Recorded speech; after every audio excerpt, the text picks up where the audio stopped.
parts. Oh my gosh. Illegal. Help! I'm being repressed! That's too much, man! Come on! What? Not gonna do it. Wouldn't be prudent at this juncture. In the Ice Age, how much taxes did people pay? Put your drum up. Follow the ridgeway, man.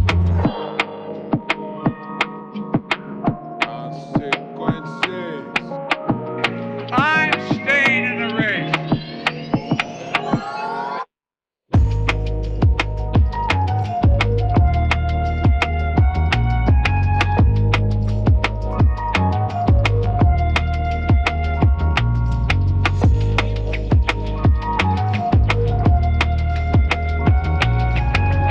Arguably the greatest work of nonfiction of the 20th century.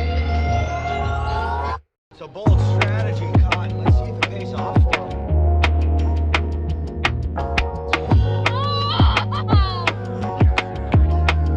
Get rid of the Second Amendment.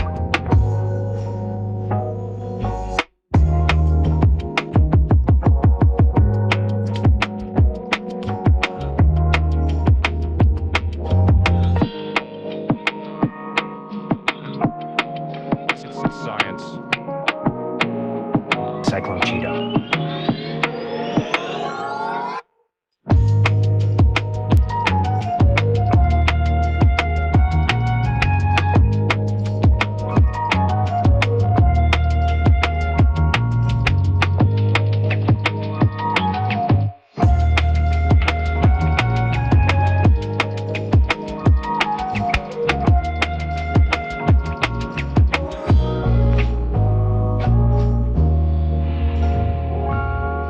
Immediately, if not sooner.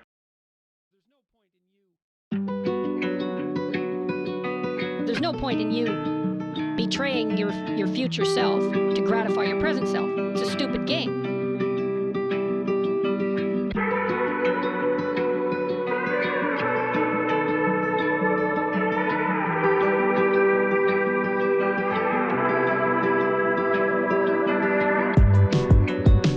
There's no point in you betraying your future self to gratify your present self. It's a stupid game.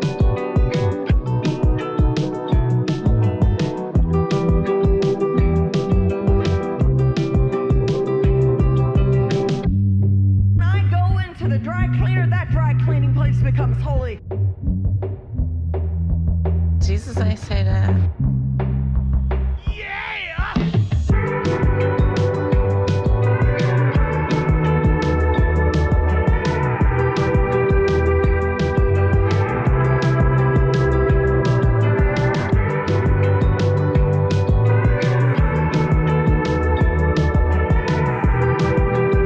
I cannot believe how people come for you already. I don't know if you know this. Phrasing.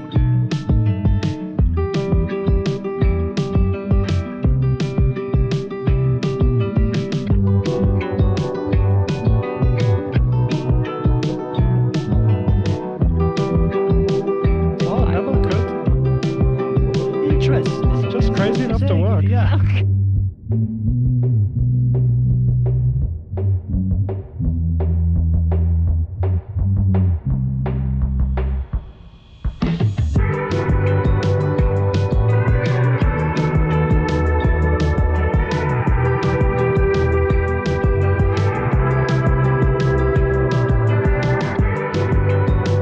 Well, first of all, some of the things that I say will be incorrect.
This is from 12 Rules for Life. I don't want reality.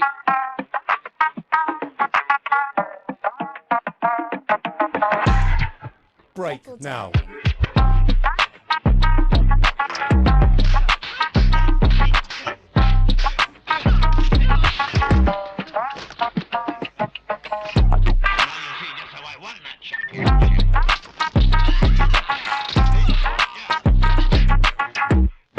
I see that you know your judo.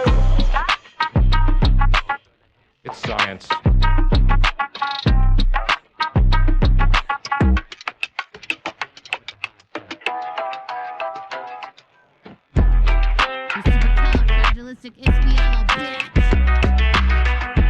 What now? A fucking bitch. Oh, girl, baby girl. Close it up just like my wife's vagina. I mean, this woman is dangerous, ladies and gentlemen. Don't be creepy.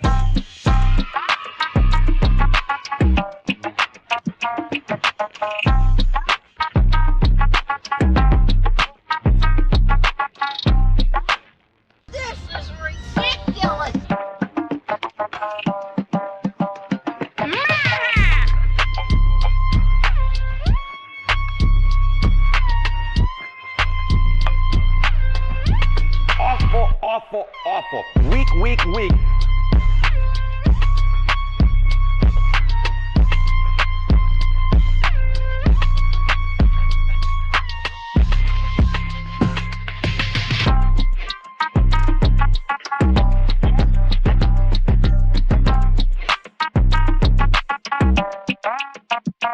I did everything right and they indicted me. China? China. I have to have my China.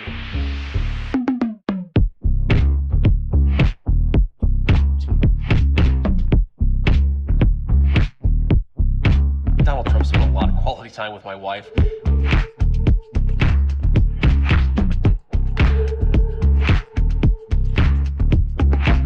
That's hot.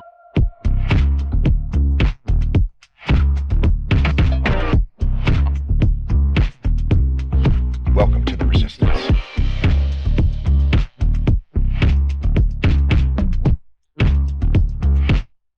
Winter is coming.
For having that thought.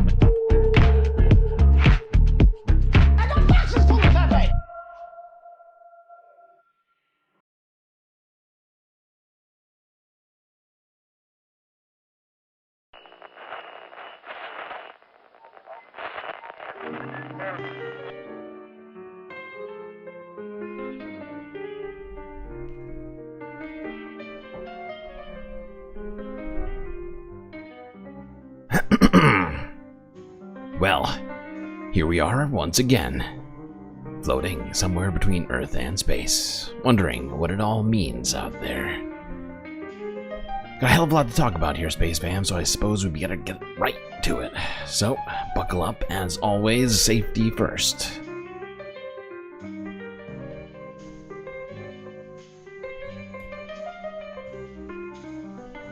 Okay. Good to see everyone here. Oh no, I never gave out medals at the beginning of the stream. Bob Carmody, Joe47771, and Hermit Horologist 123 in the YouTube chat. Mozart, a close fourth. Also see Moa Noip, Gato, George Waters, Jet, Look Bovine, E-Rock 121, Del Sol Verde, Orb Frumer, Krookenstein's Monster, and Obvious Books. I think that's everyone. Good to see you all. Aaron W. getting in right at the end. Okay, that's everyone. Shoutouts completed. Now to the Sunday Funday action. That's right. Extra valuetainment coming at you here this Sunday Funday. Hopefully, it's my sincere hope that I have somehow compiled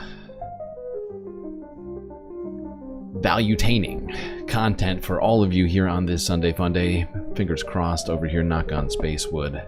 Alright, chat. We got a lot to talk about, like I said. We got a bunch of different breaking news here in the last 24 hours to cover. Just been taking over headlines.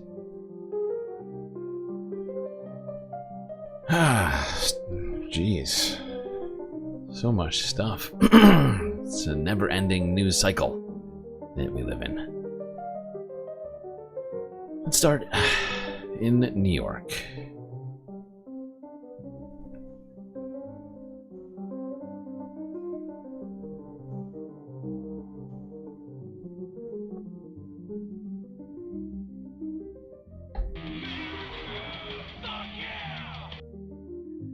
As you may or may not know, a Mexican Navy training vessel ran into the Brooklyn Bridge last night.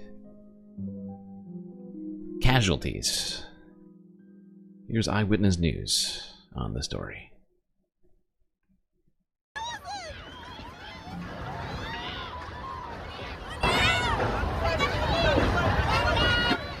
That breaking news unfolding right now at the Brooklyn Bridge. A tall ship running into the world-famous bridge. The ship's masts snapping like twigs.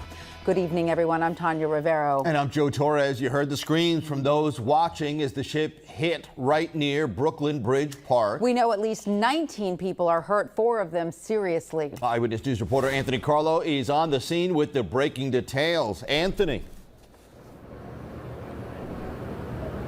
Yeah, Joe, Tanya, we're in South Street Seaport next to Pier 16 and 17. We've been watching some of the victims actually be taken off of that boat and brought out on stretchers. I want to point out to you, if you can see behind me, there is a crowd of people who have been here for an hour or more, and they cheer every time first responders remove some of the victims that have come off of the boat. Some of them have been on stretchers. We'll get to that video in just a moment. But first, I want to show you some of the terrifying video of when this first happened. You'll hear the screams.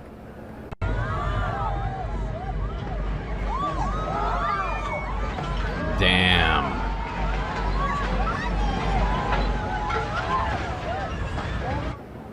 I think it's heading the wrong direction. Just imagine how frightening that was for witnesses to look at. You're watching a Mexican Navy tall ship hitting the base of the Brooklyn Bridge. Certainly something you do not see every day. It toppled the huge mast of that boat, pieces falling onto the deck. The boat hitting that bridge, that boat had about a little less, fewer than 300 people on that boat. 270. Are we getting latency on the stream right now? I'm seeing a little bit. I'm not sure what the cause of that is right now. We had a perfect stream yesterday. It was a perfect stream.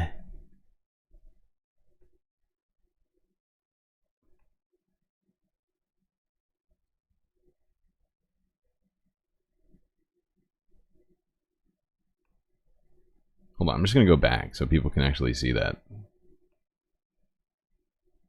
1 minute. Some of them have been on stretchers. We'll get to that video in just a moment. But first, I want to show you some of the terrifying video of when this first happened. You'll hear the screams.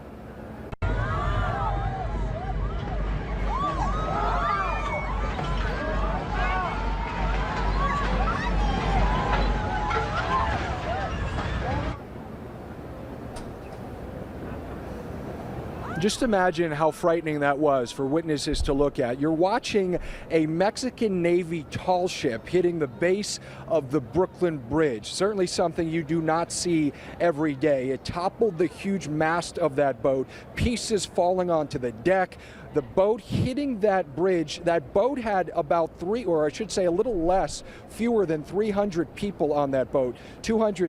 Now, this is probably insensitive, but Brooklyn Bridge 1...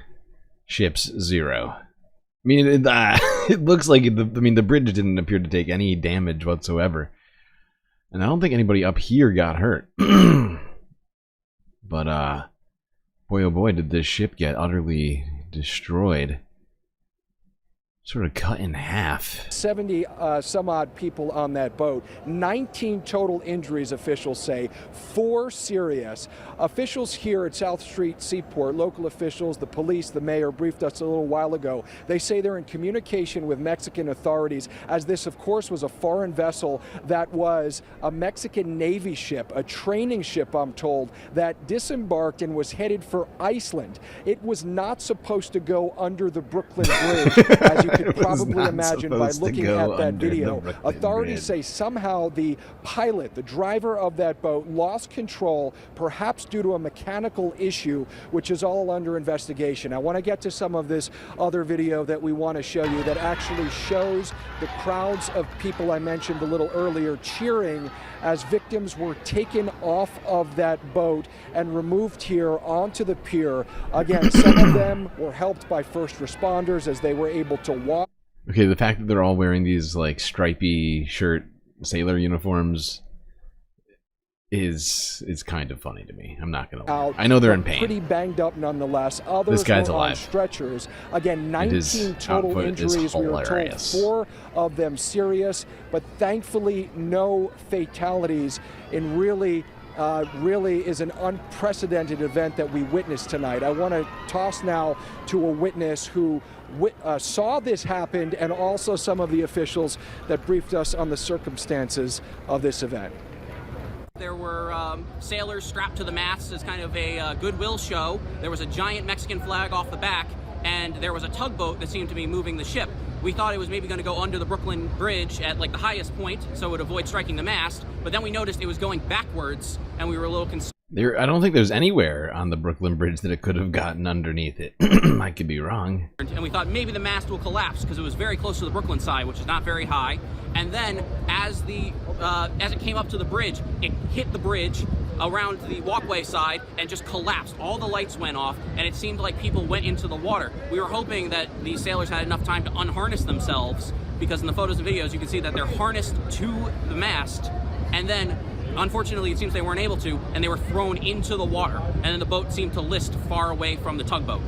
The pilot, the captain that was maneuvering the ship, lost, I guess, power of the ship and the current. Mechanical function caused the ship to go right into the pillar of the bridge, hitting the mast of the ship, where there was a couple of sailors on top of it. These sailors were injured as a result of the mast striking the bridge. Information is that there was no any major damage to the bridge.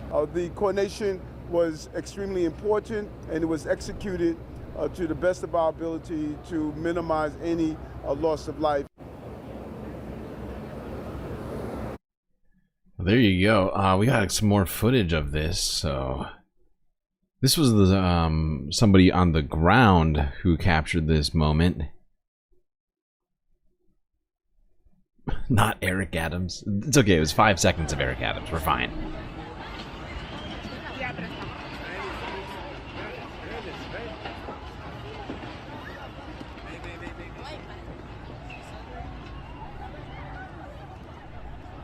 That's a big-ass Mexican flag. We're being invaded by Mexico.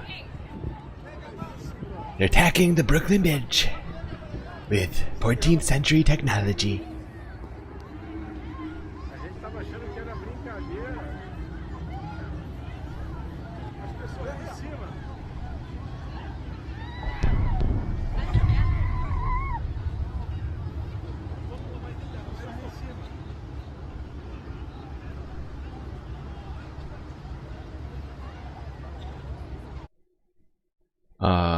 I think I have one more, don't I? Oh, I have the latest update. Here's Forbes breaking news again from an hour ago. The latest look at Mexican Navy ship as it remains docked in New York City.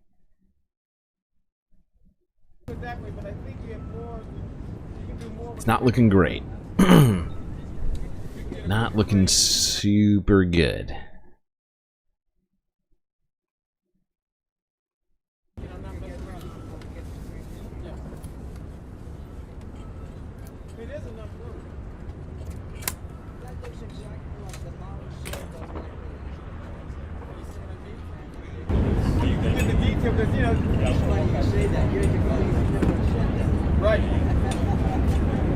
You know, as a naval expert, I would say this ship fucked.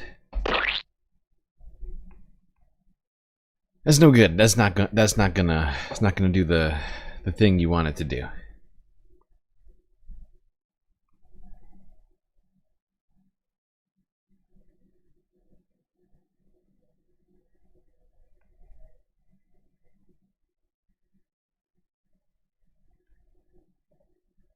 Okay.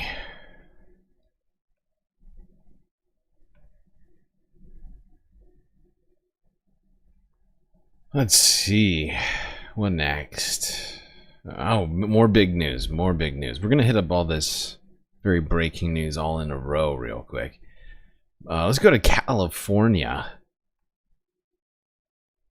As earlier on Sunday, or actually I think it was technically Saturday, but I think this happened Saturday afternoon, but there was very little information released until earlier today, but a bombing happened at a California fertility clinic in a supposed act of terrorism, according to the FBI. Here's France 24 English from 14 hours ago.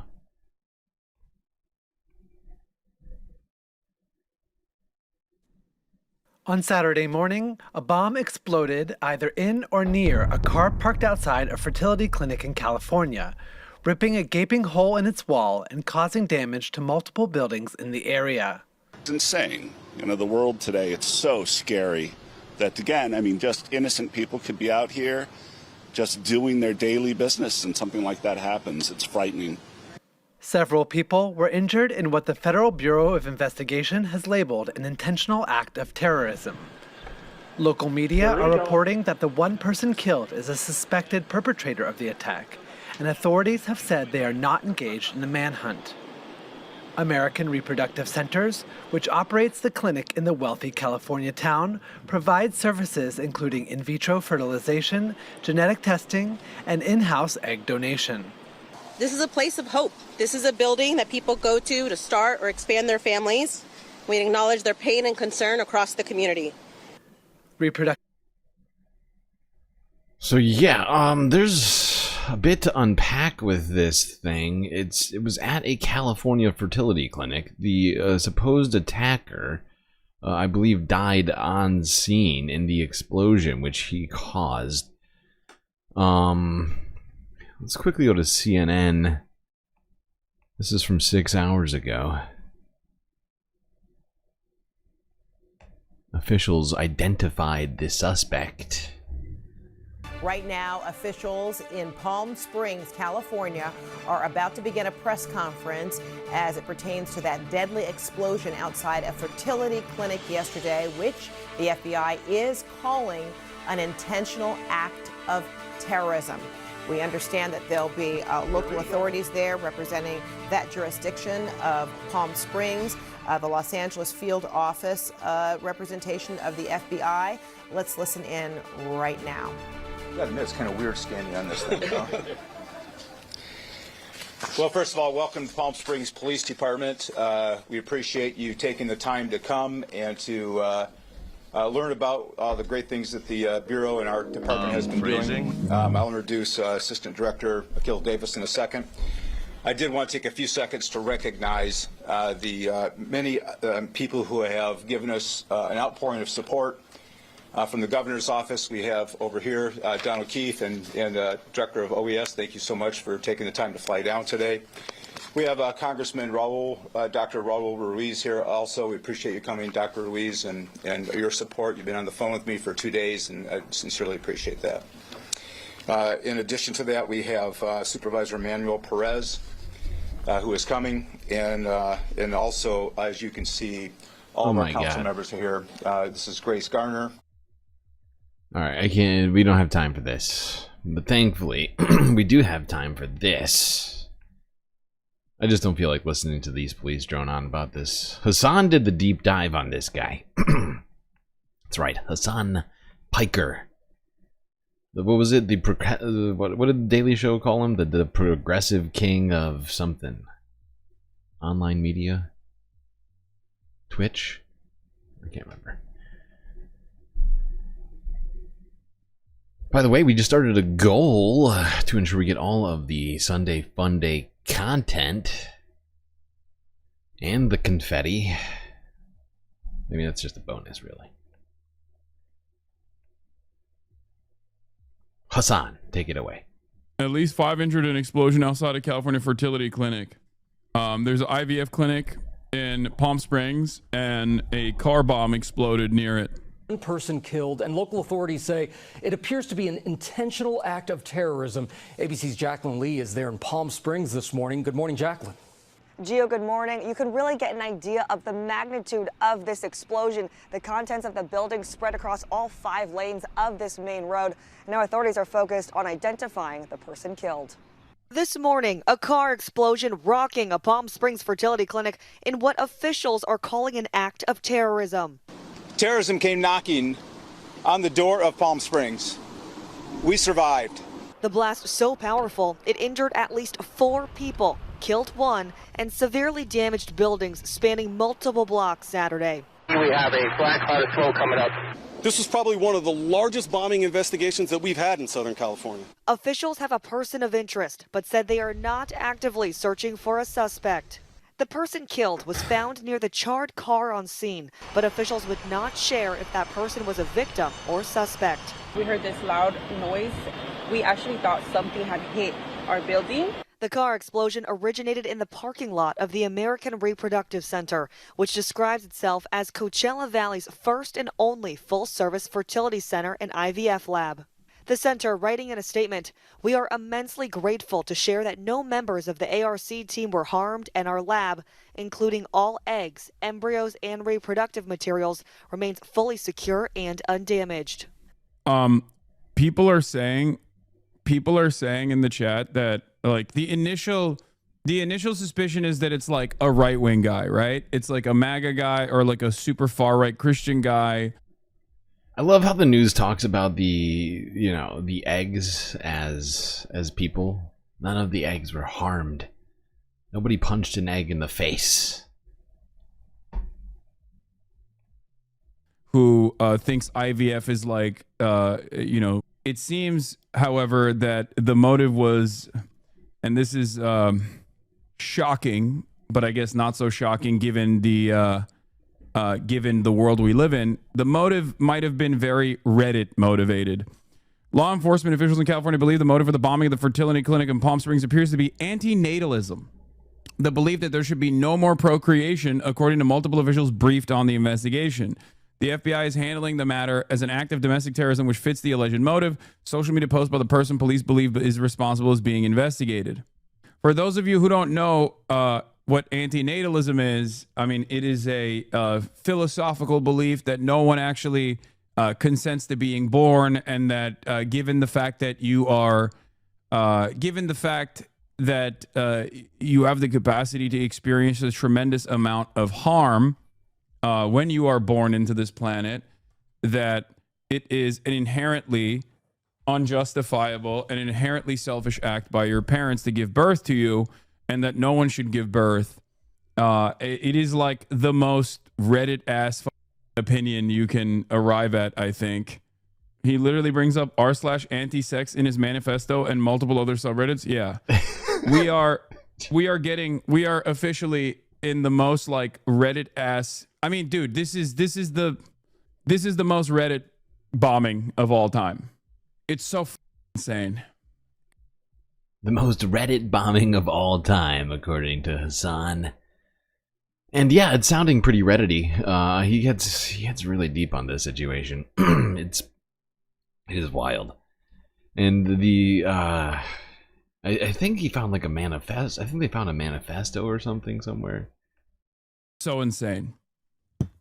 I'm pretty sure I saw something that he had a pact with a friend. She's unfortunately committed, so he did as well. I don't know if there's a huge contributor, but I believe it's true. We've hit parody on stupid.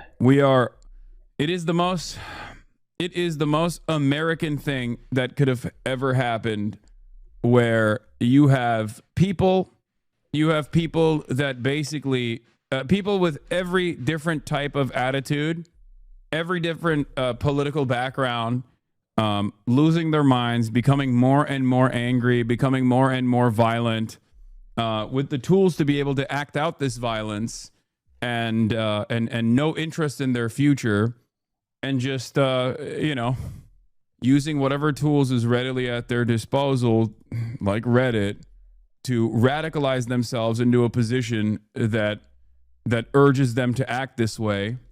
America is the nation of stupids and crazies. That much is clear. It is the nation of stupids and the nation of crazies. Everyone is nihilistic. Everyone is losing their minds, and everyone's getting fried by their algorithms.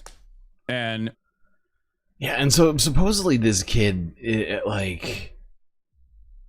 I actually don't know how. I think it was an adult, but this guy believed that being born was an act of I don't remember how it was put. It was like an act of violence.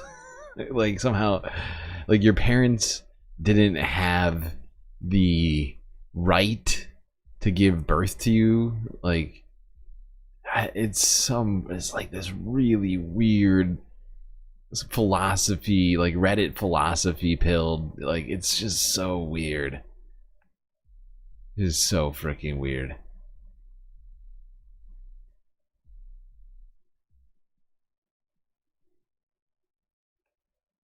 Was he 20? Yeah, okay. Right. I thought he was in his 20s. I just couldn't remember exactly how old he was.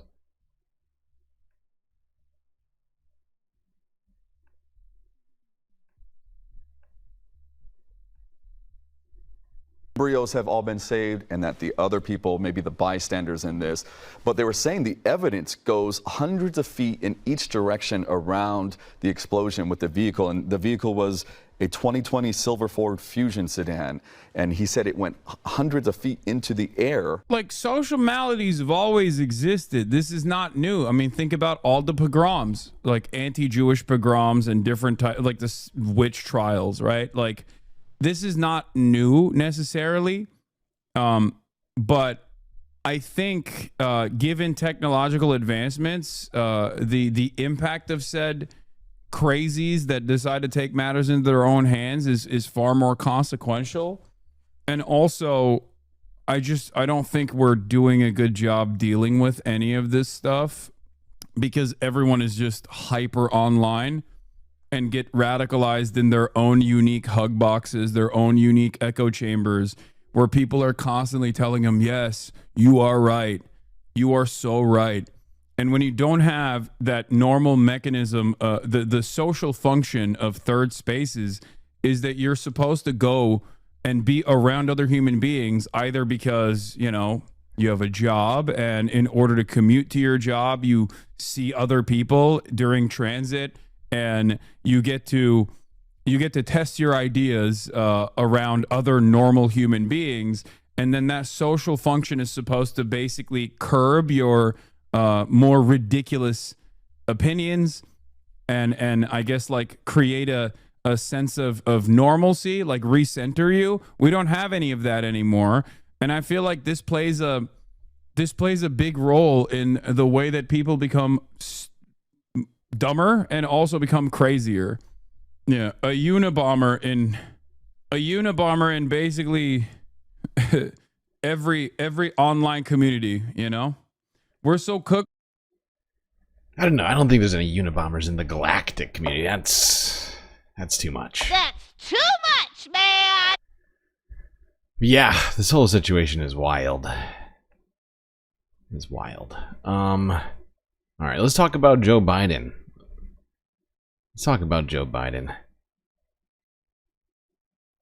And this is very recent news that came out 4 hours ago, but Joe Biden has been diagnosed with an aggressive form of prostate cancer. According to his office, this BBC News might have been one of the first people to break this story. This was from 4 hours ago.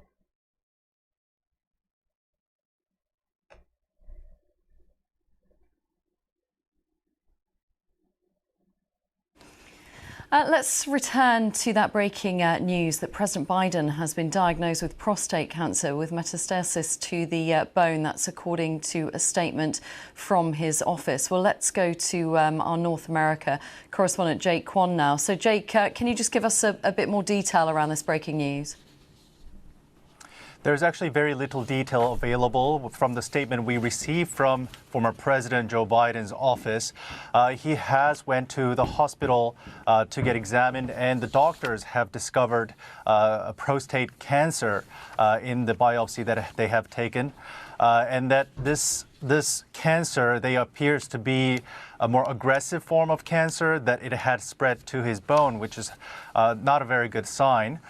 So what happened a little bit ago was that last week, Mr. Biden was having some trouble. He had increasingly more and more urinary problems, and then he went to a hospital in Philadelphia where the doctors have taken a sample of him, and they discovered that there was a small nodule, a little bump in his prostate. So they took his sample, and on Friday, past Friday, they have discovered that it was in fact cancer.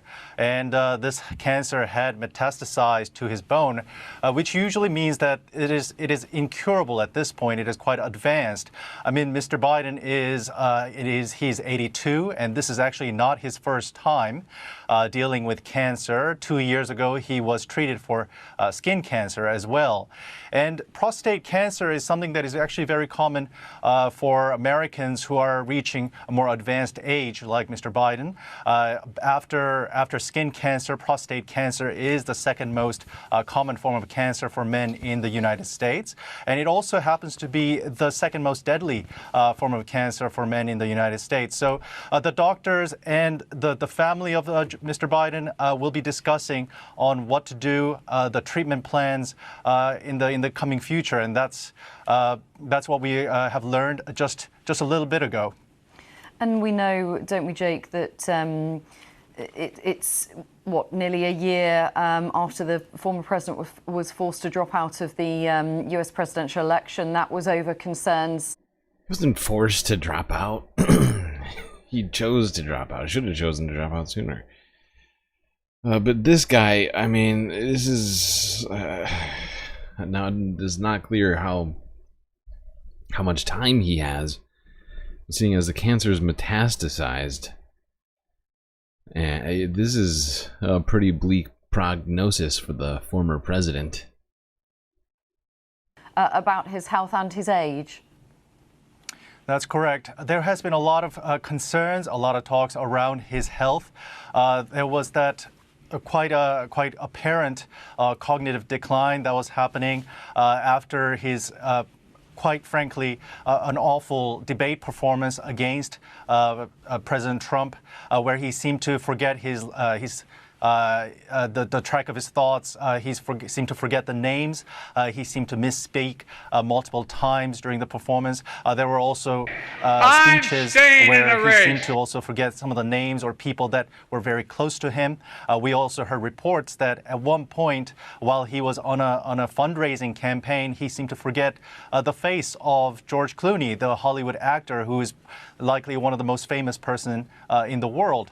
So all these things were happening, which kind of added to the mounting pressure for him to drop out and to really yield space for Kamala Harris. And this is something that we have seen.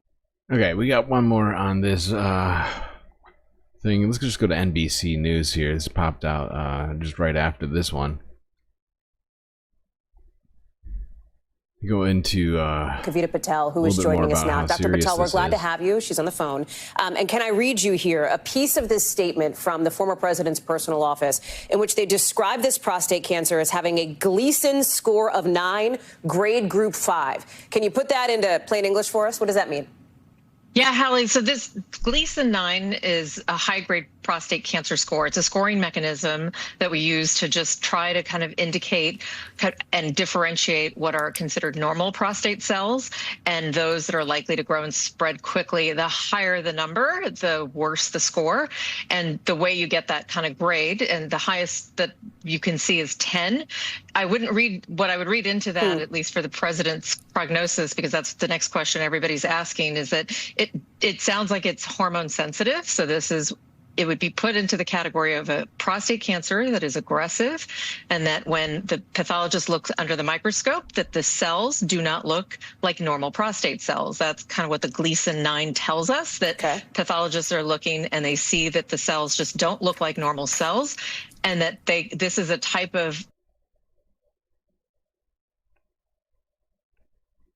Gleason. That score correlates to a very aggressive form of cancer that can, as we see with the president, who I imagine has gotten regular prostate screenings, can crop up rather quickly. Then on top of that, Hallie, we look at whether it's hormone sensitive. That means that some cancers can respond to hormone treatment. In this case, from what the president has released, it sounds like it is. That's good. But in general, this aggressive form of cancer, this high of a Gleason score, is concerning. And this is an unexpected piece of news somewhat. I mean, usually, presidents get a lot of medical attention. You'd think they would have caught this one sooner, but it sounds like this cancer is quite advanced, and that the former president is got himself a real nasty form of cancer to boot. And, we have plenty of criticisms for former President Biden's presidency. I'm not going to sit here and, be gleeful about it. It's sad. It's unfortunate, that anybody has to go through this. Cancer is a horrible disease. It's painful, and, one thing that I was thinking about that's more political was what are Republicans going to do now? Are they going to continue to go back to going after Biden every time? It should be fascinating to see how they deal with this, because there's so much. How much fuck Joe Biden merch is there right now floating around the world? Like $10 million worth of fuck Joe FJB merch in the United States.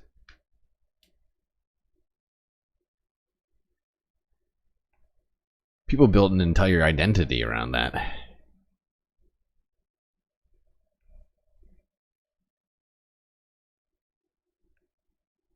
All right, let's go on to some other stuff. One more serious story here to talk about before I try and whatever. Let's go here. Talk about that birthright citizenship argument that was being had before the Supreme Court.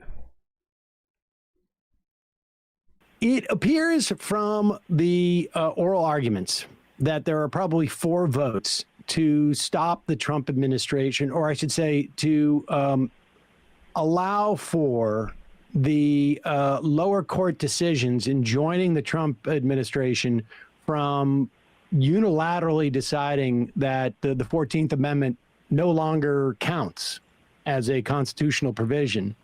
Coney Barrett, Kagan, Sotomayor, KBJ, they all appear to have reasons to believe that these nationwide injunctions can stand, and they also, I think, believe that the underlying subject of those injunctions, the 14th Amendment, is valid. Here's Kavanaugh, and he's asking the second order question. How would you, assuming for a moment that we were to get rid of these injunctions, how would you apply this ruling? How would the government be prepared to sort of say, okay, these people are no longer citizens and going forward can't be citizens? He asks of John Sauer, that's Trump's Solicitor General. Day after it goes into effect, this is just a very practical question how this is going to work.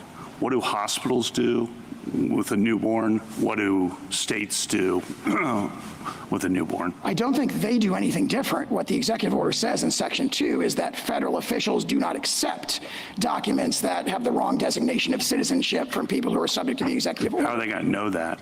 The states can continue to, the federal officials will have to figure that out. How?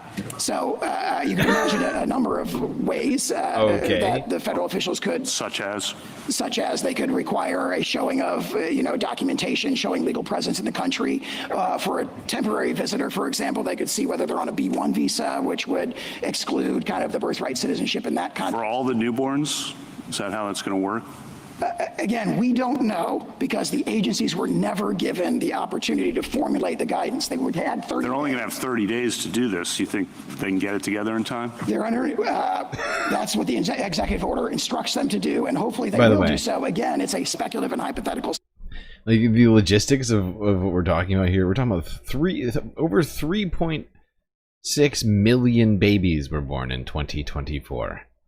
So I don't know how many agents you would need to mobilize to check on this shit at every hospital, but it's a lot. Because they were enjoined from even starting that process. It's not really that hypothetical. It's actually like a real thing that the plan. Yeah, that is the plan. The implications of the law. Yeah. But that, I mean, the point is I don't even know how long, you would have the executive order, check every single person who is born. They would have to bring in their papers. Unclear at what part of the process you do that. And then for every person who exists in the country. We should interrogate these mothers, see if they're here legally. And who is the official at the hospital who makes these assessments? Probably the Stephen same. Miller. Yeah, probably. Since they want to be so efficient, it'll be the same person who is inspecting if doctors offer abortion services to women. So they'll have the same cop on that beat, is my guess. There'll be a uniformed customs official in a booth at the hospital, and as you go in to the birthing center area, you will they will stamp your passport. And that's what mothers need after they just given birth, is to be sort of. They want their spouse. They want their spouse in the room and a U.S. customs official. I can tell you, as a two-time father, the thing that you're thinking about when the dilations start happening and the water breaks is grab the passport. Call ice. You can hold it, right? Immediately, like you can hold if not it. Just sooner. hold it in until you go through customs at the maternity ward. Right. I'm sure they'll have an app that'll make it quicker to on, go ladies. through customs at the in the birthing center or whatever it is. When your water breaks, just open up the ICE app and you can expedite your sort of processing. Exactly. It's actually a really nice distraction from the contractions. Oh my god. You can That's fill right. out your papers as you go through unimaginable pain. This, It's impressive. funny because it's horrifying. But the and then, like, to be clear, like, at each moment there would have to be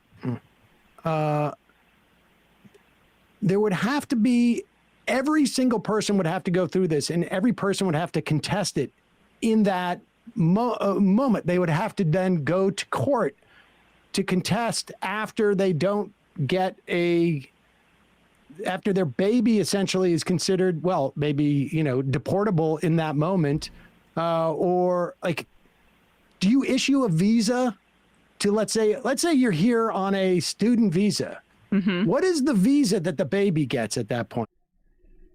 That would be the coal mining visa. We are going to be taking all the newborns and putting them in the mines. It's going to be the CB1, the CB3, I mean. Two lumps for you, one for me.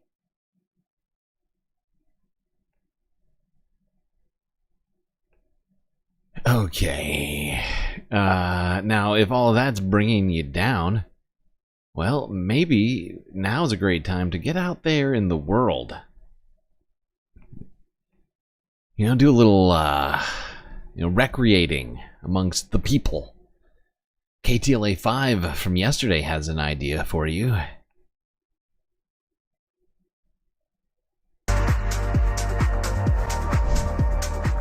Get ready to rage with excitement and experience the thrill of aquatic fun. Raging Waters opens today for the entire summer season. This makes me feel like sunny days are ahead. KTLA's very own lazy river legend, Erin Meyer. Lazy river legend? You'll find her on a lazy river somewhere. I like that. She joins us from San Dimas. I thought that was one you get behind. I like that. I'm a lazy river girl for sure. Just laying there in your tube, relaxing. I love that. But I do love a good water slide as well. And I have some very brave riders here that are going to take off. This is Neptune's Fury. And Alan and Bryn, you guys have never been here before. How excited are you to try Neptune's Fury? It has Fury in the name. Well, I have no idea where this tunnel's going to go, but I want to find out. And Bryn, what are you thinking so far? Are you nervous? Both nervous and super excited. All right, well, we're going to wish you guys bon voyage. Bon Let's see, I'm gonna voyage. help. Are we ready to send them? All right, have fun, you guys. Oh my gosh, here we go. I'm helping with this. Everything held Are you on helping? good. All right. I don't feel like you're helping very I've been much. here as a kid, guys, That but was- it's been a while, and they're going to take I love how she says, "I'm helping with this," then prods it with her fingertips, and then stands back up. Come on! All right, I'm excited. I've been here as a kid, guys, but it's been a while, and they're going to take off now. Have Oh a my blast. I want to God. bring in Jesse as well with Raging Waters to talk to us more about this. Fill us in on Neptune. There they go. Fill us in on Neptune's Fury, because it does have... There you go, people. You could be hitting the water parks right now, having some fun in the sun. Sun's out, guns out. All right. I meant to put these in the opposite order. Whatever, I'll just do it this way. But if getting wet isn't your thing, maybe you like to hop around instead.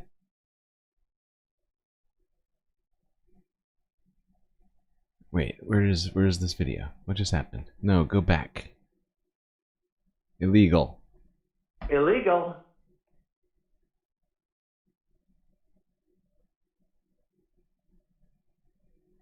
Come on. Give us... No, this is not the video I want. This is very rude. How rude. What happened?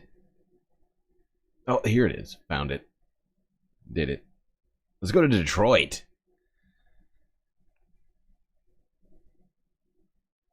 No, this is not Detroit. You bastard.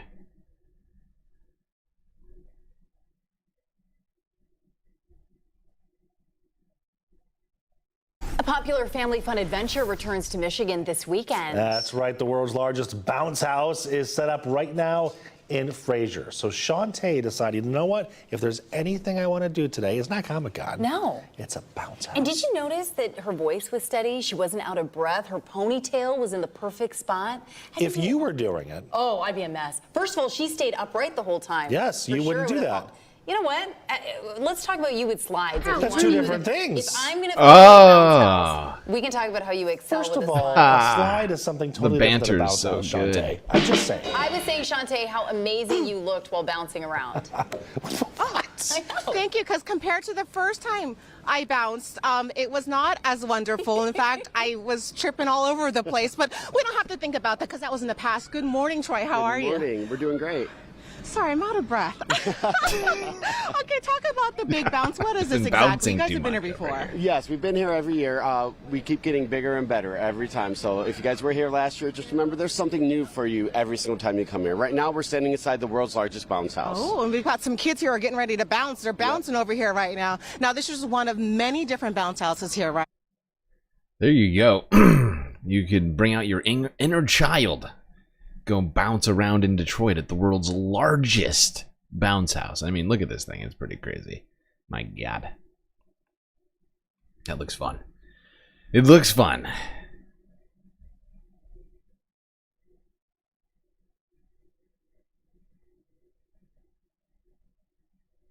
Speaking of houses, let's talk about a story which we talked about last year. Apparently the dispute went on for over a year. But last year we went to Hawaii and we talked about a woman who had bought a small parcel of land on which she intended to build a house on the Big Island. And then some random developer showed up and just built a house on it for themselves. I think we can all see where this went. She went to the government. I believe, I can't remember. I think she sued because, you know, they built a property. They built a house on her property without, you know, asking, among other things. But that has finally come to a conclusion, it seems. On the Big Island, a settlement in the case of a house built on the wrong lot in Hawaiian Paradise Park. Back in 2018, California resident Ann Reynolds purchased a 1-acre lot in a county tax auction. While she was away, a house was mistakenly constructed on her lot when it was supposed to be built on the next property over. That error led to a years-long legal dispute between Reynolds, the developer, and construction company. Court documents say the case has been settled and dismissed. Terms of the settlement are confidential. I really wanted to know how much she got for it. I just found this to be hilarious. How, as a developer, do you build a house in the wrong spot? Come on! Seriously, how do you do that? I genuinely do not understand how one does that. As a professional builder. I'm not saying I'm a professional builder, but as a professional builder, how do you do that? How do you do, I mean, how long, I mean, it takes a while to build a house, right? Months, one would assume, to get the whole thing done. And at no time during that did you say, oh boy, or we're in the wrong spot.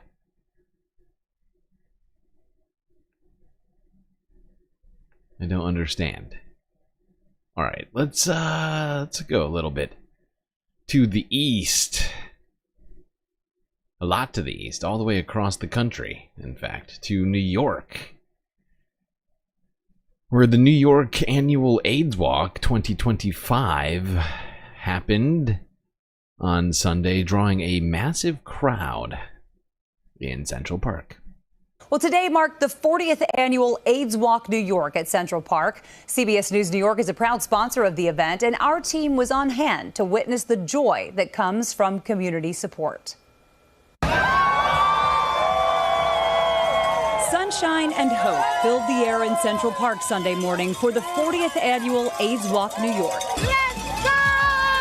I feel like the AIDS Walk just has so much energy, and it's just a beautiful walk. And of course, we're here to, support a great cause. Organizers say approximately 10,000 people participated in today's walk, including Christopher Smith, who joined his partner in supporting those living with HIV and AIDS. I think it's an important cause for people to get involved in. I think it's really important to show community right now, especially now, and I think it's important to have just the sense of belonging. Hey, look who's here! CBS News New York hosted a pop-up newsroom in Central Park where we met members of the community committed to the fight against AIDS. Wayne Christie has been participating since 1993. It's important that we understand that this disease has not been cured, and I think it's important that we continue to fight and be at the forefront. I think it's imperative that in this particular time where so many rights are being challenged, that we keep moving forward and really pushing the agenda of managing care for everyone. And if you missed the walk, you can still make a difference. The fight for funding continues, and the need for community support is greater than ever. Just get involved, because when I was growing up and coming out, this was very much stigmatized, and we didn't talk about it at all. And the fact that now it's at the, it's on people's lips, and they understand that there's a cure. And in the end, we're all people. That's what I just want people to remember. We're all people, and we all deserve.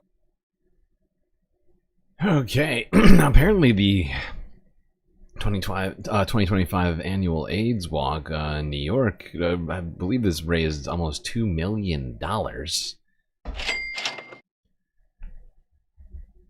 lot of people, I think 10,000 people showed up to do it. Really incredible. All right. Now, while we're in the area, as Newark has been having some serious problems with their air traffic control, the FAA having issues all over the country right now. Figured we'd watch a little bit of this. This is from the Wall Street Journal yesterday, talking about the job of air traffic controllers. Yeah, I mean, this is a this is a job that's very involved. It requires your extreme attention. Managing all of these flights happening all at once. Sure, I mean, you have multiple people working at this control tower, but it is gotta be so nerve-wracking and tedious at the same time. Just ensuring that someone's at the right altitude, and that and you get into a situation like they were talking about here, where you have two aircraft crossing over at the same point, or potentially doing so. It's just, I mean, it seems like a very stressful fucking job. Every day, thousands of people basically depend on you doing your job correctly. Yeah, this guy seems like he cares about his job. And unfortunately for him and other air traffic controllers, they are underfunded, understaffed, and under a great deal of stress because of it.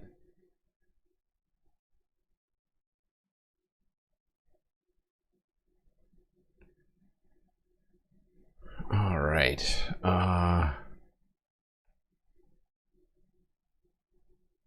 That was a rough one. That was a rough one. So I figured we'd put something fun in here real quick.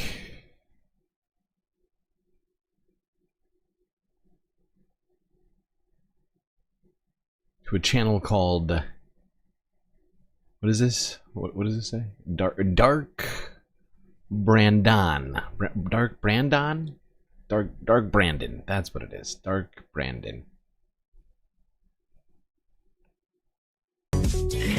Oh, that's funny. And there we go. You're on the phone with Dark Brandon. Who are we talking to? Hello, this is Senior Senator from Vermont, Bernie Sanders. Oh my God, this is not Bernie Sanders. Stop. Of course it's Bernie Sanders. I'm calling in. Your show has been growing. I'm very proud of what you're doing. Also, I want you to know that I have had it.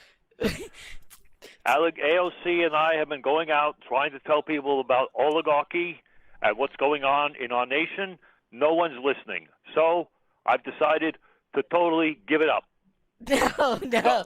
Starting tomorrow, you'll be able to buy Bernie Sanders NFT collectible cards at BernieSanders.com. Also, I don't care. Throw all 320 million Americans into El Salvadorian prison camps. Illegal. They're all illegals. They all need to go. That's it. I've had it. I've been fighting for so many years to try and get Americans to value their democracy. And instead, what do we get? We get this fucking idiot, Trump, back in the Oval Office. I want to pour all the vaccines into the Gowanus Canal. I don't care. I don't care anymore, all right? I've had it. Thank you for taking my call. God bless America, or whatever the hell it is now. Bernie, we love you. Don't quit. Just stay in the fight, but There you go, people. Dark Bernie calling into Dark Brandon. Calling for the deportation of all of America. And a bunch of other crazy things. I've never heard Bernie say anything like this. It's very shocking. Very shocking, very unexpected. Can't believe Bernie would go so far as to suggest we're going to dump all the vaccines into the goddamn Hudson River. Bernie, why would you do this? Let's talk about some more of our leaders.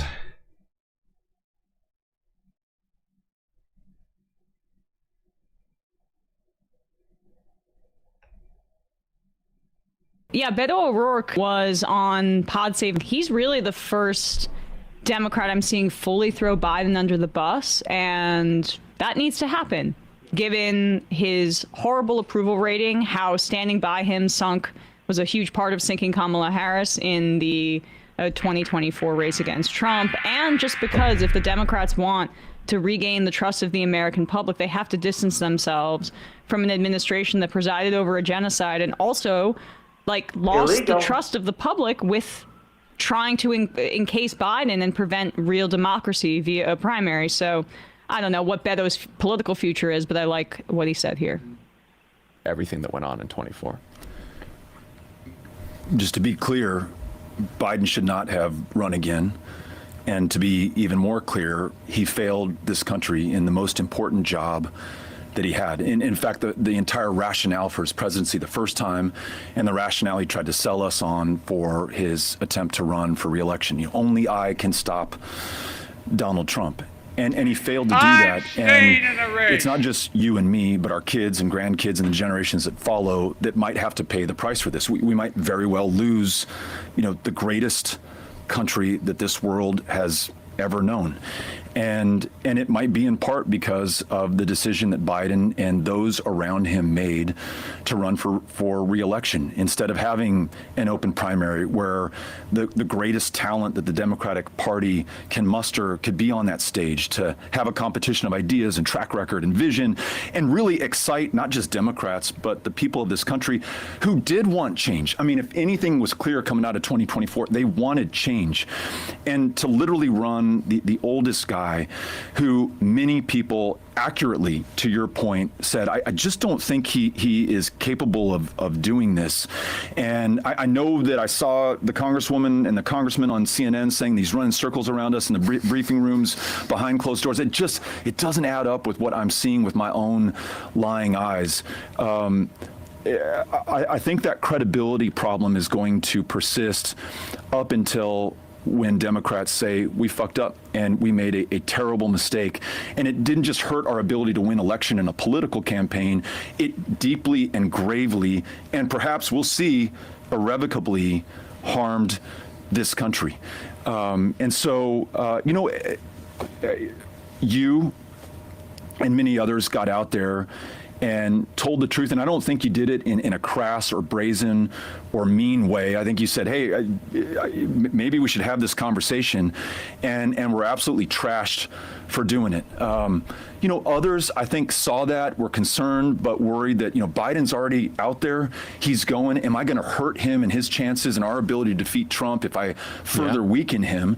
I was definitely hearing stuff like that. I supported, folks who were behind the uncommitted movement in Michigan, not because I wanted to hurt Biden or Kamala Harris, but because I was, I just couldn't stand what was happening in Gaza. I didn't like America's complicity in that. I knew President Biden had the power to do something. And here were people, speaking of the civil rights and voting rights movement, who were peacefully, democratically, nonviolently protesting to get the president's attention, to give him the power to do the right thing. And when I spoke on behalf of those who were doing that in Michigan, and in the same breath saying, I want to defeat Donald Trump, and if Biden is our nominee, we should vote for him. The attacks were, you're undermining the president, you're weakening him in front of this election. Why don't you just shut up and... And you know what's even more, in this moment, on this day that we've just found out that Joe Biden has an aggressive form, two aggressive forms. Technically, like I said, it metastasized, so he has both prostate and bone cancer. We're three months out, for technically, I'm getting close to 4 months, I guess, out since the inauguration. So all things being the same, Joe Biden would have gotten into office, and then 4 months in, we would have found out that he had cancer, or sooner. Who knows how long? You would assume this cancer's been around for months now. So you would have. It is just insane. And he stayed in and stayed in and stayed in. I'm staying in the race. I'm staying in the race. And it's just, it really it's just sort of hitting home right now. It's like he wouldn't have even been able to be president adequately. And with him. I hadn't seen the second part of that clip where he brought up Gaza. Yeah, I think these two things are at odds, and I for whatever it's worth, good for him to bring that up, because I think a lot of this recrimination about Biden, and yes, he should not have run for re-election. He made that promise when he ran the first time, I at different times, he looked more or less competent at various times. And frankly, having grown up during the Reagan administration, I know what a president who's completely checked out mentally, what an administration can still do in that instance, right? And so, but I think a lot of this is about avoiding the position that Biden and then Harris basically took regarding Gaza and Israel. I think this is a way of not being held to account for those specific things. Yeah, I never heard Beto talk about Gaza that way. I didn't realize that he had supported the uncommitted movement either. But yeah, it's real. I know it's backward looking, but it would have been nice if Joe Biden had just done what he said he was going to do, run as a one-term president and stick to that. Could have had a democratic process within the Democratic Party. But it's all in the past now. More so than ever, as Joe Biden seems to be sort of... he could survive. He could survive this cancer treatment, technically. I'm not going to say he's going to be definitely leaving this world, but he's certainly going to be, I think, probably taking things a lot easier. Perhaps getting out of the limelight, maybe not making so many View appearances and stuff.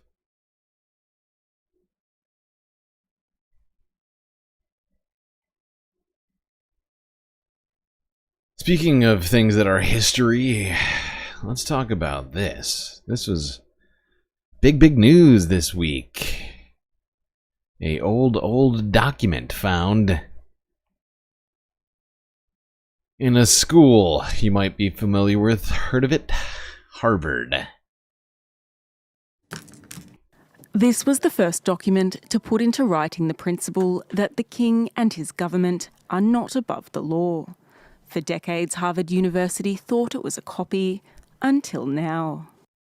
I immediately thought, oh my God, this is an original of Edward I's 1300 confirmation of Magna Carta. David Carpenter is a professor of medieval history at King's College London. He first discovered the digitised version on the Harvard Law School website and began an investigation. They bought it for peanuts in 1946 from an auctioneer, Sweet and Maxwell, who equally seemed to have no idea what it was. So this was just amazing. Carpenter teamed up with Nicholas Vincent, another medieval historian from the University of East Anglia. Using ultraviolet light and spectral imaging, they compared the document with other originals. It was a match. For Vincent, the timing of the discovery is symbolic. This is a document that defends the liberties of the individual against what's seen as a tyrannical sovereign power. It turns up at Harvard at precisely the moment where Harvard is under attack as a private institution. It really is, I mean, it's beyond coincidence. It's almost serendipity.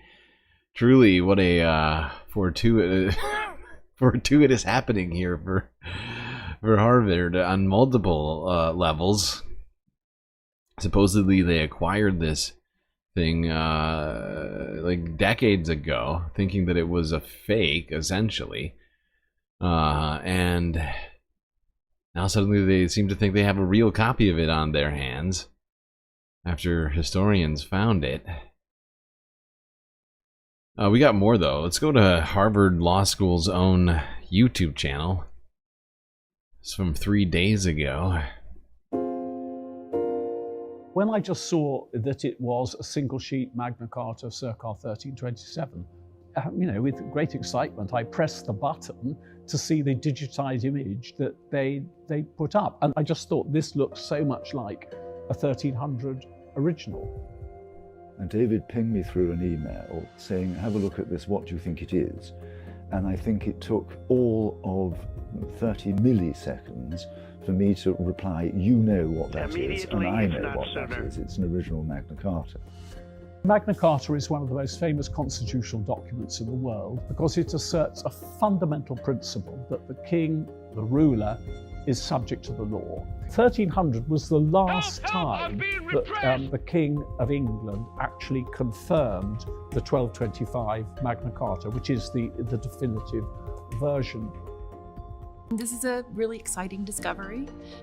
It's the type of work we do every day here when we, as librarians, get to introduce work to scholars, connecting them to our materials. Researchers at a distance can take a look at an artifact and scrutinize it patiently, closely, ask us to... Well, hey, come on. To do some extra ultraviolet scans and some of the really cool forensic stuff. And then they're on the trail of something.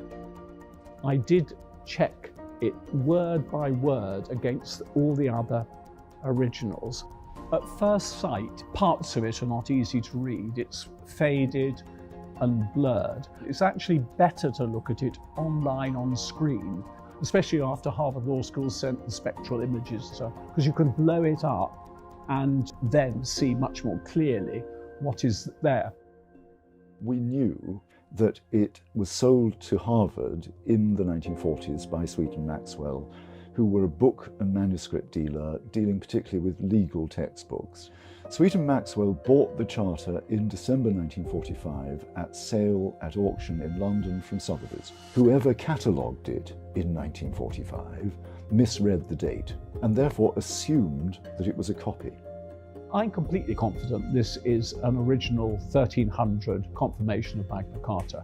Hitherto, only 5 intact versions are known. There's another one in fragments. So to have another original of 1300 is quite extraordinary. It's one of the most... famous documents in the world, and it's in the collection of the Harvard Law School. It's not. Yeah, it's pretty incredible. While Donald Trump dismantles the Constitution and the rule of law and attacks Harvard law, the entire institution in unconstitutional ways. Basically the founding document of modern rule of law found in the basement of the library of Harvard Law School. Like I said, utterly wild in its serendipitousness.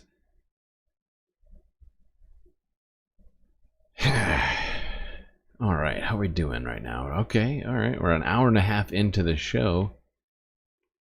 Nobody has yet cracked the ice on the goal yet. We still got like 2 hours left on that. Let's stay talking history, but this time let's talk about history and art combining. Here's South Florida PBS from yesterday.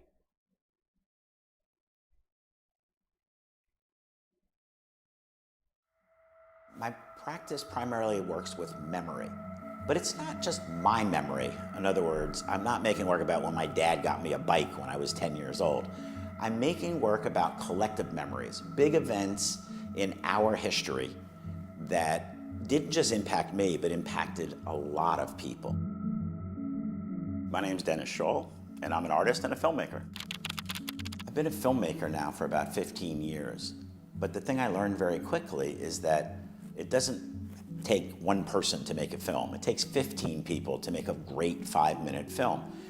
And so as a director, mostly in my film practice, I find myself having to give away pieces of the film and take them back and give them away and take them back. And I was really looking for something beyond that, where I could just sit in a room and obsess about making things, having a creative practice that I could do 24/7. And so about 10 years ago, I started to make studio art. And it wasn't very good. And I did it for about 5 years, and I threw it all away at the end of 5 years. But then I found this thread that I've been working through, and I began to make things that I was happy with, that I felt were good enough to show people and interesting. And it was a real revelation for me to become an artist, and I've enjoyed it very much. I'm the oldest emerging artist that you'll ever see at this point in time.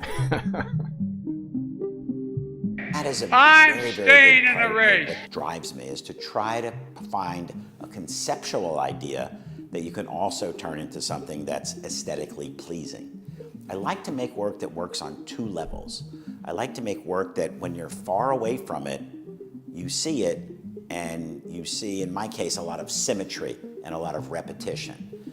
So then, as you get closer, you see that there's more to it, and you have to dig into the work. And that comes from using objects of desire, objects that are well-known, objects of culture, objects of history.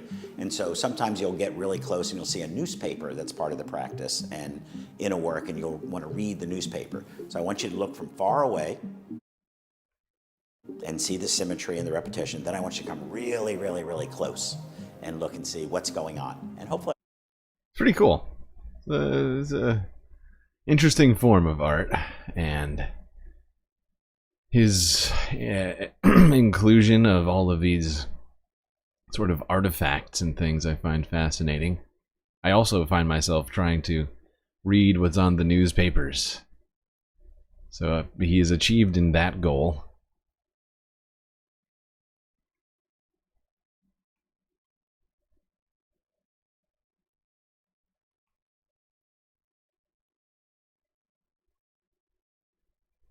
All right. Let's talk about an old piece of history. Not that old, but getting older and older by the day.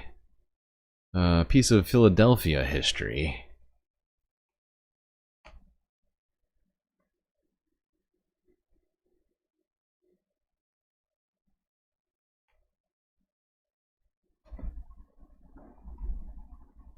This week marked the 40th anniversary of one of the worst tragedies in the history of Philadelphia. In May 1985, the city's police department dropped an improvised bomb on a residential home that housed the Black revolutionary organization called MOVE. The bomb and the ensuing fire killed 11 members of the group, including 5 children, and destroyed more than 60 nearby homes. Ali Rogan reports on why so many are still coming to grips with what happened. MOVE is a totally revolutionary organization. The complicated story of MOVE begins in the early 1970s.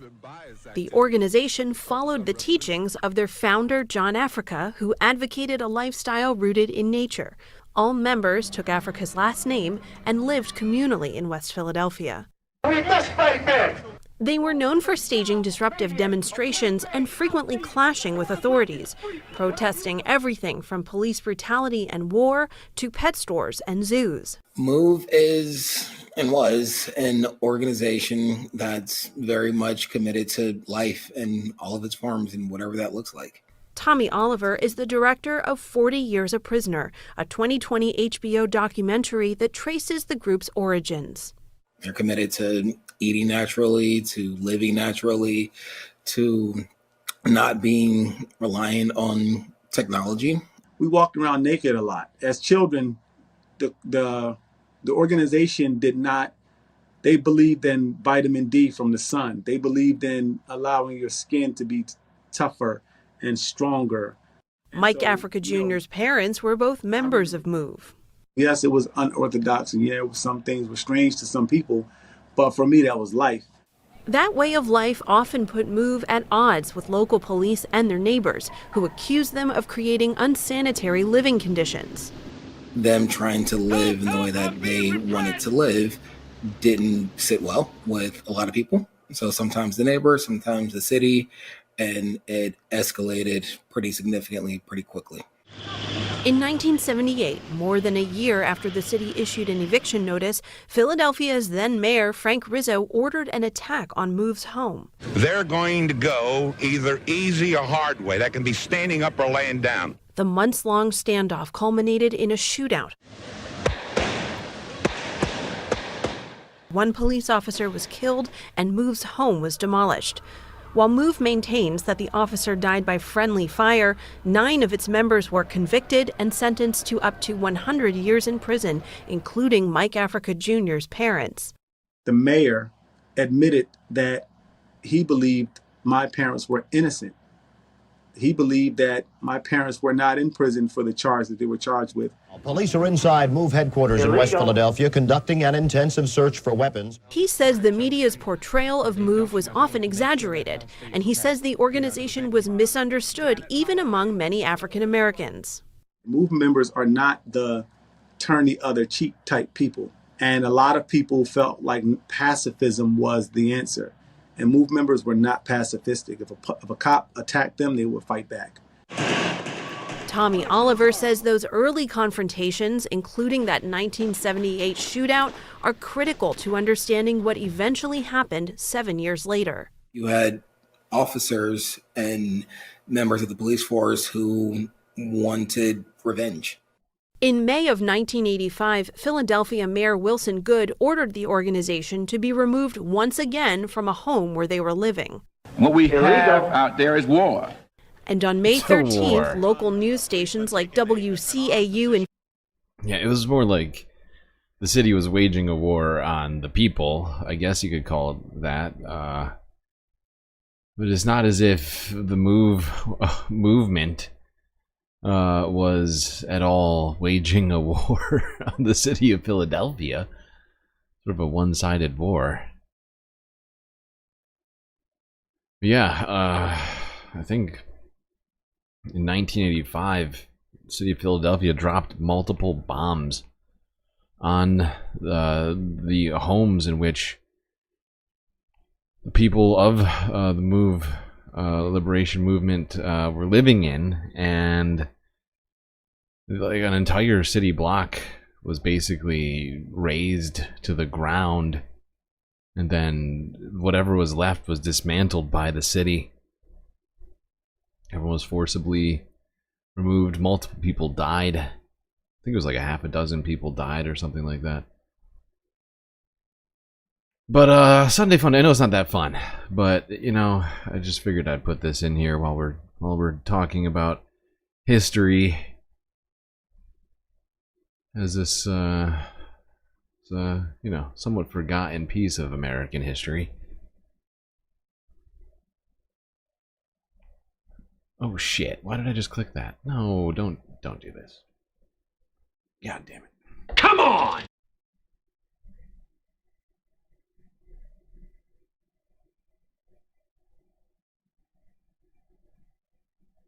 Okay, let's go from history to talking economics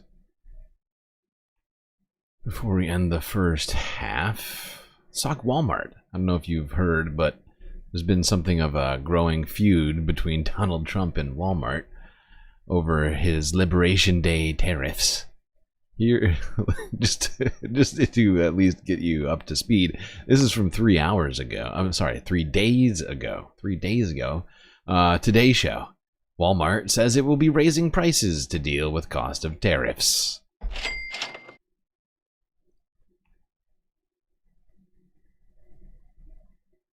Welcome back. This morning on In Depth Today, we are focusing on the economy and those consumer prices. That's right. With so much uncertainty these days, we wanted to highlight a little good news where prices, here we go, are actually starting to come down. But it does come with some breaking news happened just a few moments ago. Walmart now saying it must raise prices to deal with the cost of tariffs. So let's bring in NBC's senior business correspondent, Christine Romans. Let's start there. Yeah. What are we hearing from the nation's largest private employer? Right, and biggest retailer. This is a really important warning from Walmart here. Its CEO saying they just can't absorb all the higher prices from tariffs, even with these lower tariff prices. Given the magnitude of the tariffs, we aren't able to absorb all the pressure. So that means you could see prices starting to rise at Walmart. We've heard this from Black & Decker. We've heard this from Hasbro. We've heard it from Mattel. We've heard it from all kinds of different companies that manufacture and sell toys and shoes and clothes and the like. Now you're hearing it from Walmart. So just a reminder that trade war is not over, even though tariffs against China have been lowered to 30% for now. China! So yeah, earlier this week, I believe it was Thursday, Walmart, it was either Thursday or Friday, Walmart announced that they were, oh shit, why does this look like this? It's like cut off. Hold on, sorry Narwhal. Your super chat does not look right over here. Also, thank you, Narwhal, for getting us started on the goal. History is always welcome. In your opinion. Thanks. Thanks to you. No, thank you. Why does this look like this? There we go. Fixed it. Fixed it. That was bugging me. Okay. Now this was yesterday. Donald Trump went to Truth Social to demand that Walmart, quote unquote, eat the tariffs.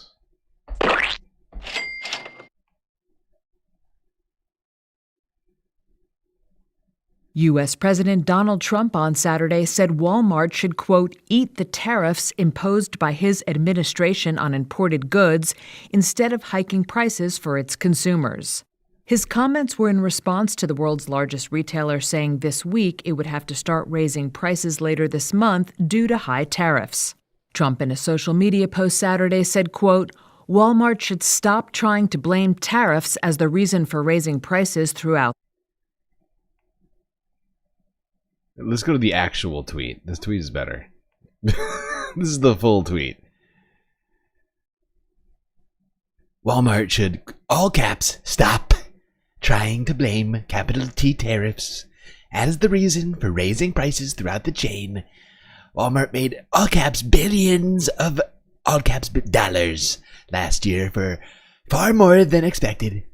Between Walmart and China, they should, as is said, quote unquote, eat the tariffs. Who says that? And not charge valued customers, all caps, anything.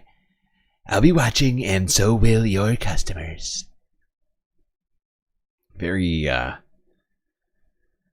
angry Donald Trump over Walmart suggesting that they might raise prices over these import taxes.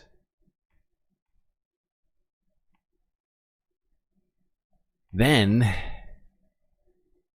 Scott Bessent went on to NBC News earlier today to talk more about Walmart for some reason.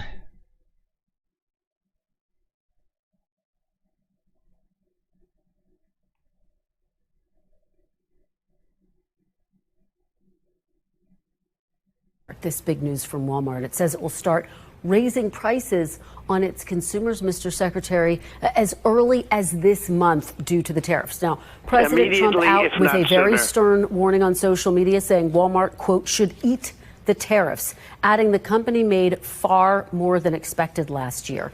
Is the president asking American companies to be less profitable?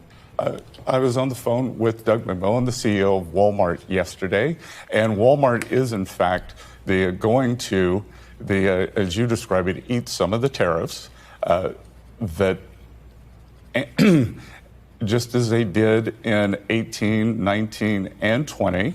The other thing, though, that we are seeing, that Doug passed along to me, that with their consumer, the single most important thing is the gasoline price, and gasoline prices have collapsed under President Trump.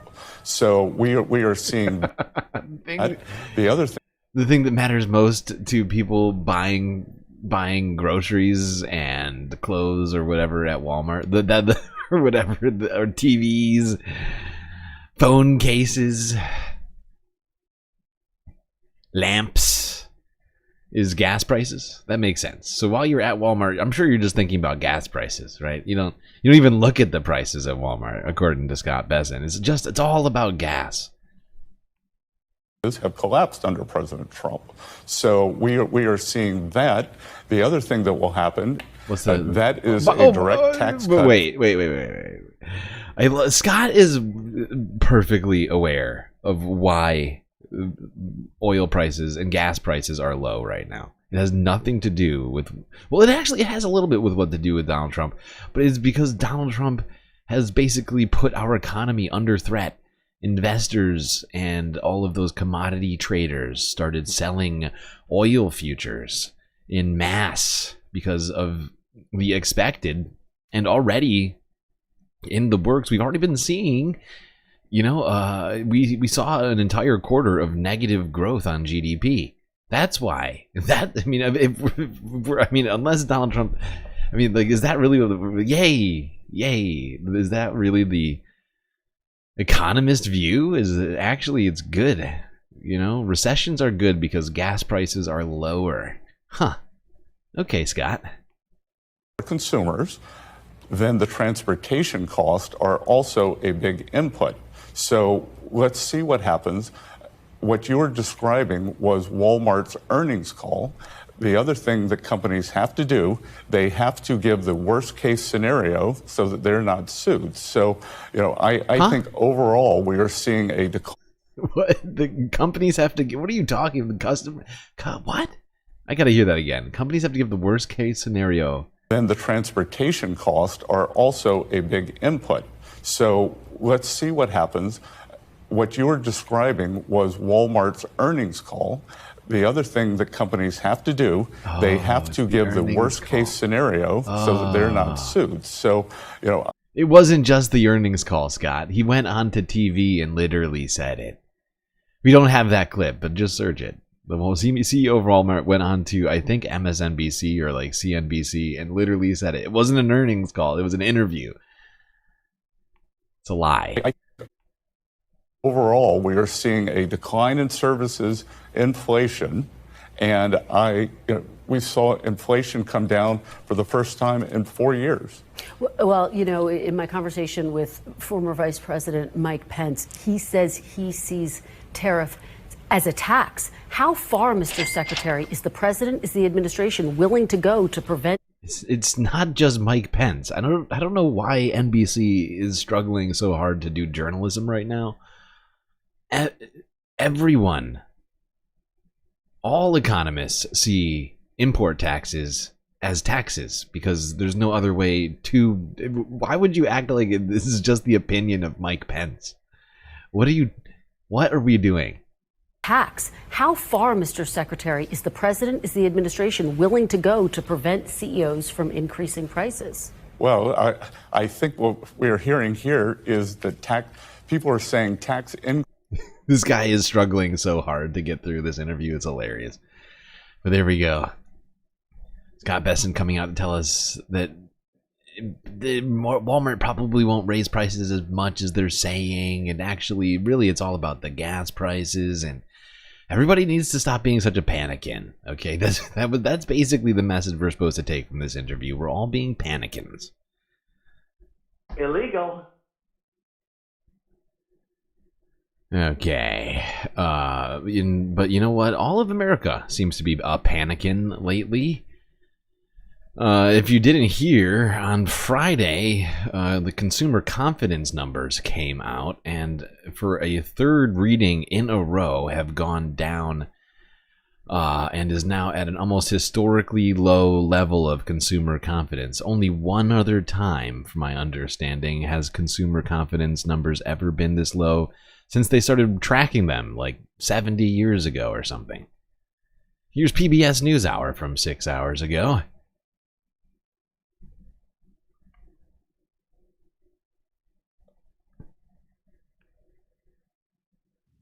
Good evening. I'm John Yang.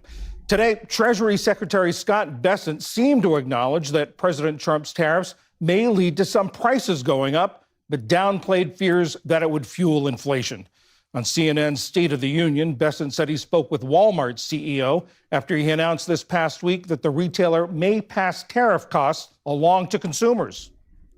Walmart will be absorbing some of the tariffs. Some may get passed on to consumers. But the other thing that's happening is that inflation is down. We had the first drop in inflation in 4 years under President Trump.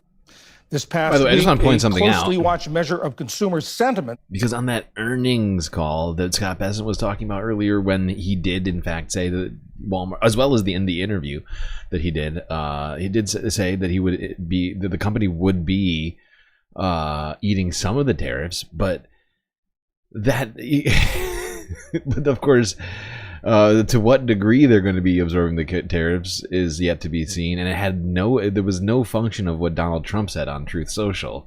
It was already said days before Donald Trump ever got to truthing. President Trump. This past week, a closely watched measure of consumer sentiment slid to a near record low, largely on concerns about trade policy. Ali Rogan spoke about all of this with Aaron Lowry, a personal finance. You know what? I cannot wait for Donald Trump to just start calling for a freeze on corporate profits, saying the company's no longer allowed to make profits anymore. Okay, it's going to happen immediately, if not sooner. Expert and author of the Broke Millennial book series. Aaron, thanks for joining me. Let's start with the anxiety that lots of Americans are feeling right now. The R word, recession, that's being thrown around a lot in recent weeks. Are we any closer to a recession right now? The situation is we don't actually know whether or not we are in a recession yet. And part of that is because they can't declare if we're in a recession until there's enough data to make that determination. The they is the National Bureau of Economic Research, NBER.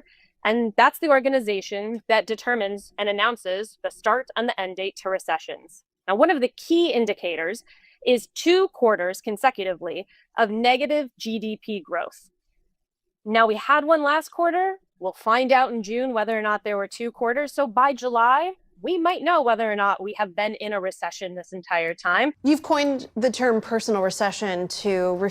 Seriously, though.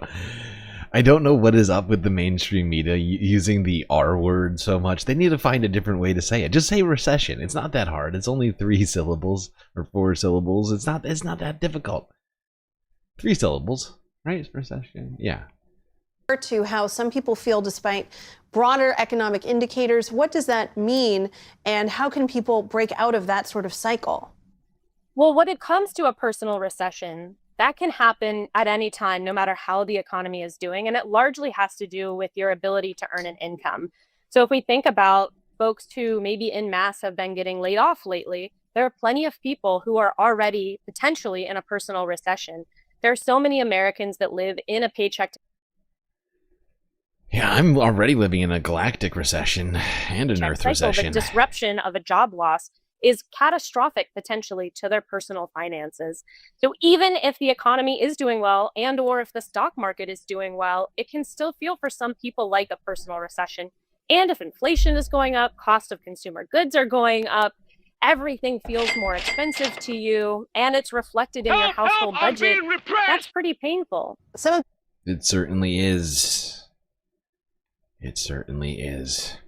And we are all feeling it, and we're going to be feeling it even more over the coming weeks as inventories dry up and new orders start entering. Because, it's been 3 months since the original announcement of these tariffs, essentially. Right? Am I right? Am I losing my mind? Since he first announced, well, I guess not really. Not the reciprocal tariffs. It's complicated. There's been so many goddamn tariffs put on, but it's all these timers happening out there, and all these different products are going to start coming due.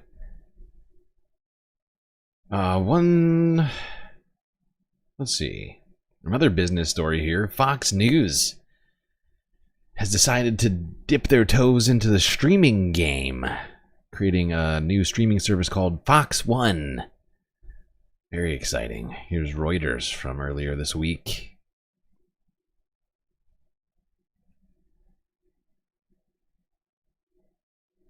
Fox Corporation announced on Monday that its new subscription-based streaming service will be called Fox One, as the media giant looks to grow its audience beyond its legacy broadcasting cable TV channels. The new streaming service, first announced in February, is set to launch before the start of the American football season in the fall. Football was also at the heart of the company's first quarter earnings results on Monday. Fox reported profit and revenue that beat Wall Street expectations thanks to a surge in ad revenue from its February broadcast of Super Bowl 59. More than 127 million viewers tuned into the game, the largest audience in TV history for a single network telecast, according to Nielsen. Advertisers paid as much as $8 million for a 30-second commercial spot. What? But when it comes to streaming services, Fox has largely sat on the sidelines. $8 million for 30 seconds. It's wild. Yeah, Fox News trying to break into the streaming service. Everyone needs more streaming services, okay?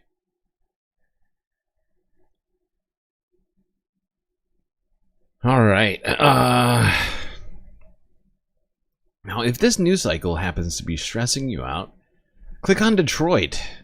Local 4 has an idea for you. Let's go here. Do some relaxing.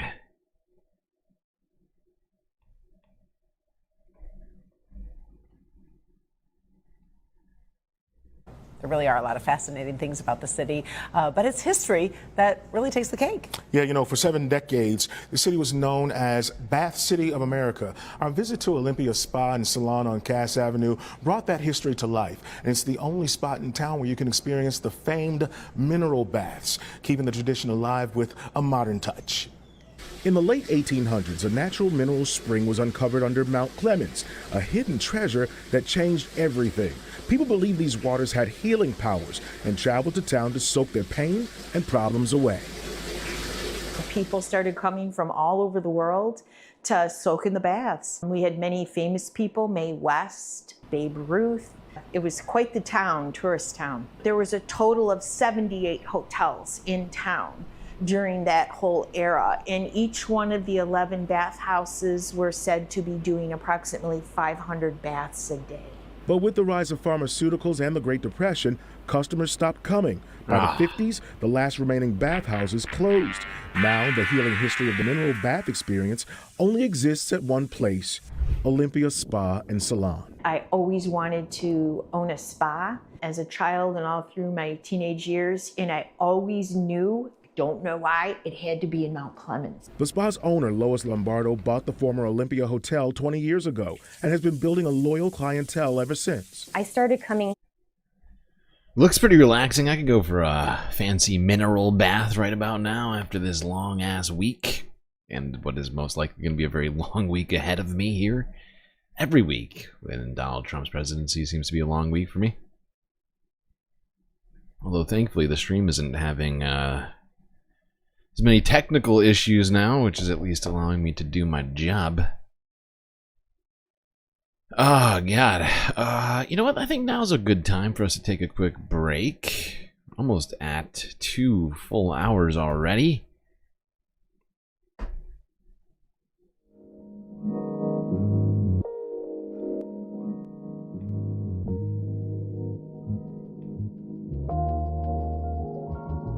Well, I hope everybody's been enjoying the show so far. If you haven't already, hit the like button and don't forget to subscribe. While you're at it, do also consider contributing to the Galactic News Network, as we are completely funded by viewers such as yourself.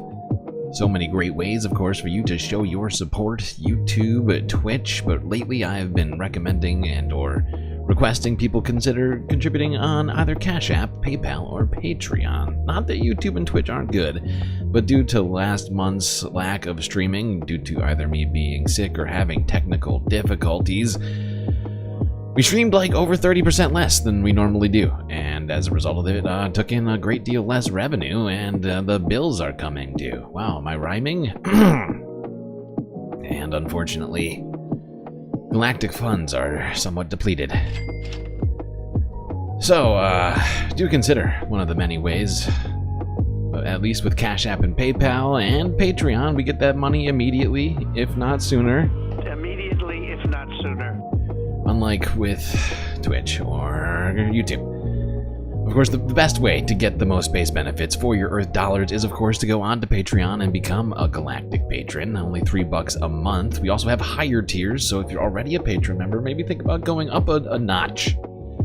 Up to you, though. Of course, enjoy this short space break, everyone. Enough messages for me. Grab yourselves a drink, maybe a snack, and I will be right back.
Right, everyone. You know what that sound means. It means, of course, it's time for us to get back to the stream. Get in those seats.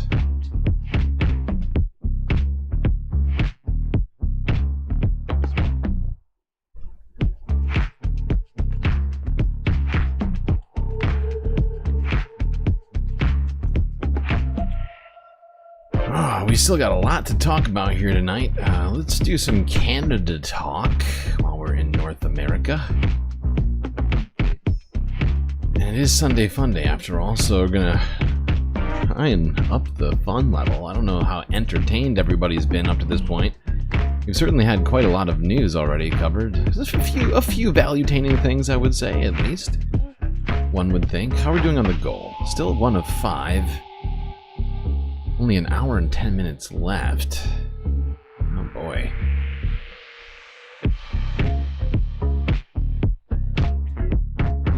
I'm sure we'll get there. I have faith in the space fams. Alright. Now maybe you just got done having yourself a mineral bath for some relaxation purposes and are thinking of a snack. Well, CTV News has an affordable solution for you lovers of pizza. Make it your fucking self.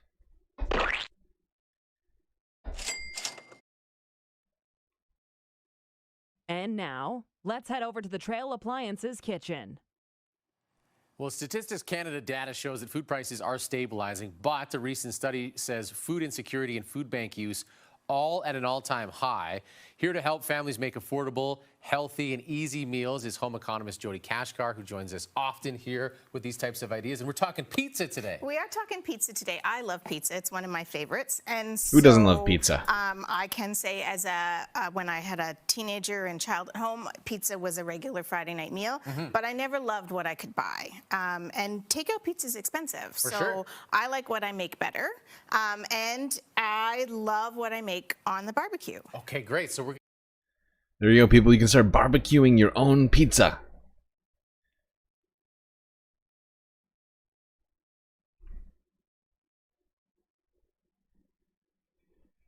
You start barbecuing your own pizza. You know, it's honestly, it's a fair point. You can definitely make a pizza for cheaper, so long as you have the time to do it. We're not going to watch her make an entire pizza, which is absolutely what this video is. We are not. I'm sorry. I'm sorry. I just found it funny. I mean, you know, for some, we don't have time for making pizzas. I mean, it's quite an involved task.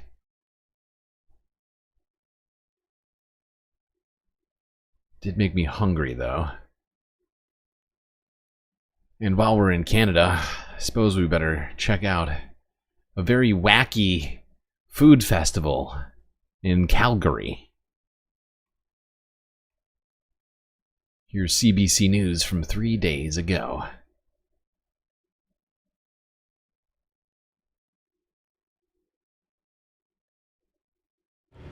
Cheesecake into there.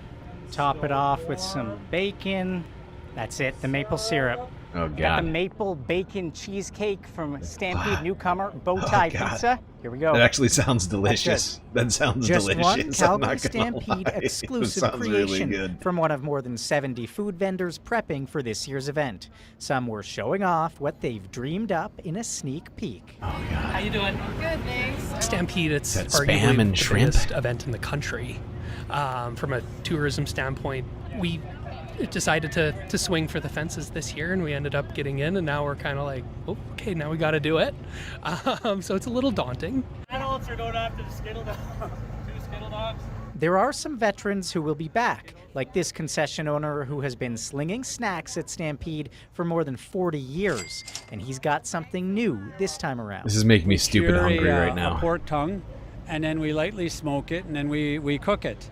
It's very, very tender piece of meat. Obviously, pork tongue has never been at the Stampede, so I thought it'd be kind of cool and wacky.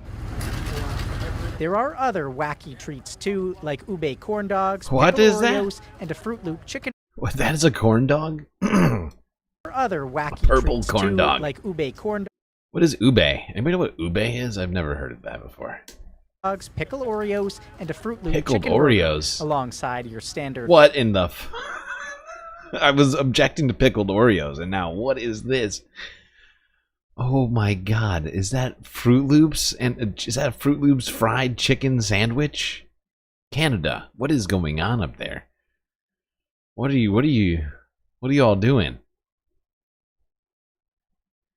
What is this madness? Are you feeling okay, Canada? What is this? Their comfort food. So we want to offer something to all the guests, and we also want to highlight every exhibitor that we have. So it's not just the truly crazy items that we're seeing. It's tasty, it's delightful, it's just a variety. Some vendors have been working on their creations and setup God. for half a year, and this year's All right, I gotta leave. This is just making me too hungry. It's way too hungry. Ube is a Filipino purple root vegetable similar to a yam or taro. You know what? I thought that's what it was, but I was like, no, that's... But I guess I was right. I should have stuck with my intuition. But thank you for the information, Narwhal. I appreciate it. It looked kind of good. I'm not gonna lie. I would have eaten that. I don't know about the freaking Fruit Loops chicken sandwich. That might be... That's too much, man! That might be too much, if you ask me. Alright. Let's keep it Canadian as fuck around here.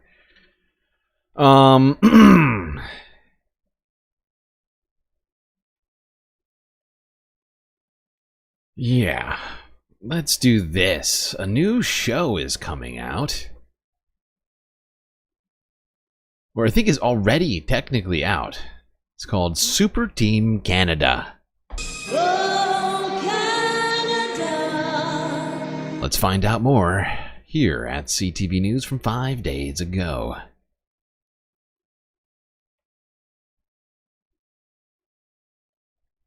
There have been rumors about some Canadian superheroes. Canadian superheroes? Yes, Canadian superheroes, and they are Niagara Falls, the mighty maiden of moisture. Break away when... On May 16th, Crave is launching its first adult animated series called Super Team Poutine. Canada. There's just a dude star-studded who's Canadian called cast, including Poutine. Will Arnett, Kidna Hall, Kevin McDonald, There's a and robot Monty. It's amazing. I love you, Canada. Okay, I love you. This is the most Canadian show in the entire history of everything in human history. Nothing has ever been more Canadian than this. It's a lumberjack called Poutine that shoots gravy out of potato guns. Star-studded Canadian cast, including Will Arnett, Kidna Hall, Kevin McDonald, and Vancouver's own Kobe Smulders of How I Met Your Mother fame, and she plays Niagara Falls. Good morning to you. Good morning to you. So excited to have you with us and so excited about this show. Tell us a bit about Super Team Canada. It is, I'm so happy this is finally coming out. We've been working on this for the last 2 years, and it is just really close to my heart. It is just sort of a love letter to Canada, to all of the Canadian isms that we live with. It's really funny. It's super entertaining, and I get to play Niagara Falls, who, spoiler alert, her power is she controls water, which I think might be somewhat. Wait, what's offensive? Did I say something offensive about Canada, suggesting that poutine is incredibly Canadian? Yes. It's just the best. I had so much fun doing it, and I can't wait for it to actually come out. And you've been in lots of animated series. How was that like? It's the best job on the planet. You roll into a sound booth in your pajamas, and you get to create a world. And luckily for me, Rob and Joel Cohen, who wrote this series, just made my job so easy because they're just fantastic writers. So we would just get in the sound booth and just try to make each other laugh for a couple hours. And then from that came this beautiful show. And making the others laugh, a lot of Canadian talent in this. What was it like working with all? Wow, people objecting to this being the most Canadian show of all time. I was just trying to have fun, okay? I was just trying to have fun, and now you're bringing me down. Now you're making me sad. Fine. Not the most Canadian show ever. I take it all back. It's not even Canadian. You should boycott it. It's American.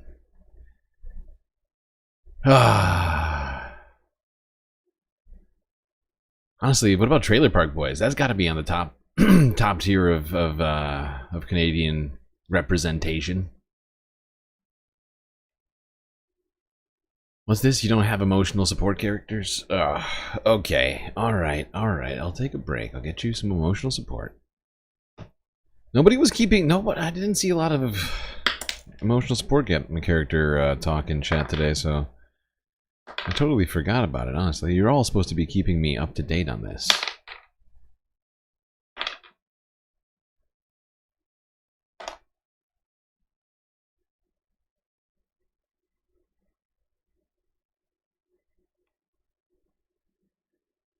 Okay, alright. Stay in Canada. Let's go over to Ontario, where a...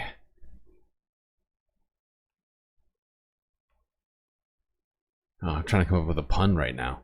I thought I had one for this.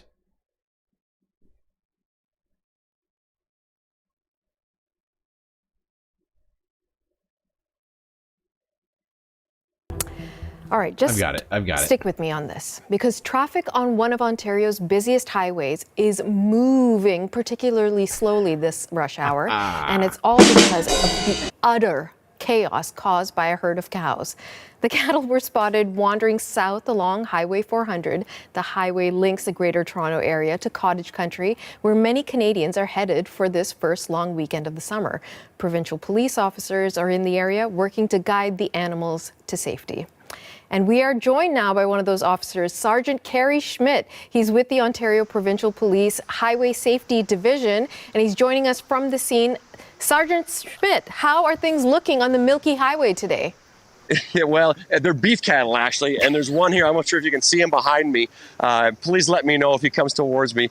He's been running up and down the 400 from Aurora Road, King, and Highway 9, and now up to Canal. So it's been a tough day for these cattle.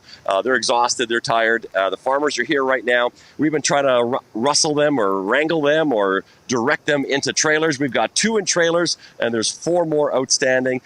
This one right here, we're just waiting for the farmers to get in here with some other equipment, and we're going to be assisting them with whatever we can. Fortunately, they're all off the highway now, which is important because it was running and darting through lanes as we were trying to get these cattle towards the trailers and get them off the highway safely. Now, Sergeant Schmidt, I am no biologist, but I think if it's a cow, it's a she, right? So I can see her chilling out behind you. Yeah. Can you give us a sense of how this happened? Like, how did these cows get on the highway?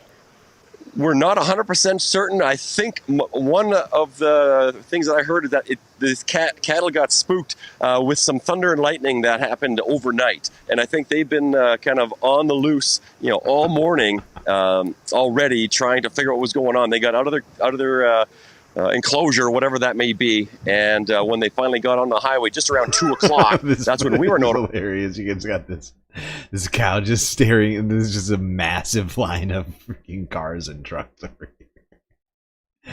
Well, it's a bovine invasion over here in Ontario, Canada. Highways taken over by cows. I do believe eventually the situation was solved. I believe the cows did get back to where they belonged, but they went on quite a springtime trip here.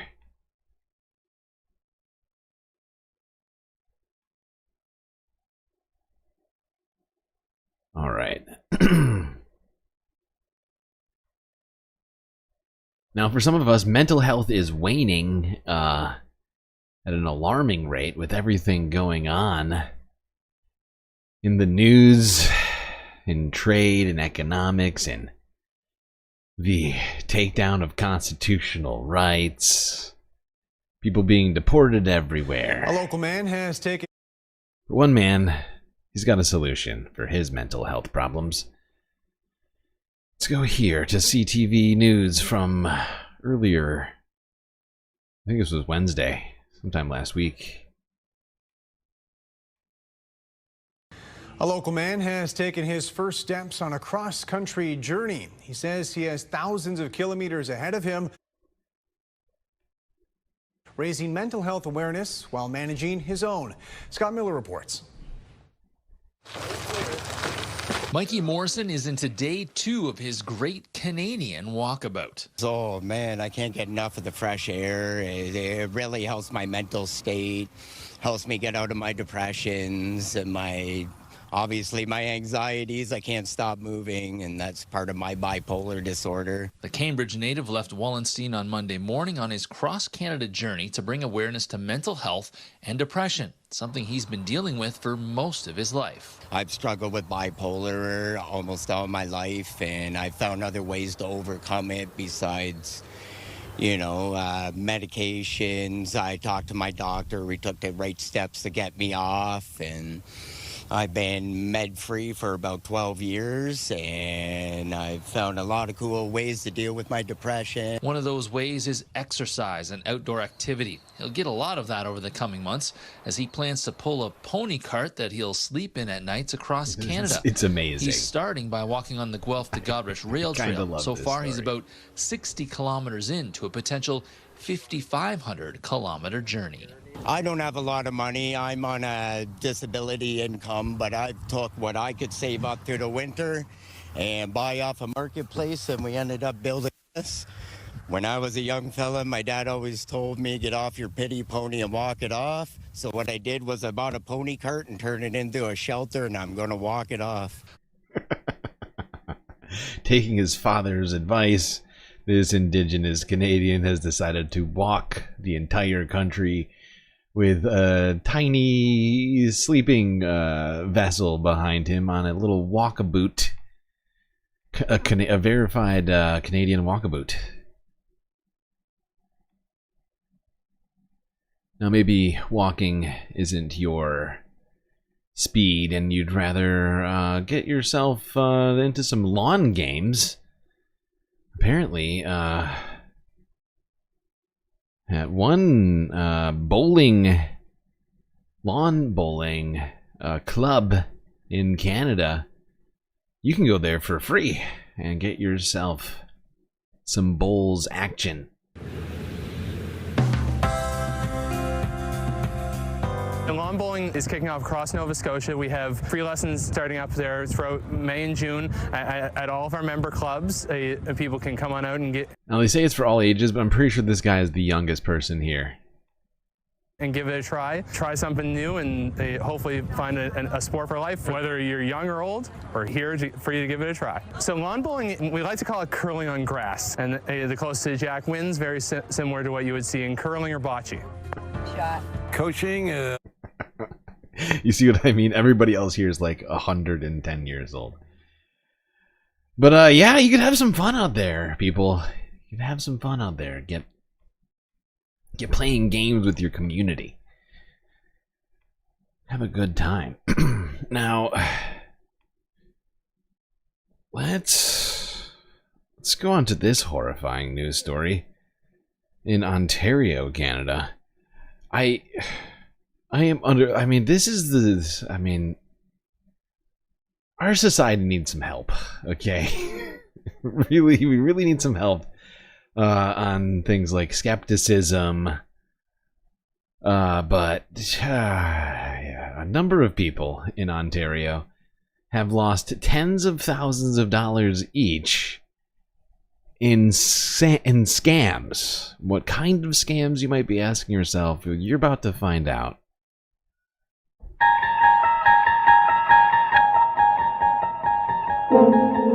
Some people believe in the power of psychics and visit with them for palm readings and spiritual guidance. But if a psychic makes unrealistic promises and asks for a lot of money, that should be a red flag that something isn't right. Here's Pat Foran and Consumer Alert. Pat. Thanks, Nathan and Michelle. We had a story 3 months ago about a woman who gave a psychic more than $50,000 following our report. We heard from other people who also gave psychics large amounts of money. It's a trap. Joanne Whalen went to a psychic who promised her she could make a man at the gym fall in love with her. Jesus Started with Christ. $500, but eventually she handed over more than $50,000. The love connection never did happen. I said to her, why isn't anything happening for me? Why? All I'm doing is paying you money.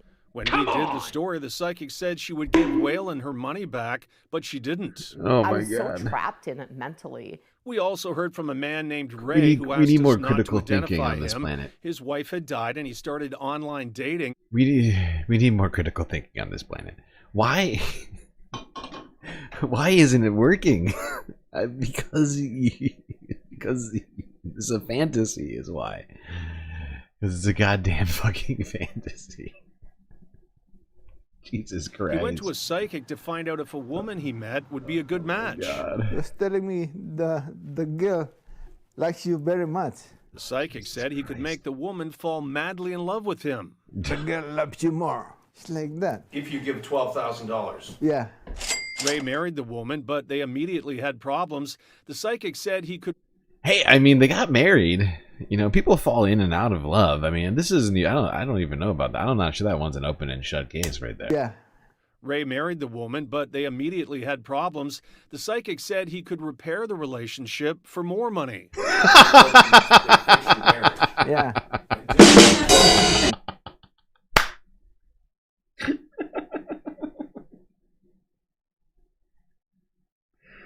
Oh my God, that last part broke me though. But then he went back and I take everything back. Oh my God. Hell, this is the opposite of a free tarot reading. Oh. Ray gave 3 psychics $75,000. Miss Cleo references, Another and she man- has exactly, chat. Miss Cleo with the free tarot readings. Indeed. These are the most expensive tarot readings I've ever heard. Pitchforks Dragon with a sweet, sweet super chat. Our society is messed up, but we appreciate all the hard work you put into making the best damn live streaming show on YouTube. No offense, other leftist YouTubers. Thank you, Pitchforks. It's a incredible comment and much appreciated super chat. HJ also asked us not to show his identity. A psychic told him he was controlled by demons. Oh my God. So whatever demon was in me or No, my family buddy. would be removed. The psychic kept asking for more money, and HJ was told if he paid it, the demons would buddy. be purged, and he would... Oh my God, dude. Oh my God. Some people are so goddamn gullible. There was a demon in you, and they were gonna remove it. They were gonna get you. Gonna get you to pay them for the lottery numbers. Was in me or my family would be removed. Oh my The god. psychic kept asking for more money, and HJ was told if he paid it, the demons would be purged and he would win a huge jackpot. He did some prayers, he said. And then what he did is he said, oh, you're a lucky man. You can win the lottery and all that. In the end, HJ gave the psychic $80,000. Oh my god. I'm an idiot. I'm sorry. Oh, And yeah. I feel like an idiot. Total idiot. I let this thing happen to me. They're really like any other type of fraud. They're targeting vulnerabilities. Detective David Coffey says psychic frauds are not always reported, and there's no guarantee victims will have their money returned. But he says charging large amounts of money and making unrealistic claims is illegal. The criminal code's quite clear, Illegal. though. Fraud is when somebody uses deception to defraud another person. Both Ray and HJ say giving away so much money has ruined their finances, and they're not sure how they'll recover. This is unbelievable.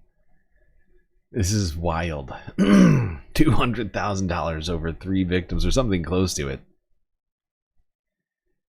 That is insane.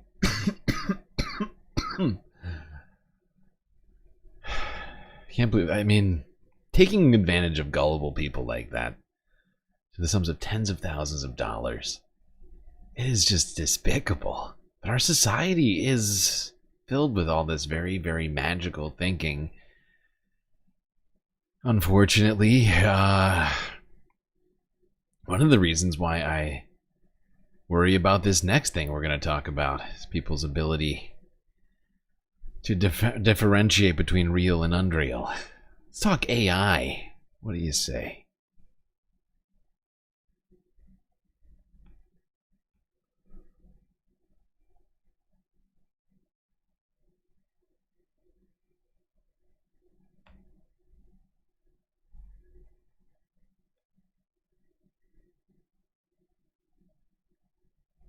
We are back, and we are joined now by Brian Merchant, technology reporter in residence at the AI Now Institute, publisher of the newsletter Blood in the Machine. It's also the title of his 2023 book. Previously, the technology columnist for the LA Times and senior editor at Motherboard back then. Brian, thanks so much for coming on the show today. Yeah, thanks so much for having me. Of course. So you wrote a piece for your Substack, as I mentioned. It's called Blood in the Machine. It's called The AI Jobs Crisis is Here Now. So why were you compelled to write and indicate that the AI jobs crisis is already here, that people have been warning about for a while? And what is its impact looking like in the present? Yeah, well, I kind of wanted to dive into that question, right? Like, I mean, it's always put in the future tense. Like, what will AI mean for jobs? What is going to happen? How it's sort of positioned as this unknowable thing. But over the last 2 years, I have been sort of reporting on and talking to people who are dealing with sort of this frontline impact. And even though it's not necessarily sort of being tracked on like a macroeconomic level, we need more good data on this. I've had enough sort of anecdata. I've done enough investigative work. I've talked to so many workers who are impacted by this stuff that I decided I just needed to start putting this all together and to formulate a theory of what is happening now. And sort of the most recent catalyst was the fact that I'm sure folks maybe saw in the news that Duolingo had announced that it was going to be, again, like in the future, it was going to be an AI first, company, and that they're going to start phasing out contractors and writers and translators. And I soon heard from actual writers and say, there's nothing future tense about this. Yeah. They've already let us all go. Absolutely. And that's one of the things I've been saying about Donald Trump's policy. I mean, it's incredibly incoherent for so many reasons. But as he talks about bringing back American jobs, he's also talking about bringing AI, like as much AI infrastructure to the United States as well. You can't have really doing both, Doing both is pretty much impossible, because all the AI people are doing everything they can to remove jobs in general from the planet. Everything but VC firms. writers and translators, people who sort of have made Duolingo in this quirky language learning app into a success, and that's what people love about it. We're gone. Like, they fired us 6 months ago or a year ago, and now they're replacing what we used to do with AI. And I've heard stories like this in the video game industry, in illustration, in the animation industry, and so it's enough to say, look, the AI companies are providing other corporations with this logic, this idea that they can automate or replace their workers. Whether or not the technology is ready or it actually can replace the workers, sometimes it doesn't matter.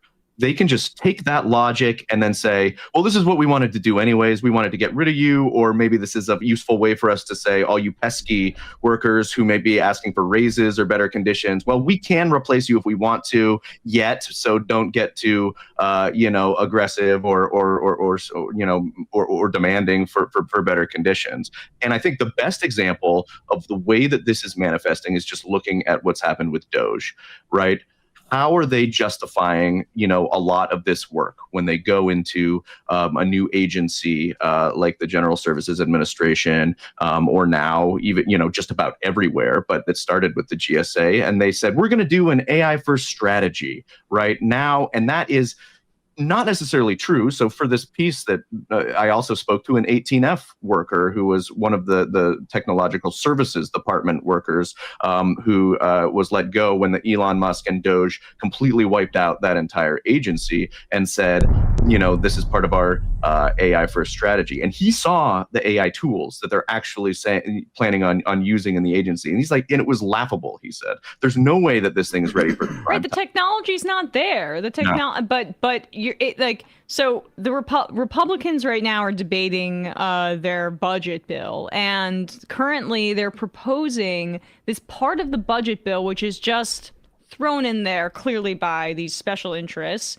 that says, so much for states' rights. The Republicans want to use the federal government to block states in the United States, even if they have state law, from regulating AI for 10 years. And what's so crazy about what you're describing is Duolingo is firing these people with this AI that's not, the technology isn't there, but what is there is built on from culling from the work of human beings prior to this. 100%. I mean, and that's what, and we're going to, so the, people often say, well, which is it? Is, AI, so scary that it's going to replace us all and we need to prepare for that? Or does it suck and is something that we shouldn't worry about? But the answer is it can be both, and it is both, because it is being used as the tool to do these things, as an excuse to do these things. And right, yeah, and it's all the companies have to be convinced of is that it's more efficient for their business model to replace you with AI, right? Whether or not it's doing a better job than you is not necessarily the important question. It's just whether or not they start relying more on using this AI for their own means and to pad their bottom line. They don't have to pay robots health insurance. They certainly don't have to pay lines of code health insurance. It's the fact is right now we just don't have the wiggle room in our economy, right? Like, think about it. People are in just extreme debt, record credit card debt in the United States. People buying groceries on credit cards. We've got a cost of living crisis, and it's insane to think that we would introduce things that are being purported as replacements for workers right now, as a solution to all of this, without an adequate safety net to address any of these things. Something that's being gutted and dismantled as we speak by Republicans. Can do immense damage in the short term. You look at a company like Klarna, which is this fintech company, this Swedish company that was like one of the first major companies to like go all in on AI and like really be a cheerleader, so much so that OpenAI is using like quotes and testimonials on its own webpage. And I think Klarna just did a deal with DoorDash so that you can do installment payments for your lunch, which is going to just completely, we just hit a record credit card debt a few months ago, just to give people a sense of how people are getting by just putting it on their cards right now.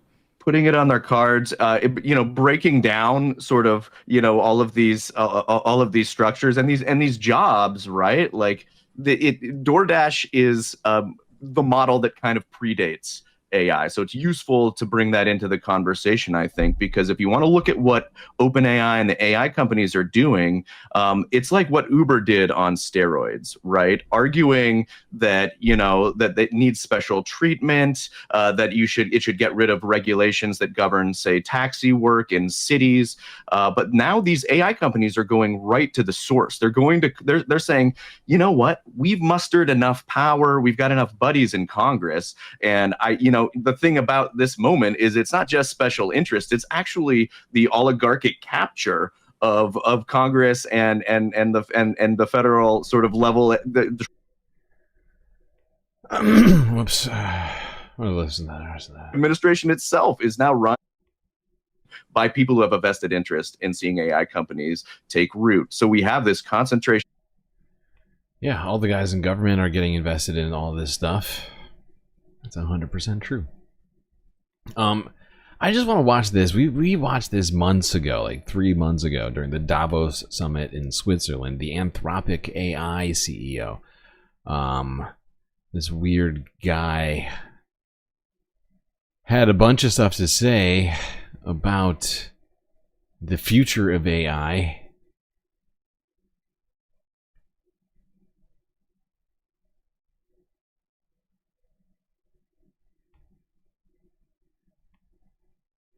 Official did before. I love how this guy is gleefully saying, hey, everybody, you are now going to perform the same task over and over. You're going to now, 90% of your job is going to be taken up by a robot in the next 6 months to a year, essentially, is what he's suggesting. Right? And that's actually going to be good for you. You're not going to be bored to death by having to do the same, same thing over and over and over and over and over again while this robot does all your job. You're going to love that. You're going to love that. It's going to be great for you. You can also think. Okay, so we'll do 10% of our jobs, and then we will organize our entire lives around what AI does, right? We will mold ourselves in the image of AI. Oh, God. He says this with way too much excitement. Brutal efficiency. That sounds good for human beings. I just want that to stick in everyone's head, and I think I'll play it one more time for you, okay? But just to reiterate what he just said. He said, when we get to the point of having automated away all of the jobs, that's when people like the people who are at Davos now will decide for the rest of humanity how the economic system functions and whether or not humans have meaning in their lives. By the way, this guy runs Anthropic AI, which is a $61 billion market cap. He's one of the big, he's one of the big players in the AI space. We don't talk about Anthropic very much, but this is one of the oligarchs out here. The AI oligarchs who are attempting to take away the jobs, but has zero plan on how to solve all of this.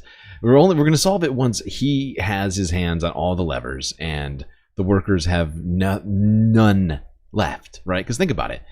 He's talking. The place that he's at is once again at Davos, is in Davos, Switzerland, right? This is the billionaire conference. So yeah, I just want you to think about that, right? Workers will have zero power in this, and his plan is that the billionaires will decide how, even more so than now, how the resources are distributed to the rest of society. None of us will have any, you know, we won't have any levers to pull. We won't have our labor to withhold if what his imagined future actually comes to fruition, right? Rather than addressing it now. And this is why I have so many problems with us chasing this rabbit hole down. Because if we don't create that social safety net before the billionaires have complete control of labor, if this hypothetical scenario actually were to play out, right, then we are fucked as a society, right? Everybody following me on that situation? Once all these AI companies do what they're purporting to do, whether or not that ever happens, if we get to that place without having solved that, then we will have no way of of forcing them to do what is best for society, and they'll just, be looking down from, some starship in the clouds upon us, deciding, okay, we'll let Baltimore have we'll drop some food parcels down to Baltimore, and watch the poors fight over it. Maybe they'll actually just start a Hunger Games type situation.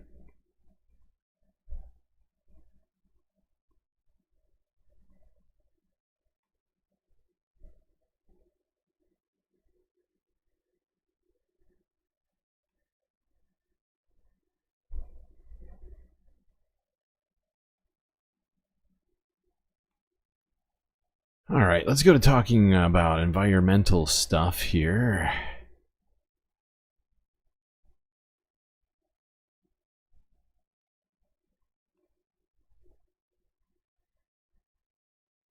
Started off with PBS NewsHour from 7 hours ago. What the dismissal of hundreds of scientists means for a flagship climate report. Climate and everything are the same word.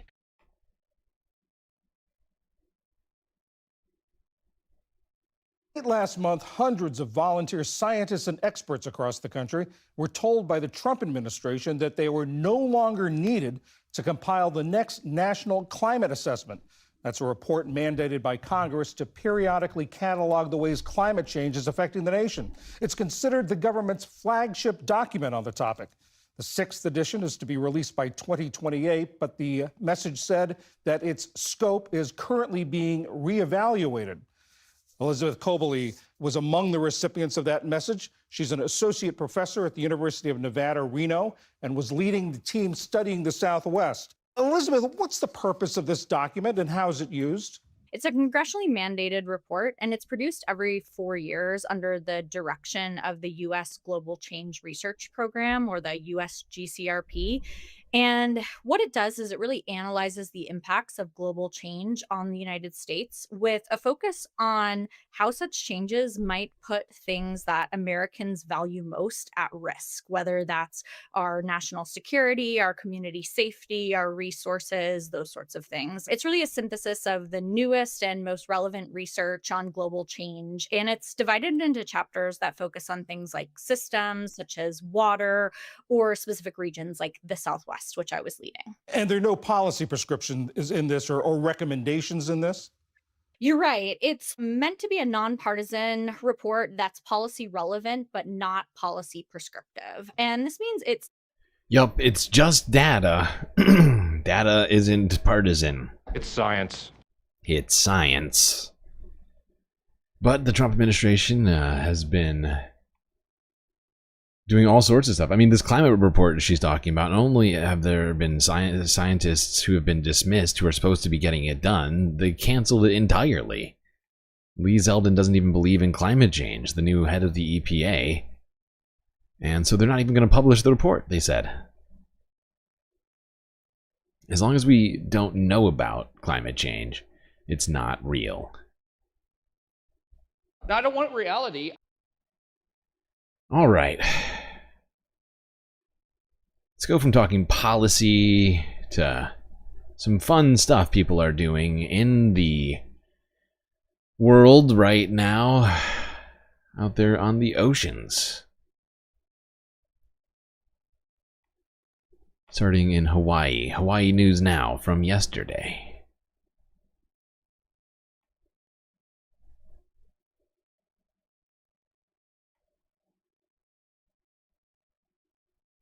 New tonight, an historic journey interrupted by the Maui wildfires is about to resume. Our Ben Gutierrez shows us how the Hokule'a is once again preparing for its worldwide voyage. It's been a year and a half since Hokule'a paused its Moana Nui Akea worldwide voyage. Crew members are definitely ready to set sail again. Here we're in the last stages of loading all the food and the water and supplies that will take Hokule'a and her crew from here to Hilo and then onward to Papeete. Dozens of containers to hold hundreds of gallons of fresh water, cooking supplies, and more. Enough for Hokule'a's roughly 2,000-mile journey to Tahiti. Tahiti is obviously very special. It's a very historical journey, an ancestral journey, and so we look forward to celebrating with the Ohana down there who are very excited to see us. We are very excited to see them. Tahiti was Hokule'a's first destination shortly after it launched in 1975, steered only by navigation techniques from ancient Polynesians. It's a very intentional voyage with skill and thought and engineering that was really, doubted, I think, in the time. As we're sailing in the middle of the ocean, we're always thinking like, wow, this is how our ancestors have been doing it for thousands of years. Hokule'a began her Moana Nui Akea voyage in 2023, starting in Alaska and down the west coast of North America. But she returned home after the Lahaina wildfire and toured the Hawaiian Islands. And in March, huge celebrations were held to mark the 50th anniversary of her launching. Kalea Wong will be the captain and navigator for the first leg of the journey to Hilo. Canoes were going through Alaska and America and now be able to restart and start here from Hawaii through our channels. It's going to be incredible. From Hilo, Hokule'a will sail to Tahiti on the voyage that will eventually take it to Aotearoa and Micronesia This through is next wild. year, and the Philippines, Japan, and Korea. Hokule'a will then be shipped back to the U.S. West Coast, travel down Central and South America, back to Tahiti, and return to Hawaii in 2028. We feel it's bringing Hawaii everywhere we go, and so we hope that you will come with us and hear and learn and experience. This is pretty cool. Do it using a man-powered vessel to cross the seas multiple times. An incredible journey that these people are taking. Of an ancient variety.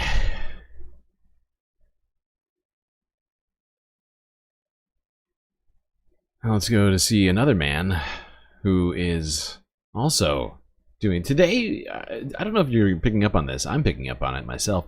There's definitely something of a nautical theme going on. We started it off talking about that shipping accident in Brooklyn.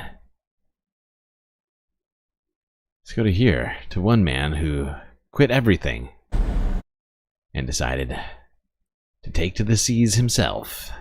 Have you ever dreamed of quitting your job and sailing around the world? Well, you're about to meet a man who is living that dream after quitting. I'm a corporate guy. I absolutely hate this life, this kind of life, this lifestyle.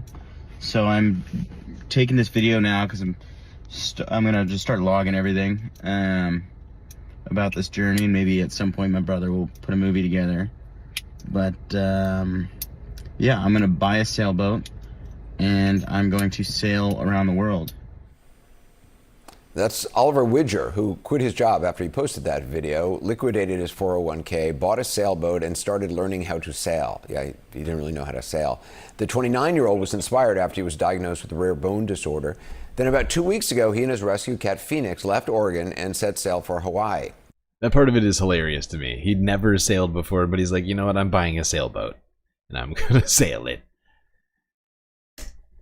Then about 2 weeks ago, he and his rescue cat Phoenix left Oregon and set sail for Hawaii. It's the first stop on his planned trip around the world. Tonight, he joins us from somewhere in the Pacific. Hey, Oliver, it's Anderson Cooper. Can you hear me?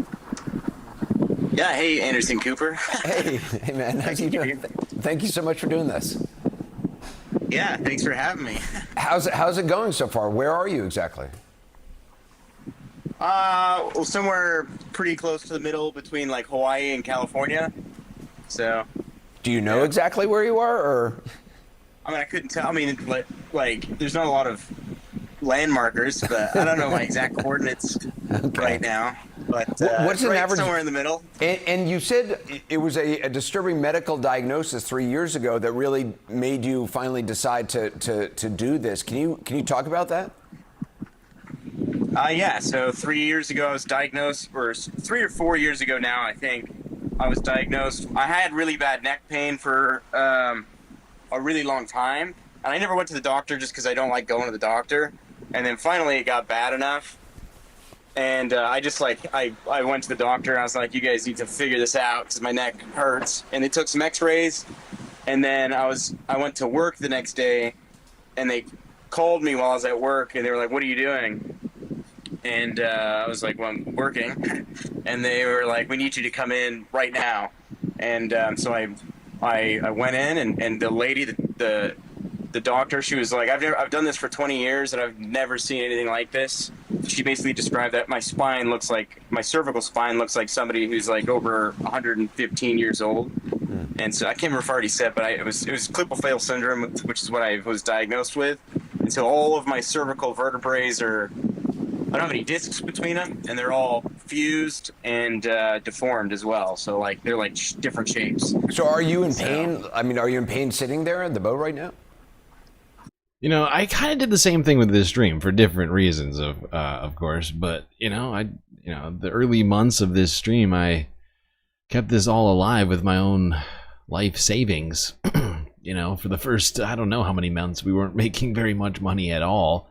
Didn't get monetized until the beginning of this year, and I did it for other reasons, but still. This story kind of touches me a lot in multiple ways, and it's pretty incredible that this guy decided to do this. I mean, it's some people would say it's crazy, but I think it's fucking awesome. Yeah, well, I'm always in like on a scale of 1 to 10, like my pain's always like a 2, but it like fluctuates. I mean, I gotta say, I'm sitting here in a suit and a tie. And you are out in this incredible, beautiful ocean, and the sky is incredibly beautiful behind you. And I'm thinking to myself, what am I doing with my life? Can you just talk about the actual decision? Because a lot of people dream of doing a change like this. How hard was it to make that leap? So hard. It was the hardest thing I've ever done in my life. That was the hardest thing. I've done the impossible. All the things I've done have been impossible things. But even after that, making the jump was the hardest thing. And I think my issue with my neck was the greatest thing that could have ever happened to me because it put everything in perspective. And I think that's what gave me the courage to just, make the leap and go for it. Pretty amazing story. This guy, he's apparently heading to Hawaii and then gonna be sailing around the world.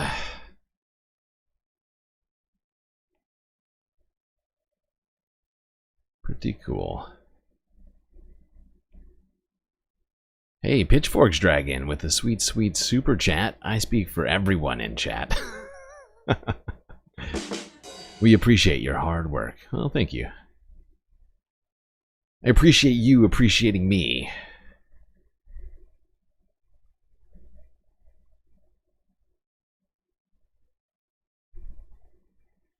Honestly, I have back pain too. I've had back pain for quite some time. I've gotten into a car accident when I was in my early 20s. As long as I stay active and like work out, but when I don't, boy oh boy, it gets bad. I think I've talked about it a bunch of times before, but it's true.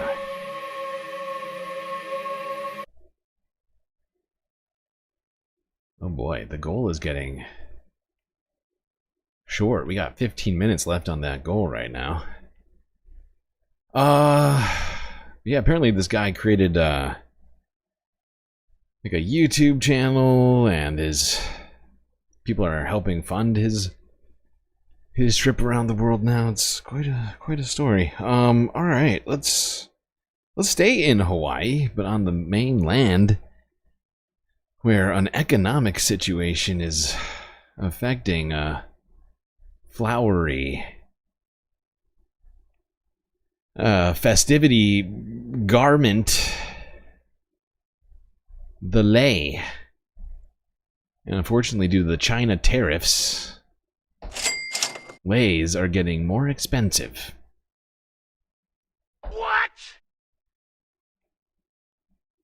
Now, we all know that it's a tradition to give lei on graduation day, but this year, get ready to pay more, a lot more, for lei made with fresh flowers. Nikki Schenfeld explains. Lei stands were extremely busy this morning.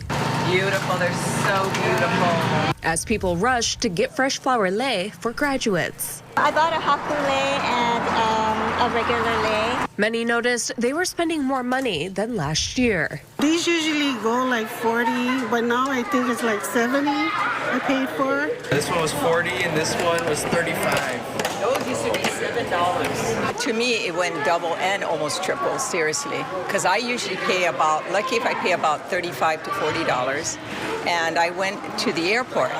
And the airport, one lady wanted up to between $65 and up, almost to $80. And I got $50. In early April, new tariffs took effect, which raised prices for countries like Colombia, Ecuador, and Thailand, where most fresh flowers come from. There were also tariffs on China for goods like plastic containers and vases. China. And while negotiations are underway with some countries, owners say they were paying more for goods. Well, harder to get laid in Hawaii than usual thanks to Trump's tariffs. All right. Let's go way north of Hawaii, all the way up to Alaska, where we have a moose-related news clip for you. Here's global news from 7 hours ago.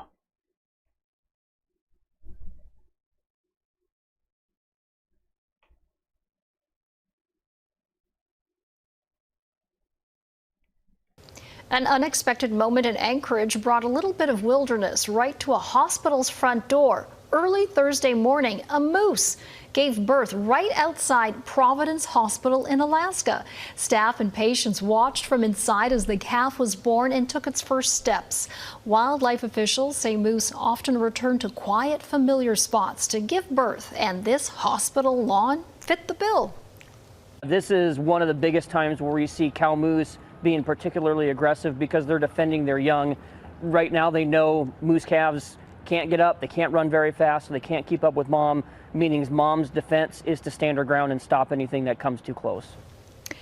With calving season underway, officials are urging people to keep their distance and remember that even in the city, nature sometimes walks right up to our doorstep. There we go, the miracle of moose life. Happening outside of a random Alaska hospital. This moose decided, oh, well, time for me to give birth. No appointment needed. Just do it right there on the lawn. Okay, let's go back down south to mainland United States, to California, where one man is proving that technology can save whales and make fishermen money. Here's CBS News from yesterday. Yes, I know we did it yesterday, but it's a good one. Come on. Protecting marine mammals, but at a cost. While Americans love to eat crab and lobster in the summer months, seafood caught in cages can put other ocean creatures at risk, including whales. Entanglements in fishing lines have contributed to humpback whales being on the endangered species list. And while there may be a solution, as Elizabeth Cook reports, not all fishermen are willing to pay the price. San Francisco's Fisherman's Wharf, known to many as a tourist attraction, is not a place that embraces change. Here, a small fleet of crab boats is operated by fishermen who catch crabs the same way their ancestors have caught them in the waters outside the Golden Gate for over 170 years. The technique means they use lots of long lines of rope, and that's a problem. Some 922 endangered humpback whales have died or were maimed since 2007 as a result of the ropes entangling them. That's according to the National Oceanic and Atmospheric Administration. That's why Bran Little is experimenting with a high-tech way to bring his crab cages up from the ocean floor. This drawstring comes off of it, it just slips off. So you're really a pioneer for your industry using this pop-up gear.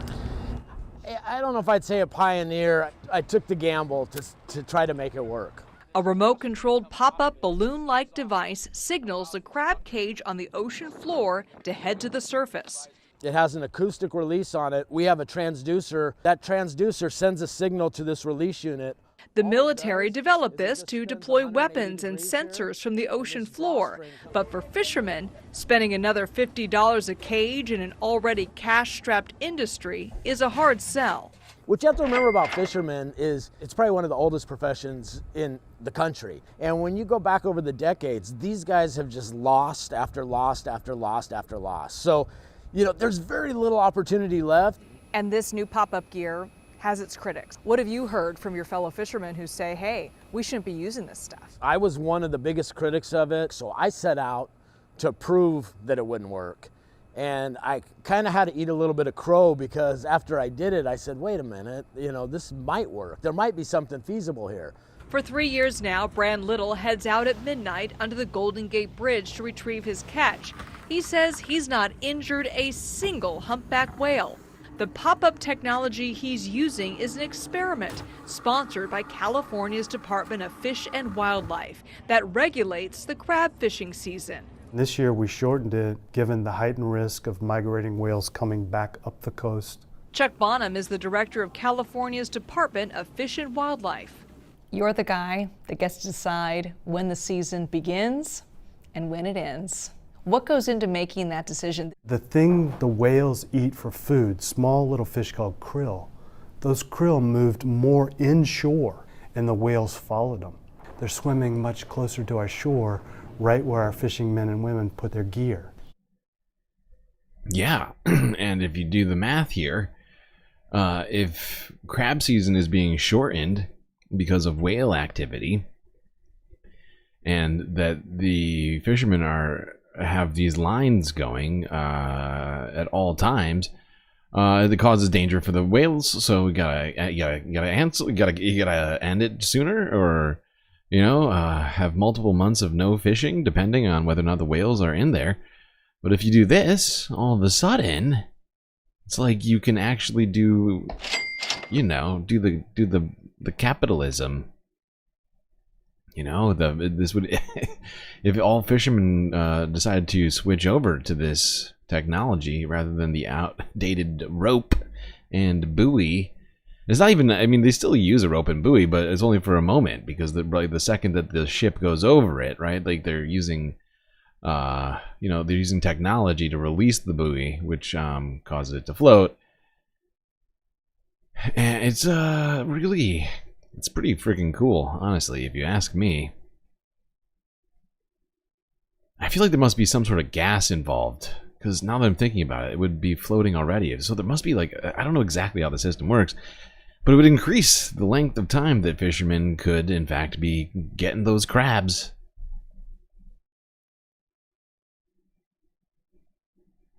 It's a win-win-win. Whales, fishermen, and humanity.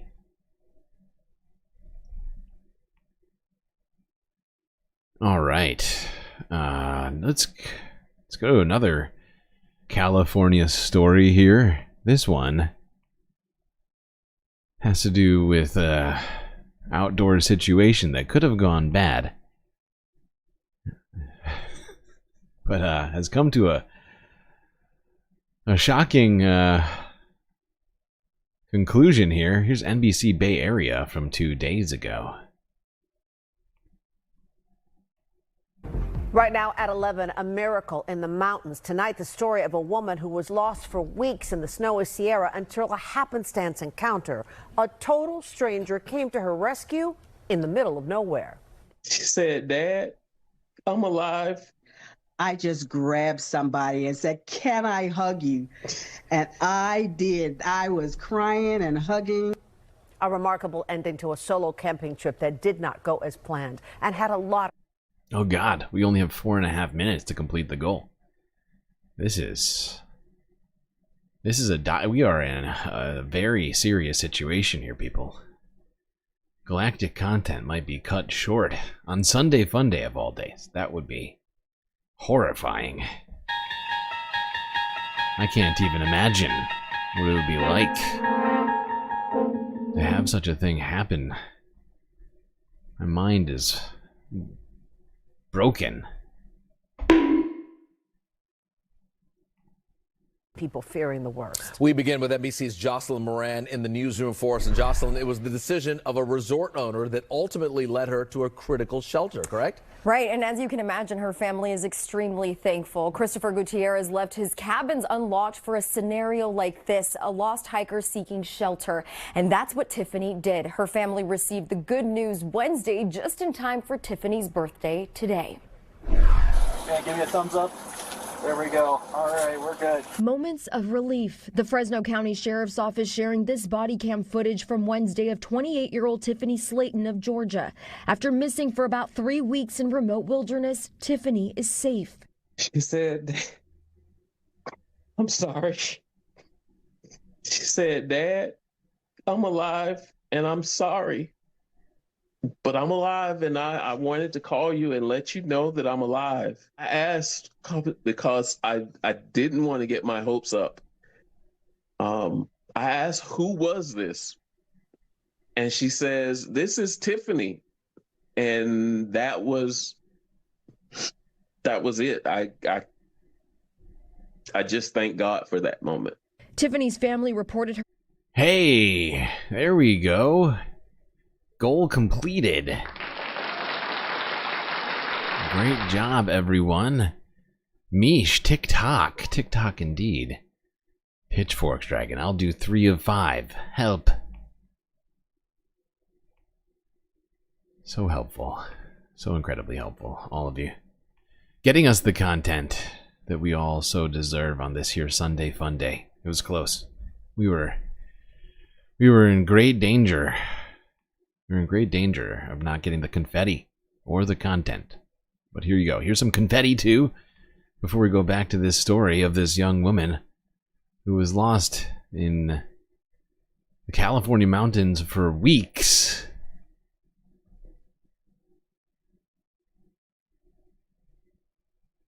All right, back to it.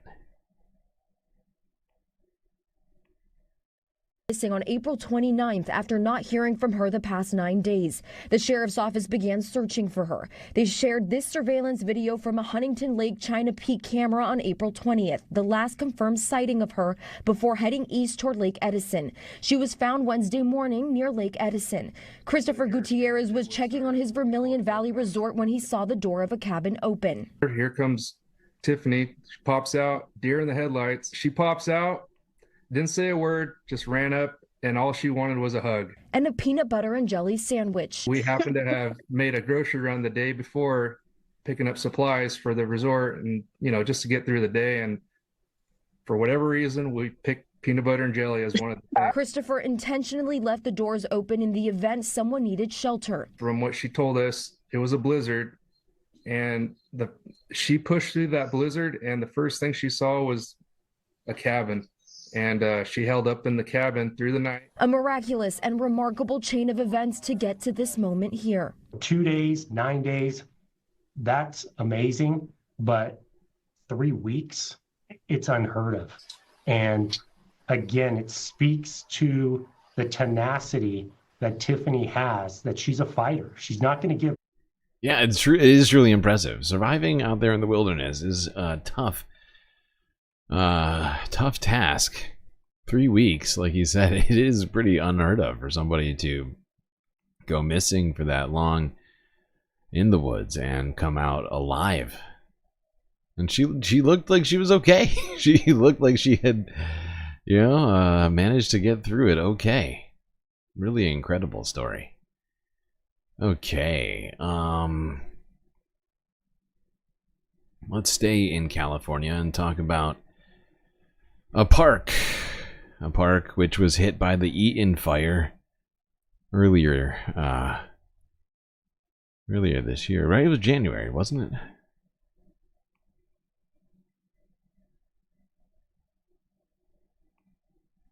She has stories, and she could write a book. Are we getting raided? Raided by who? And when medics examined Tiffany, she was dehydrated, but otherwise was okay. And we are expecting to hear from Tiffany herself tomorrow during a press conference in Fresno. Raj.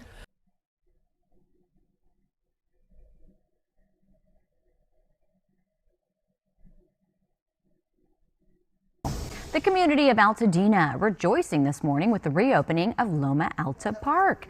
Here is a live look at the celebration taking place right now. You see a speaker there at the podium. Over a month ago, hundreds of volunteers gathered at the park to rebuild the areas damaged by the devastating Eaton fire. The park now boasts a new playground, a pair of baseball fields, new landscaping, and murals. A special day of free activities and a picnic are on tap until 5 o'clock this evening.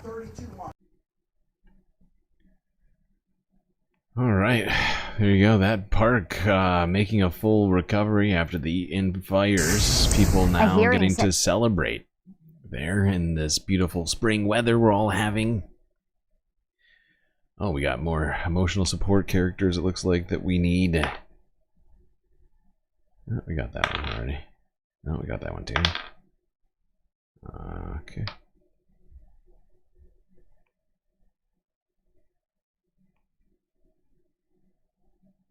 All right. Oh, I should have done this in a different order. Whatever. Doesn't matter. Let's talk about volcanoes.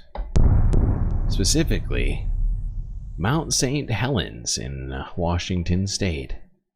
And what scientists have been learning about that volcano 45 years later. After the last eruption, which happened in the 45 70s. years ago today that Mount St. Helens, a volcano 50 miles north of Portland, Oregon, exploded in a spectacular and devastating eruption. It triggered the biggest landslide in Earth's recorded history. 200 square miles of forest was flattened. The ash cloud eventually reached the northeastern United States. 57 people died, making it the deadliest and most destructive volcanic eruption in U.S. history. Steve Olson is the author of Eruption, the Untold Story of Mount St. Helens. Steve, remind us, take us back. Just how big, how devastating was this explosion, this eruption? Oh, it was an incredible event. It was the largest natural disaster in U.S. history. The eruption of Mount St. Helens was much more powerful than any hurricane, any explosion of a nuclear weapon. It was a devastating event for Southwest Washington State. 45 years ago, but are effects still being felt in certain parts of the region? They are, actually. Communities downstream from Mount St. Helens are still dealing with sediment that was washed down in the eruption that keeps coming down the rivers and clogs water intake pipes and fills up the rivers, making it hard for boats to get through. The eruption generated so much sediment that scientists don't actually know what to do with it. They've erected a dam to try to control it, but no, it's going to be an ongoing problem for decades, I'm sure. And that's even assuming the volcano doesn't erupt again. Now, most people think of a volcanic eruption as going up. The mountain sort of blows the top off. But I understand this went sideways. It was lateral. Is that right? It did. And that was one of the reasons that the danger zones around the mountain were so close to the volcano. Of the 57 people who died, 54 were outside the danger zones. And the 3 who were inside the danger zones actually had permission to be in that area.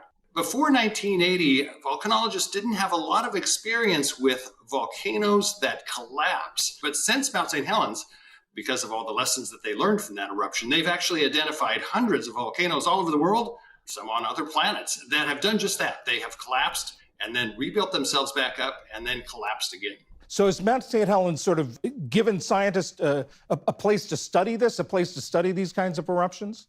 It has been. No, it's probably been the most important volcanic eruption in the history of the study of volcanoes. There were a lot of people around the volcano who were taking pictures of it. Some of them did not survive, but a lot of people survived with their photographs. And those photographs just provided incredible documentary evidence of the eruption and its aftermath. As I understand, the U.S. Geological Survey said that before 1980, the last eruption was, I believe, 1857. But there were warning signs, weren't there, that some rumbling starting in March? And has this taught anything to scientists or emergency preparedness people that's been used over the years?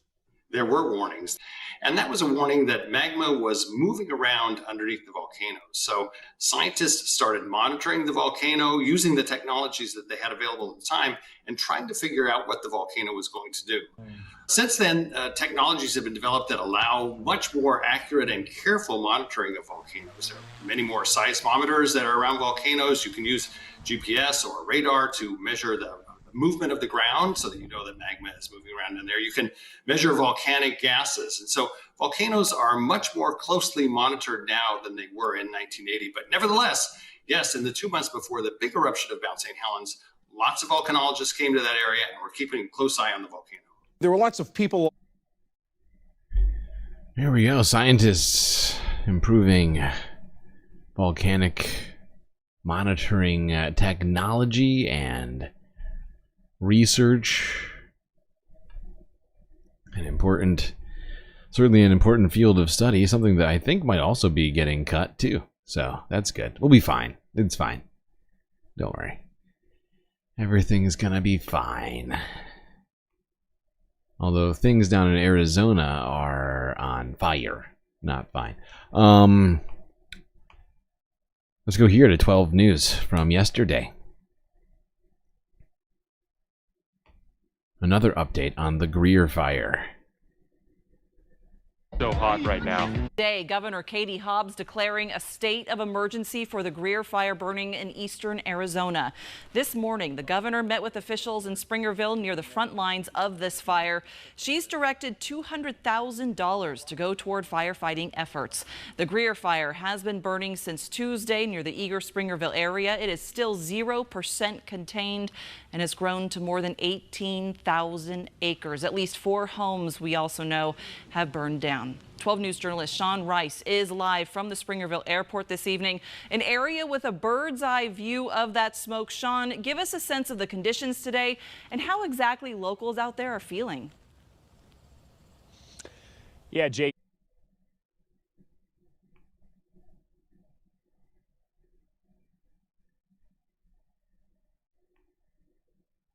Yeah, Jade, good evening to you. It is a whole lot windier here today than it was on Friday, as the forecast did call for the return of those red flag windy conditions. I want to give you a sense of what we're seeing right now as thick smoke just continues to run into these 2 small communities here in Apache County, Eager and Springerville.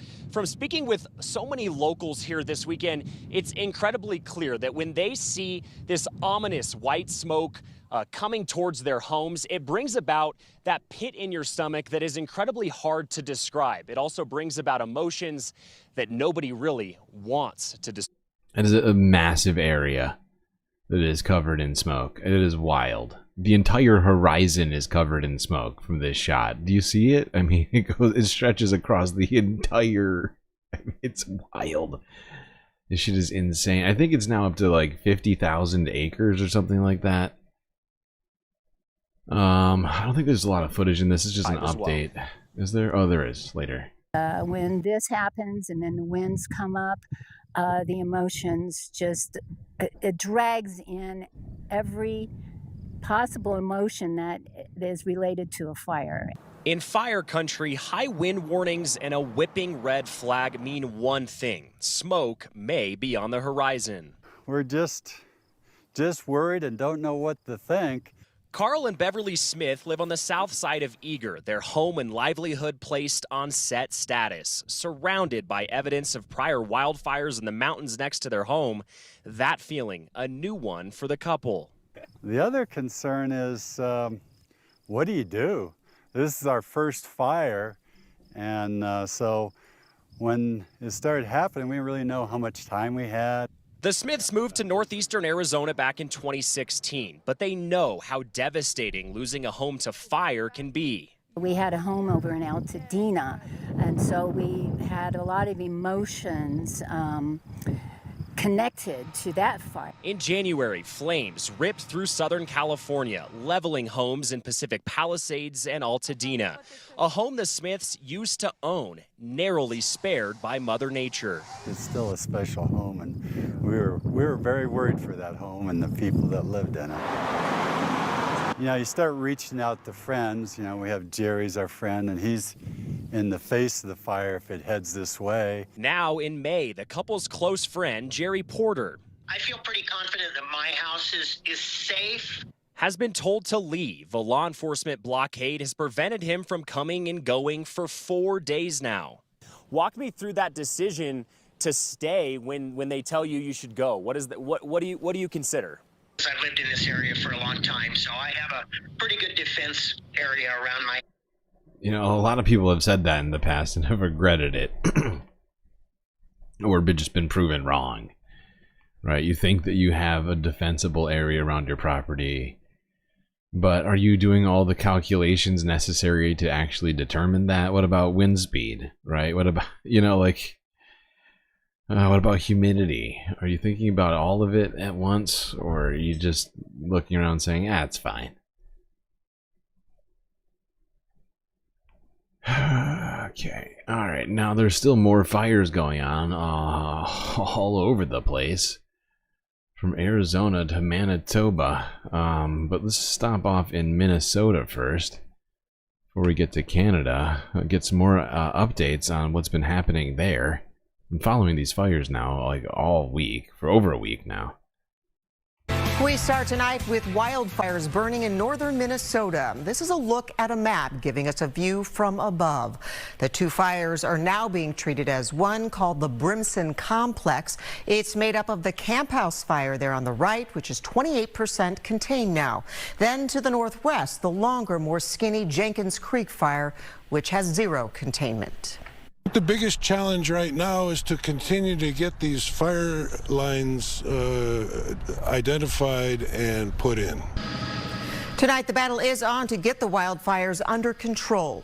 Thanks for joining us tonight. I'm Karen Scullin. Fox 9's Mike Manzoni is live at the command center in Two Harbors tonight. And Mike, the rainy weather there helping at least a little bit there, huh? Yeah, Karen, the Brimson fires did not grow overnight, which is, of course, a good thing. But at this hour, crews are still working to contain them. We've had an increase in the number of personnel and heavy equipment that's come in the last 24 hours. Crews are still working to put out hot spots. They planned on getting more aerial views of the fires on Saturday to help with containment lines. The Jenkins Creek fire is still uncontained, but crews now have the Camp House fire 28% contained, and the Munger Shaw fire is half contained. We are also going to send out the UAS, the drones, again today. They're very helpful in helping us determine just exactly where the fire is on the ground and help us to plan our efforts for putting in the fire lane. On Saturday, deputies again allowed cabin owners past the roadblock in Brimson to survey the damage. That process started on Friday when a Fridley couple found their cabin in ruins. It's a lot to take in. It's very devastating when you see it in person. And up in Hoyt Lakes tonight. Okay, I've got one more on this. Here's Fox 9 once again. Minneapolis, St. Paul from 4 hours ago. Now, it's good to see the containment. We turn to the wildfires now in northern Minnesota. I mean, containment is this is a live finally, look at a map giving us finally increasing. I mean, we were at 0% containment for I don't know how long, like basically an entire week. But in the last 24 hours, with cooler weather and some rain that's been going through the area, has allowed firefighters, Forest Service people, National Guard to work together to get the containment up to some level. I mean, if it's below 70%, you still got yourself an active fire, right? And this is going to continue to get bigger. The view from above. Again, those two fires are being treated as the one Brimson complex. The Camp House fire is on the right, and then to the northwest, the longer, narrower Jenkins Creek fire. Got to see the property for the first time, and it's totally gone, just decimated. And new tonight at 5, some people are returning to their cabins up north to find that there is nothing left. Dreary weather this weekend did help to prevent the spread of wildfires, though. And Fox 9's Mike Manzoni is live at the command center in Two Harbors right now. And Mike, you spoke with a Minneapolis woman who saw her cabin site for the first time today. Yeah, and Kelsey, the flames destroyed everything except her sauna. She's one of several people along Highway 44 who lost their cabins. Oh, it's horrible. Everything but the sauna. Oh, man. It's somewhat ironic. Although I guess, in this moment, you probably really need a chance to relax. In the last week from these wildfires, Carrie Pickett is her name, from Minneapolis. She sent us these photos of her property. She bought the place 5 years ago. You can see there isn't much left. The fire destroyed almost everything there. Even several days later, some of the rubble is still burning.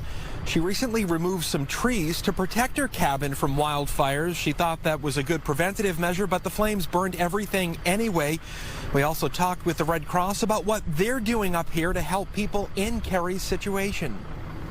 Even though it's been almost a week, it's still smoldering, and to see the trees, just everything is affected. The tree right next to my cabin is charred, maybe 50 feet up. We have other things like tarps and rakes and shovels and totes, as we... All right. I've got an update for you on the fires that are going on in Manitoba. As well. Hopefully things in Minnesota get under control soon. Although, considering the fact that we are heading in towards the warmer part of this year, it's entirely possible that if things dry back out, get hot again, it can, and winds pick up, could be in a real problem situation again. Still a large number of acres still burning right now. Out-of-control wildfires are burning in parts of the province, and while there's some relief on the way, courtesy of rainy weather, officials say the situation remains fluid. One area in particular, the municipality of Lac du Bonny, is dealing with a wildfire that killed 2 people earlier this week. That fire has reached 4,000 hectares. Residents are being allowed to come back to a section of the area, but businesses remain closed. And I'm joined now by the Reeve of Lac du Bonny, Lauren Schinkel. Mr. Reeve, thank you very much for being here with us today. Good morning, my pleasure. Now, let me ask, any updates on how the wildfire situation is going? What is the level of risk to your community right now?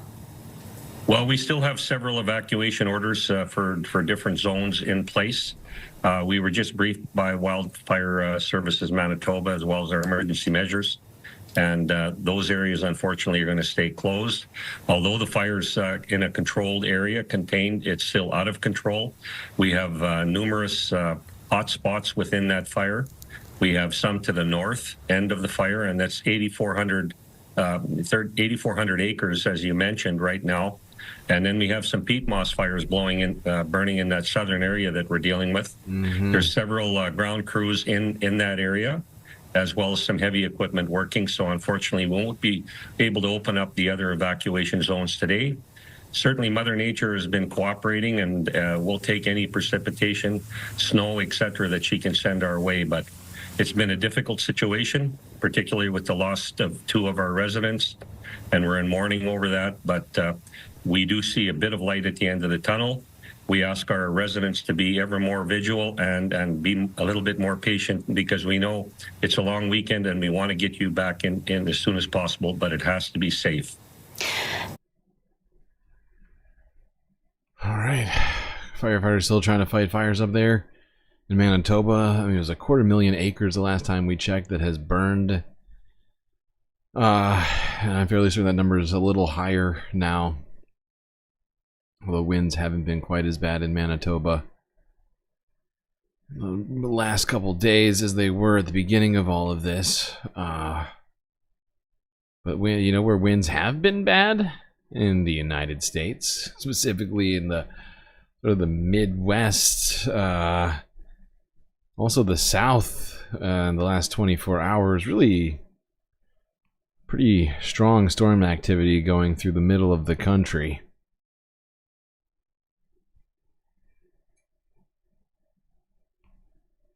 Let's go here. We do begin here, of course, with that deadly tornado outbreak in the Midwest. The violent storms killing at least 16 people overnight, and we're expecting more extreme weather all weekend long. ABC's Alex Stone is in Clear Creek, Indiana, with the latest now. Good morning, Alex. Gio, good morning to you. We're getting our first look with the sun coming up of what this tornado did here. In fact, this was the post office in this small town. You can see what remains of the blue post office box, the lock boxes, shipping supplies, greeting cards. There's debris and nails all over the ground here. Just one of multiple tornadoes in this region. Overnight, deadly storms from the heartland to the east coast, bringing heavy floods, powerful winds, large hail, and tornadoes to over 90 million Americans. Parts of Kentucky shredded, at least 9 dead in Laurel County. This neighborhood torn apart by a tornado. Home after home reduced to rubble. First responders searching for survivors. We saw stuff falling, and next thing we knew, he said most of the house was gone. The governor there declaring a state of emergency. In Missouri, at least 7 deaths across the state. It's all debris in the road. In St. Louis, Missouri, the damage extensive. Oh my God, look at that car. And the houses, oh my God. Debris littering the roads, trees uprooted like this massive one strewn across the street. At least 4 dead in the city due to the storm, 1 killed after part of this church crumbled to the ground. I'm a resident here in St. Louis. I was born and raised here, never seen anything like this. Baby, this is all hail. In a nearby suburb, large pieces of hail hammering these homes. Tornadoes also touching down in Missouri, this one captured from the highway. And another one seen nearly 3 hours north. And in Illinois, this video capturing a twister forming in Marion. A dust storm in Bloomington consuming the sky, roads barely visible for drivers navigating their way through. Yes, yes, Wedge Wizard is right. This does sound like the perfect time to defund FEMA. Yes, this is a... Yes, a very, very good time. While the climate, continues to devolve into more and more chaos. That's when we need less help for emergencies. Give me a joke.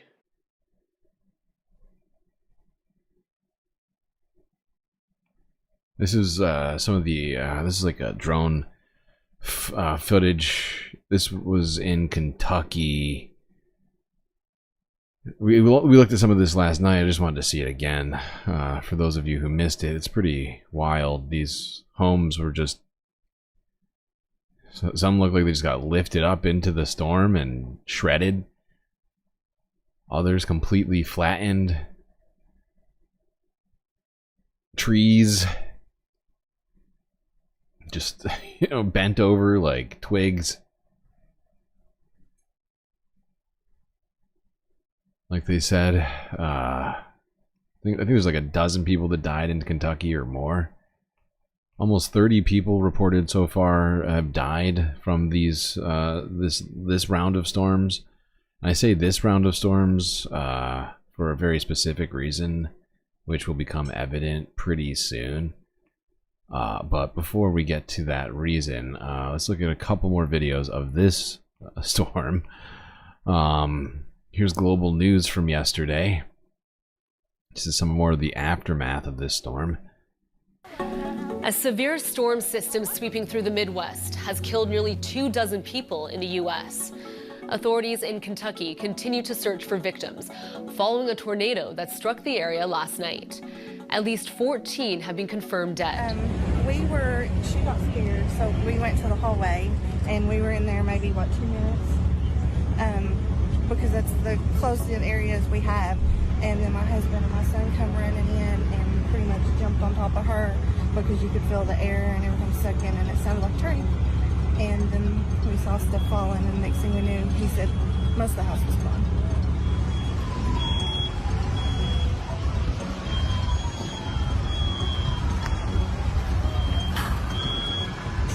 Very thankful, very thankful. It's bitter. Yeah, this next one, this was on the ground footage in Missouri. Live coverage from yesterday of close up of this storm cell. Yeah, I mean, still pretty nice. This is insane. Oh shit.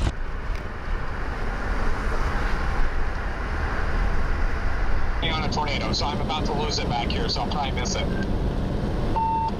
Oh, yeah, you gotta watch it. I had somebody that was just stopped right, like went up over a hill, at the bottom of the hill, so the chasers just stopped right in the middle of it. Large cone on the ground. Large cone on the ground now. Fully condensed tornado, ongoing in progress.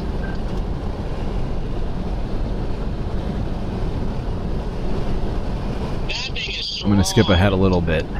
Tornado on This my guy, stream. these people I'm are streaming insane though. These storm chaser guys, they are wild. This thing lifts, I'm gonna be ticked. It is. Looks like it's lifting. Yeah, I mean, still a pretty nice debris field.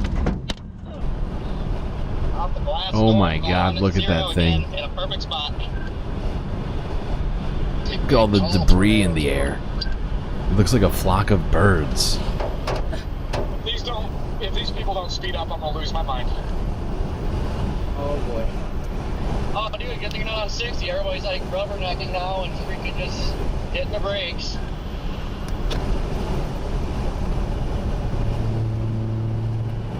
Here I go, guys. Sticking the nose of my car right into it.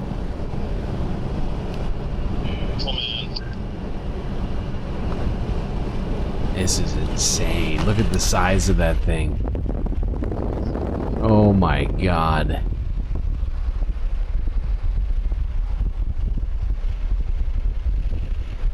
This is wild.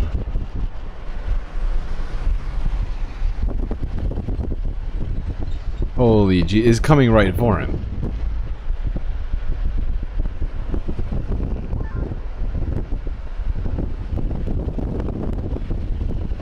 It's like one of those air traffic controller situations. It's like, alright, you're going this way at this speed, and this tornado's coming at you at this speed. What do you do?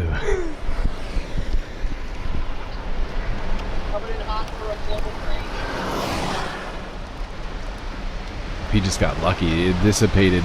Oh, not quite. Oh my god, look at it.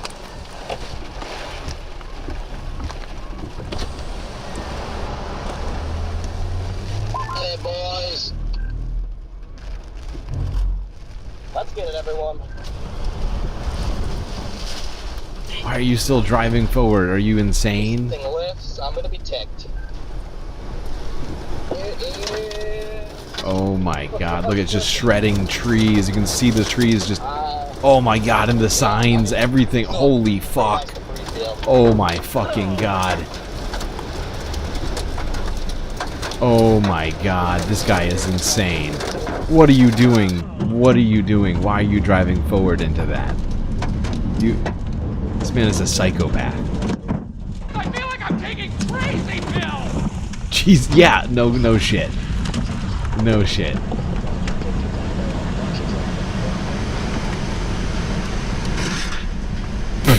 Metal sign goes flying by.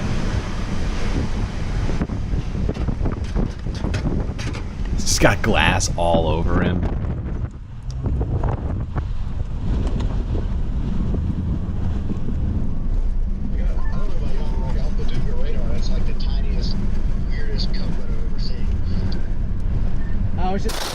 Hold on, I'm switching it to the full screen. Oh my god. Look how fast the wind is going.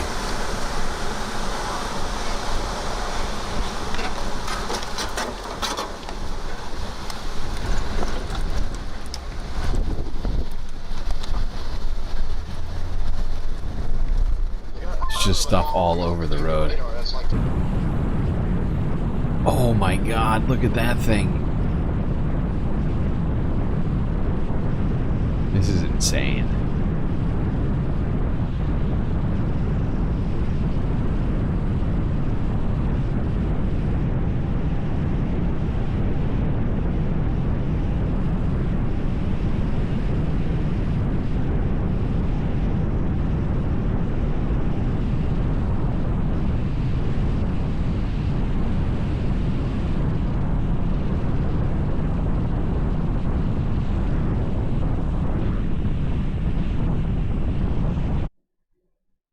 Holy fuck.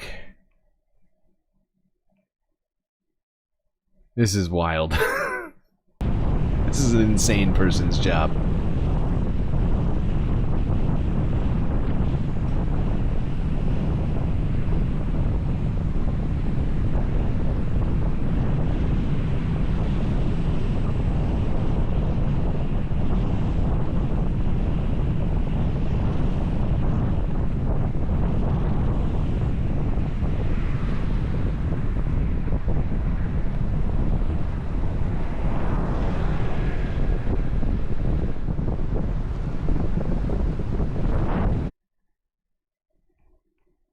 Okay.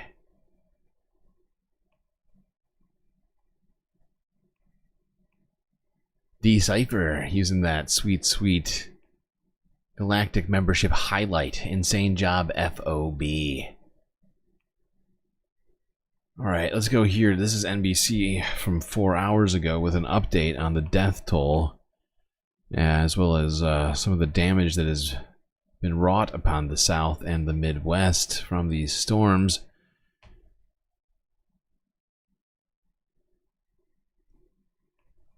Tonight, tornadoes touching down in Colorado just after entire neighborhoods across southeastern Kentucky were devastated. It's a nightmare. Parts of the Midwest unrecognizable. And I tell you, I've never been so scared before in my life. Oh my God. Oh my God. After multiple tornadoes tore through with some reports of wind speeds of more than 100 miles per hour. In hard-hit London, Kentucky, Adeline and Rachel Johnson huddled together with 5 other family members in the bathroom. They all made it out alive. And what was it like when you walked out? It was a mess. We had a community of people in this neighborhood and it's gone. It's gone. The severe weather outbreak killed at least 28 across 3 states. The death toll in Kentucky, 19. What are some of the greatest challenges that you guys are seeing right now, especially with the ongoing search and rescue efforts? Tough part of this one is I worry there might be a whole block out there. Everybody's dead. One of the victims, a veteran firefighter killed while responding to the storm, remembered for his courage, commitment, and sacrifice. Is this one of the worst natural disasters you've seen? The worst. During a ride-along in Laurel County, we saw firsthand a landscape that changed overnight. And then just as quick as a tornado can go through, it's gone, and it's tough. The same weather system triggered a massive dust storm in Chicago Friday, followed by powerful storms in Missouri. Oh my God, dude. A preliminary EF3 tornado touched down in the St. Louis area, reducing brick homes to rubble. Our Shaquille Brewster is there. City officials say more than 5,000 buildings were impacted by this tornado, many of them from large trees that simply crashed into homes. But you see here, neighbors already coming out, helping to clean up the debris ahead of this long road to recovery. A race to dig out with no time to spare ahead of more severe weather on the way. And Kathy Park joins us now from London, Kentucky. And Kathy, we can see how... Speaking of that severe weather that is on the way, I've got some footage of people on the ground chasing tornadoes once again over the last couple of hours. Here is a channel called Connor Croft in Kansas.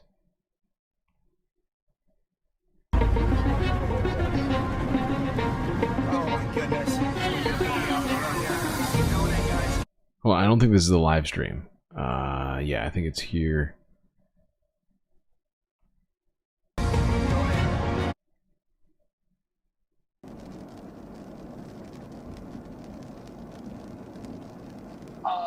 I'm trying to find it. Oh, there it is. It was hidden by a little poopy cloud right next to me. Wow. Yes. It's definitely a big storm here, that's for sure. It'll probably just like parallel this highway. Why are we talking so quiet? I don't know. I don't want to scare it away. I was about to say, I don't know. I just started talking like a really quiet voice because this, like, I'm just looking into this like ominous rain. I'm just kind of scared, so I just started talking real quietly so the tornado wouldn't come get me.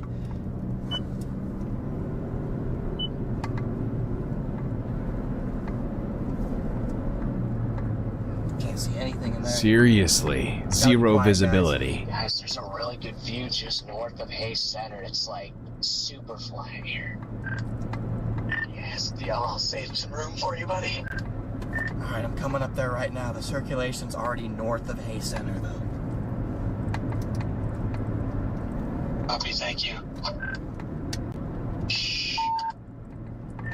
I hate this whole day.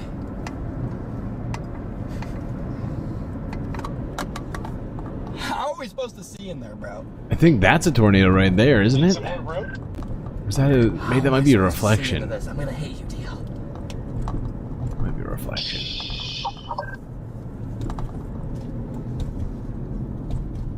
Sorry, my backup camera's covered in dirt. Don't be creepy. I'm just gonna drive on this guy's property.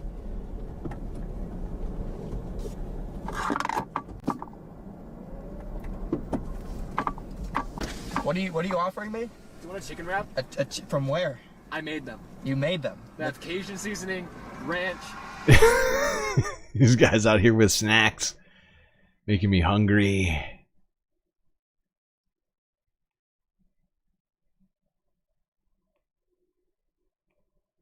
Onion, peppers, cheese. Did you cook the chicken all the way through? Yeah. Gary? Did you cook the chicken all the way through?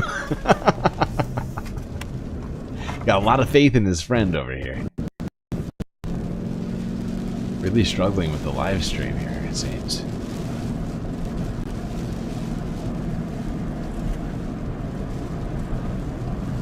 Gotta have those tornado snacks.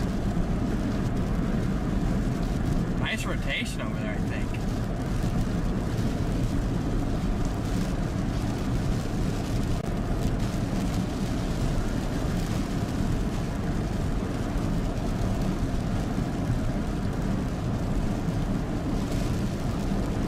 I don't think this guy managed to get any footage of any big tornadoes there. Let's see this other tornado chaser. Reed Timmer? Something like that. This was also live streamed a couple hours ago. Let's see what this guy saw.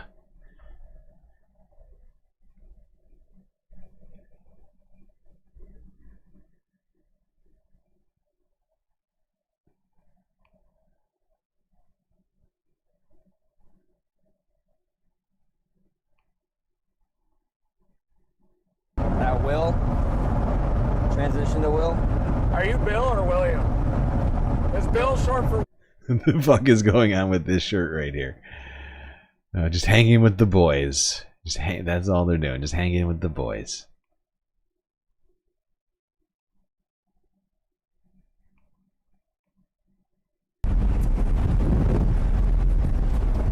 But yeah, we definitely have a wall clock there. It's almost an LP supercell. This is just like that 2007 Bay 4. Yeah. Ellis County came out and had the pipe. Nice. And then they had a big wedge to the north near Scott City. It's all LP the whole time? Yeah. Yeah, they are. That one was LP, but Greensburg developed late, you know, near Sunset. Yeah. So a little different. This is a much crazier tornado even. Yeah. Real similar though. I mean, it looks so similar to that Ellis County one. I can't believe it, and it was in Ellis County. What's the similar about?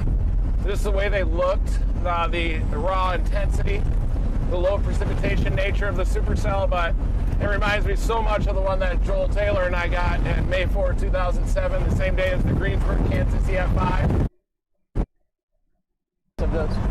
Storm bubbling up? It doesn't look like these guys found any tornadoes. But hey, okay. At least they had fun.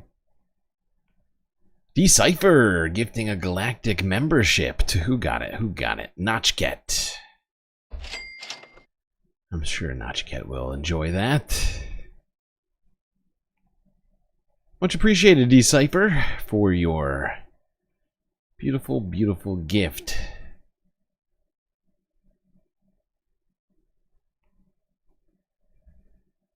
All right, it's a good time, I think, to take a break here. 4 hours in, but don't worry, we'll be right back with all of the galactic content after these brief space messages.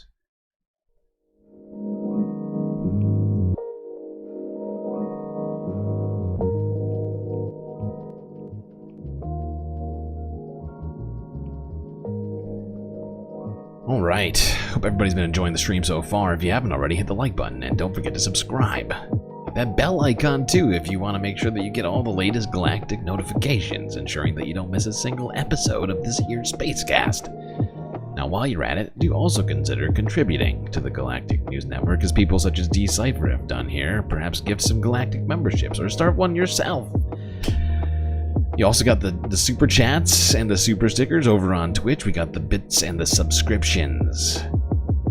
Cash App and PayPal, if you prefer. All of your money go directly to funding this stream rather than funding the billionaire space streams of Jeffy. But of course, the best way to get the most space benefits for your Earth dollars is to go on to Patreon and become a galactic patron. Only $3 a month will get you access to a bunch of sweet, sweet benefits. Stuff like avatar on screen, shoutouts, and much, much more. So go check it out. What we have in store on the site. Link in my bio on YouTube and Twitch. Anyway, chat, that's going to be it for me on the messages. Enjoy this break. Grab yourselves a drink, maybe a snack, and I will be right back.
Alright, I think everybody knows what that sound means.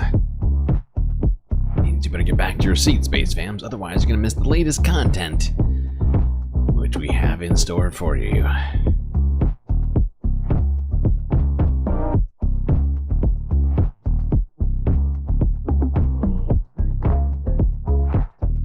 Shit, where did I put my drink?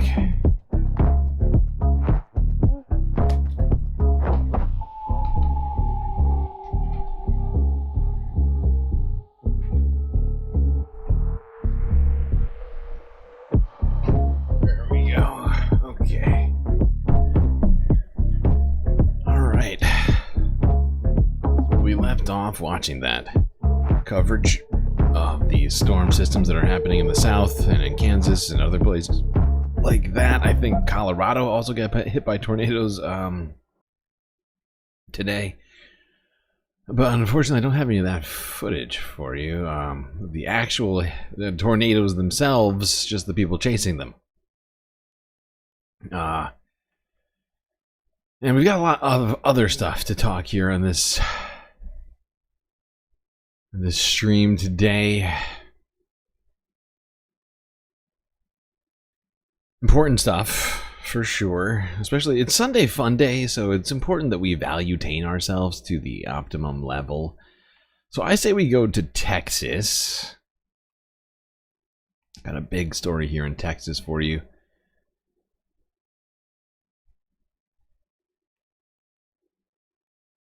Story of a feline persuasion. Fort Worth, near, All right, hush. To Houston, Texas, where one cat had a quinceañera.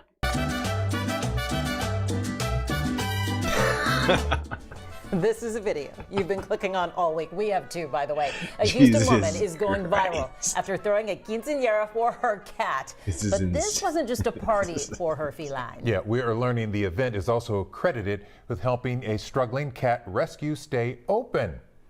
Here's Anieli Ruiz.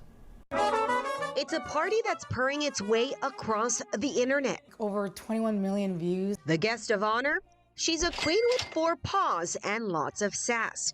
Her name, Holly Marie Gonzalez. What gave you the idea to throw Holly a quinceañera?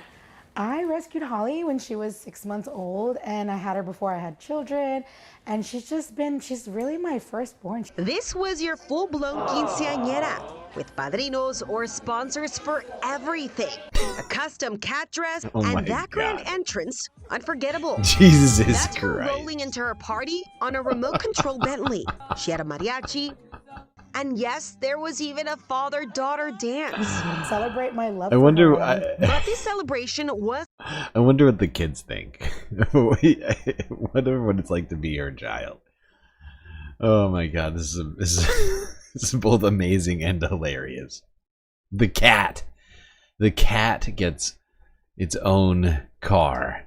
Father-daughter dance. celebrate my love for her, and I'm But this celebration wasn't just about cute photos and a viral frame. all donated to a rescue. Holly and her humans used their moment to give back to the Almost Home Cat Haven, a local rescue group housing more than 100 cats, surviving purely on donations. This is Buggy. Dina says they were close to shutting down until Holly's big day became a blessing for dozens of rescue cats.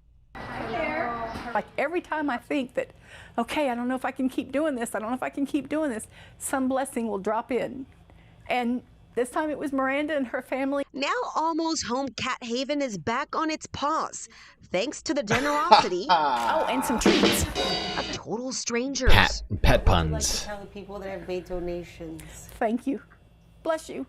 All because of one pampered cat's quinceañera and a mom who wanted to show the world how much love a rescue animal can bring. It's a beautiful story.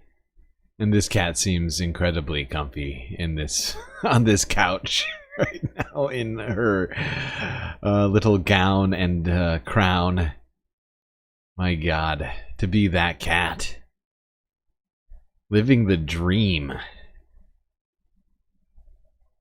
Never heard of anyone holding a quinceañera for an animal. But hey, there's a first time for everything.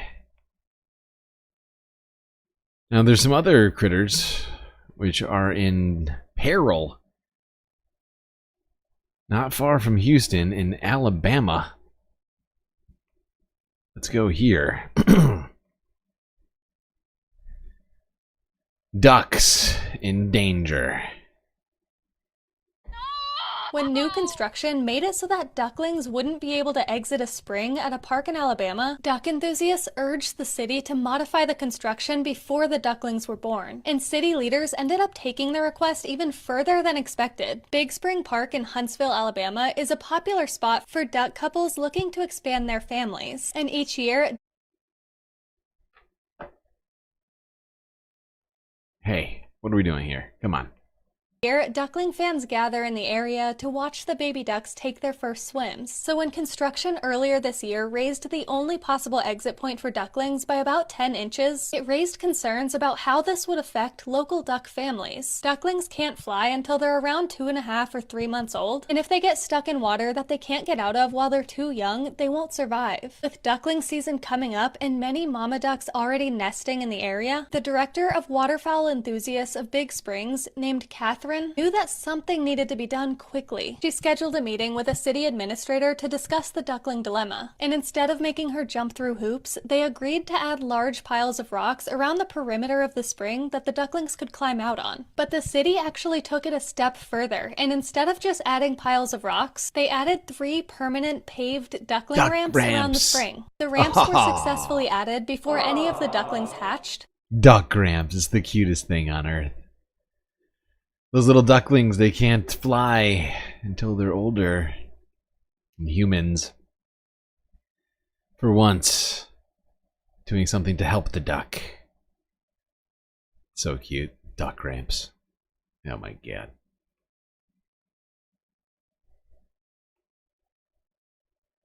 That's too much, man! Alright, now let's go a little further east to Florida, where residents and tourists alike are being plagued by a green, slimy substance.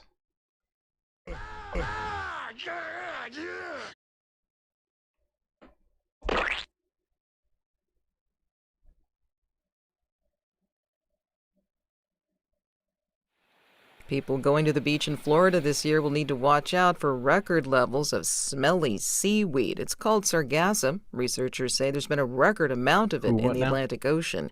It's piling up on beaches and could drive away tourists. Yes, the tourism industry under threat by Sargassum, as she says it, or as I and everyone else calls it, Sargassum. It's weird when you say gasm at the end of anything. Phrasing.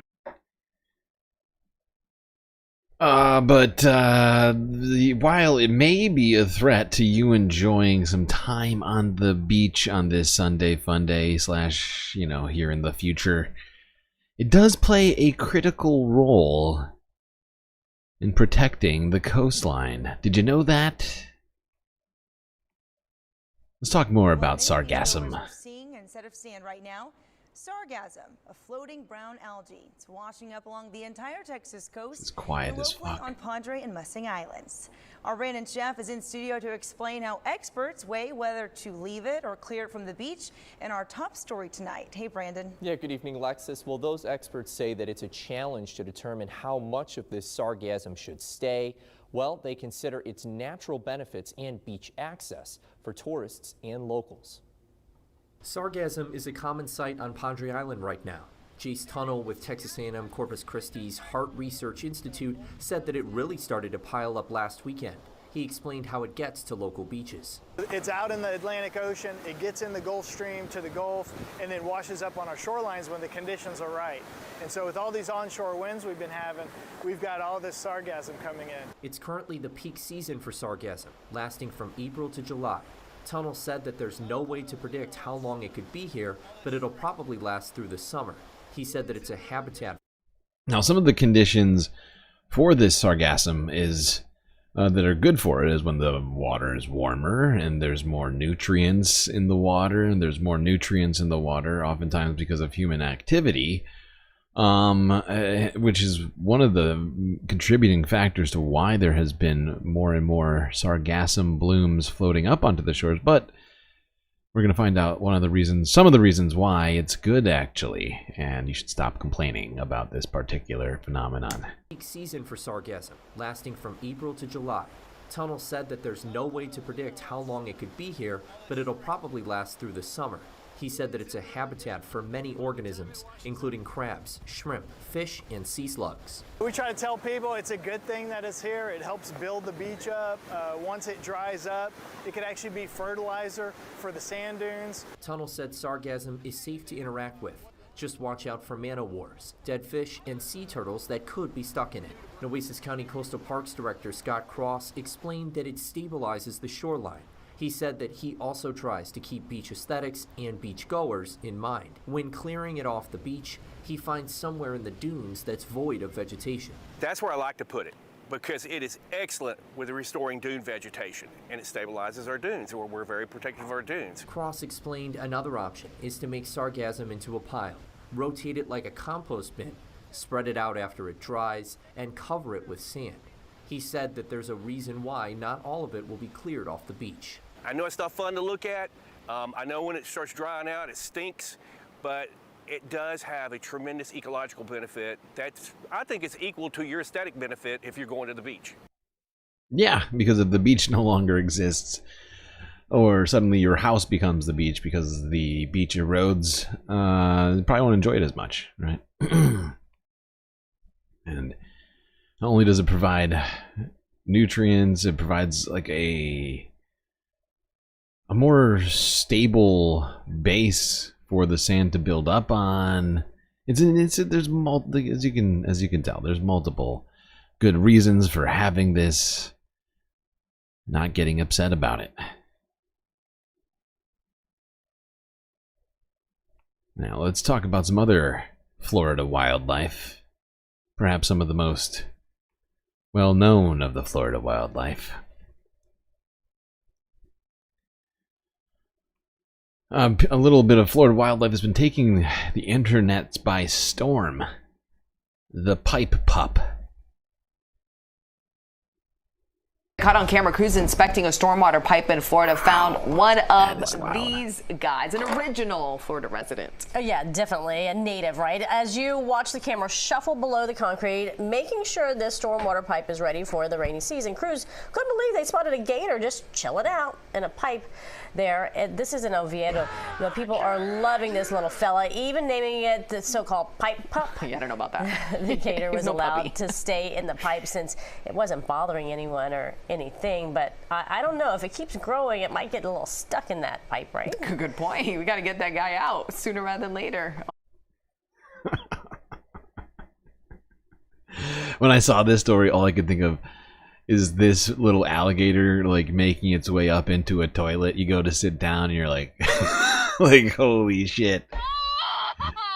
That's an alligator. But hey, for now, this little baby alligator's internet famous for crawling around in this sewer drain. Now let's go all the way north to Ontario, Canada. Talk about some wildlife there, which has been making its own appearance on camera in one man's backyard.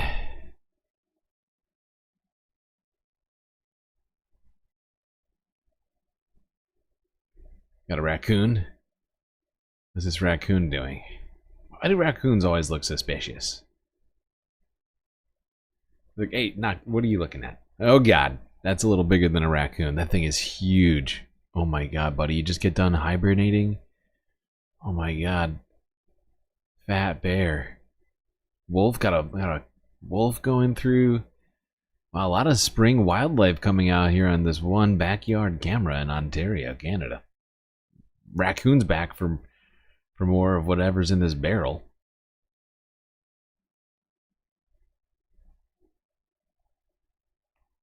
Oh, no, it's just a repeat. Goddamn you, CTV. Why'd you do this to me? You made a liar of me. I made a huge, tiny mistake. Just doubling down your footage in the same clip? That's rude. How rude. Very rude.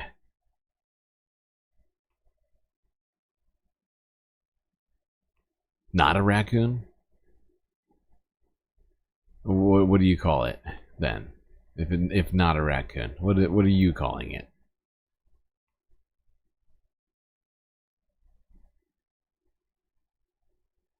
All right, let's go south of Ontario now, down to New York.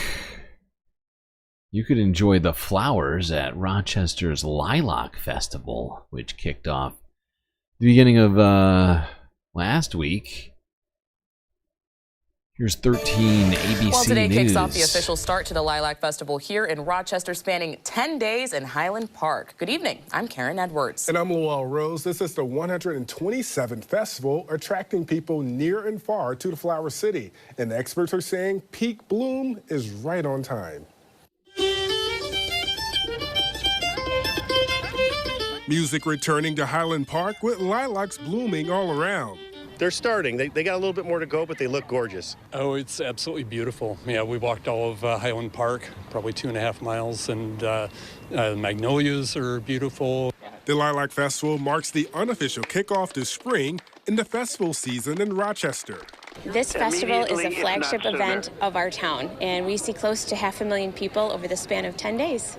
We'll welcome bus tours. We'll welcome visitors from all over the country here. We're from Washington State, actually, across the river from Portland, Oregon. Smile. All right, here we go. Organizers say this year's festival will feature more than 80 vendors, a farmer's market, a new sprout stage for kids, free guided walking tours, and a zero-proof social club with non-alcoholic beverages. The week ahead of us is really going to deliver a lot of great times, a lot of good memories for our community. Between the food, music, art, and energy, the Lilac Festival is a showcase of some of Rochester's very best, and a chance for tens of thousands of visitors to experience what makes our city so special. And as for how the lilacs are looking as we start the festival, we can't lose now. I mean, they're already almost there, so the next good warm day or two will bring them into full bloom at this point. They are pretty. They certainly are pretty. I love the smell of lilacs, too. Could go out there and enjoy the beautiful foliage as it comes into full bloom, everyone. Just an idea. Now, while we're in New York, we should go to CBS New York from 3 days ago. For some just general cuteness, honestly. Furry friend finder time. Perfect timing. Sandra DeFeo, the executive director at the Humane Society of New York, joins us with Mickey. Who do we have here? Yeah, this is Mickey, all right. He's so fine. And he's a French Bulldog. Oh, my goodness. He is 14 months old, which is, yeah, he loves his toys. And by the way, these are very good toys for your dogs when you go out and you want to leave them unattended, you know, for a while to play with something. These toys are really good because they're sturdy and they can't shred them. Okay. Now, he loves this other toy, but you have to be careful with these. It's only when you're around, because if they tear them up, they can open up, you know, like the stuffing or maybe take an ear off. So these are toys you want to play with. Anyways, when they're attended, but they enjoy them because they squeak. He's a puppy, right? How old? 14 months, Okay. which is just a little over a year. He weighs 26 pounds, and that's pretty much what he'll be. I mean, he might go up a few more pounds, but this is his weight. He does have some allergies, so we have him on a special diet, hypoallergenic diet, and a little medication, and everything's clearing up really well. Oh, he looks so good, and we have a and you could be Mickey's new owner, as he's up for adoption in New York. So cute. How could you not want him in your life? All right, let's go south of New York to Philadelphia, where a creek has turned green, causing a great deal of concern with some residents. Here's CBS Philadelphia from 5 days ago.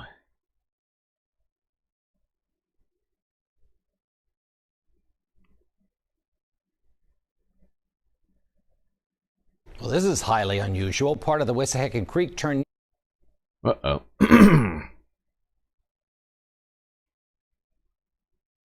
My God, look at that. I'm actually glad it paused. Look at that. Look at that. Is disturbing. I see that and I think, is Hulk peeing in the river or something? Well, this is highly unusual. Part of the Wissahickon Creek turned neon green, and the water department has an explanation. This green water was spotted near Rex Avenue. Friends of the Wissahickon posted the picture. The water department explained it's a non-toxic fluorescent dye. They used it Saturday to find the source of a nearby leak. Some of the dye made its way into a small Wissahickon Creek tributary and ended up there. Water department says the dye is completely safe and should have no effect on wildlife or... Well, that's good. That's good. Because it looks like mutant nuclear pee or something. It's wild. Wait, are you saying I'm discriminating against the raccoons from the video from the backyard in the Ontario province of Canada, where I suggested that raccoons look suspicious? They're always looking. They're always... I don't know what it is. They're always just looking into things in ways that you don't expect animals to do it. And I'm just like, hey, what are you doing there, buddy? Getting all curious on me right now, pal. But actually, raccoons are supposedly very smart. I'm just kidding. I think they're cute. I think they're cute. I think it's cute that they look suspicious. Okay. Wait, there's no raccoons in the United Kingdom? Is that true? Raccoons are not thieves. They just repurpose trash. That's right. You're right. They're just repurposing. They're just repurposing.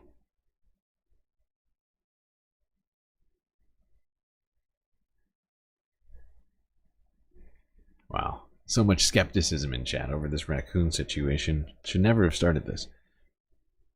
All right, let's go back to Canada. A little bit east of Ontario and Montreal. People are enjoying the sunshine and the beaches. You could too.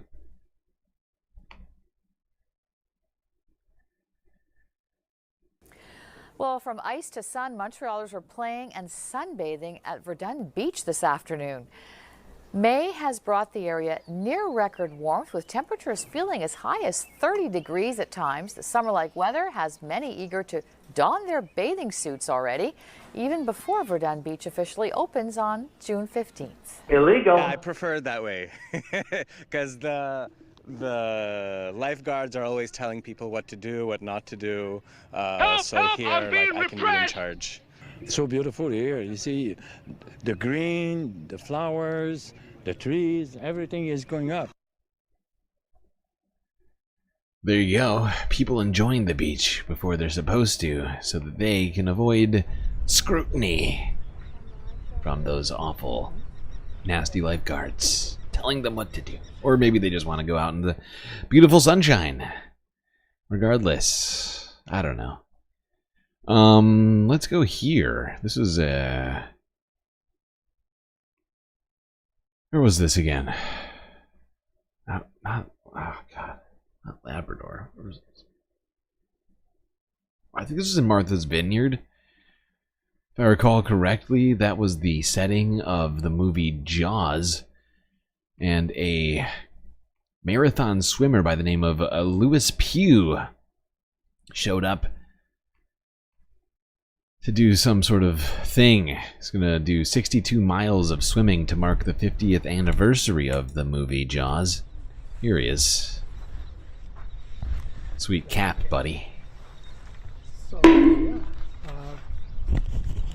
Please introduce yourself for viewers. This interview is going really good so far. So hi, my name is Lewis Pugh. I'm an endurance swimmer and the UN patron of the oceans. Thank you so much for coming to listen to me today. I've now been swimming for nearly 40 years in the world's oceans, and over that period of time I have seen them change dramatically. And I have always wanted to do a swim to talk about sharks. And the 50th anniversary of Jaws, which was filmed on this island, is the perfect opportunity to do a swim to talk about sharks. The swim was done, the movie Jaws was done 50 years ago, and it portrayed sharks as villains out to kill humans. They are obviously nothing of the sort. And so I'm here now, and I'm going to do a swim to talk about how important it is that we protect sharks. Sharks are essential for the health of our oceans. They're the predators, and we cannot have a healthy ocean without sharks in our oceans. And so I'm going to do this swim. The swim, I think, is going to take me 12 days to do. It's a 12 days of swimming. That's pretty insane, buddy. Let's see him get eaten by a shark, I guess. Or just kidding. But this was part of the swim, where apparently he had a kayak escort. Very fancy. Lewis Pugh attempting to raise awareness about our oceans, about sharks, and also get a little exercise in there too. Alright. Alright, here we go. Hey, it's Sunday Funday after all. We're just hitting up all these sort of random things for the valuetainment of it. Now, while we are in the Atlantic Ocean, I figured we'd go all the way up here. Talk about two sisters who have been doing a bunch of sailing, apparently. More nautical-themed stories today. That's a lot. That's too much, man!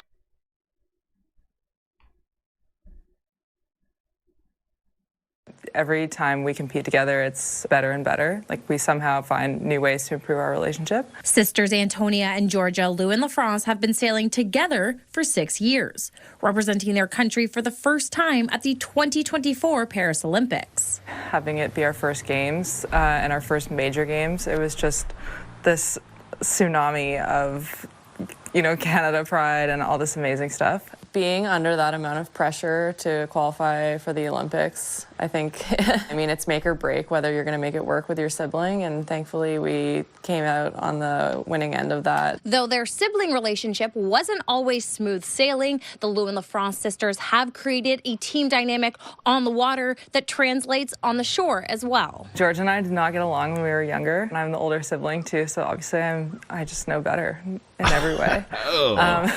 Wow. I'm just kidding. Shot George fired. is really equal, and she's a fierce competitor, just like I am, but in a different way.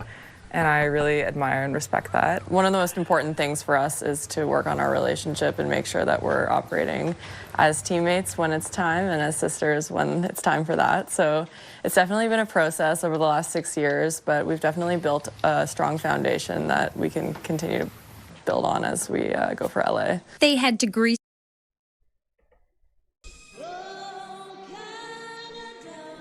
Well, there you go, Canada. Two women looking to go to LA and represent Canada the next Olympics on the open ocean.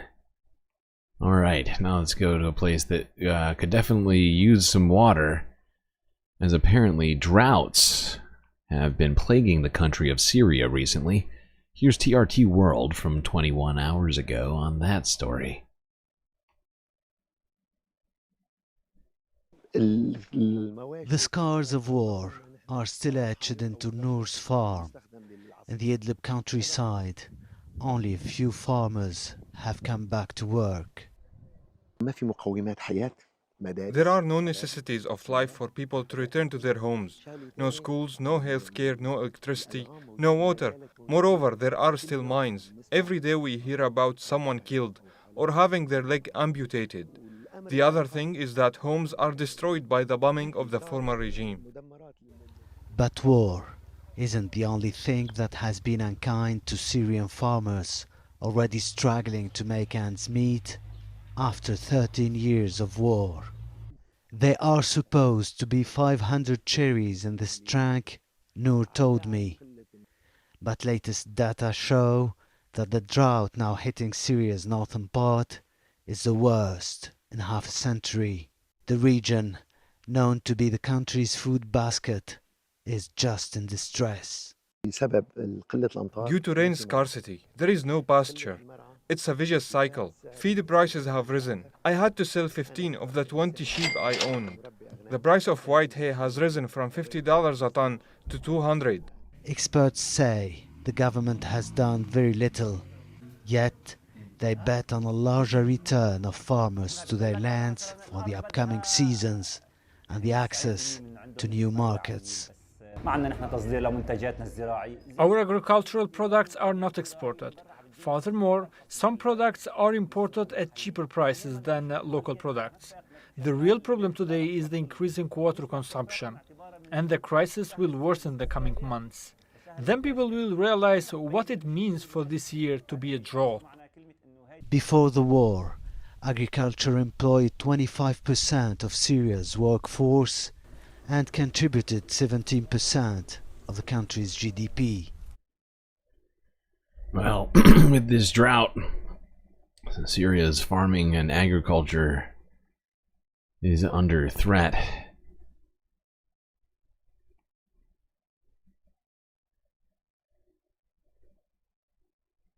Something is clearly an important part of their economy.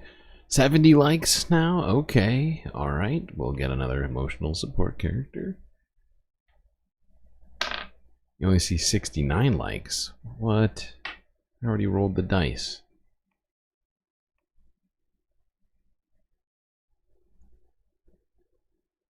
Alright, now let's go to Asia, to Thailand. Talk about a beetle. Beetle which apparently is trained to fight.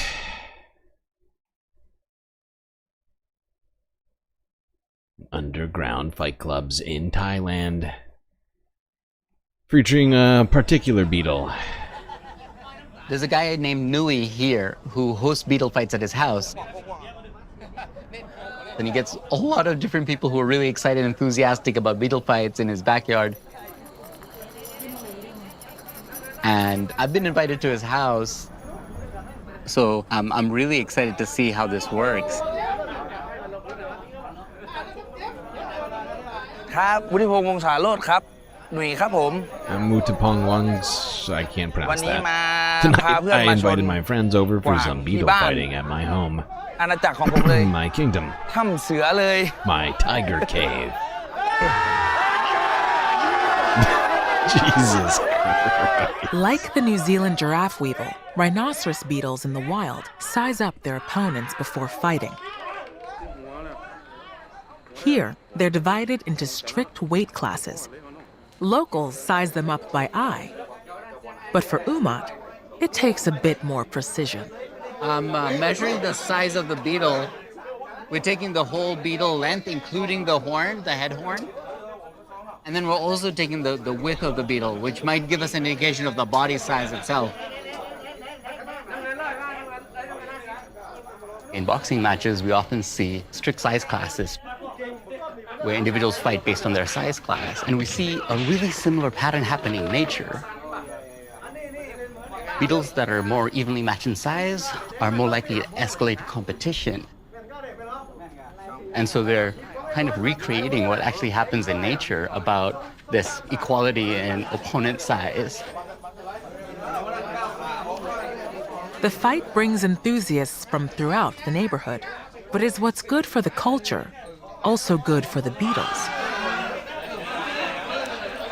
It's important to consider a cruelty element to this beetle fighting. One of the things that I know as a biologist studying beetles is that these beetles have these horns to fight. That's what they do in nature. These beetles have this hard exoskeleton, and much of these fights are a form of signaling. There very rarely is an injury during a fight, and at the end of a wrestling competition, the one that retreats, the one that taps out, is the loser in that situation. They're kept very, very well because they want their beetles to be champion beetles. So it's really motivating to see all the care and enthusiasm people take and pride they take into how well they take care of their beetles.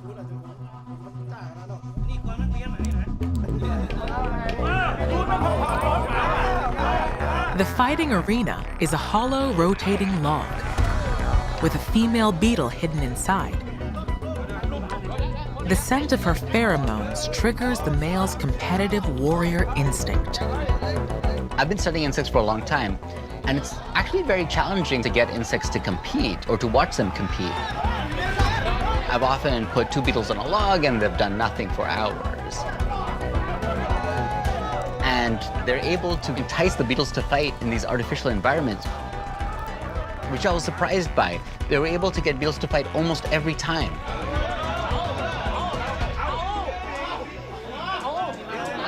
Ornate sticks help direct the competitors' movements during a match.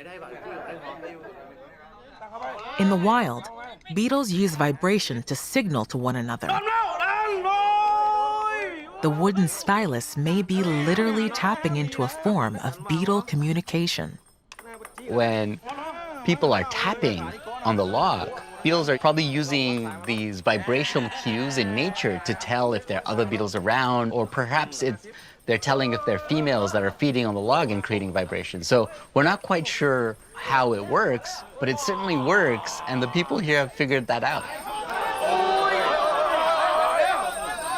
When the beetles approach each other, they start by smaller pushes and shoves.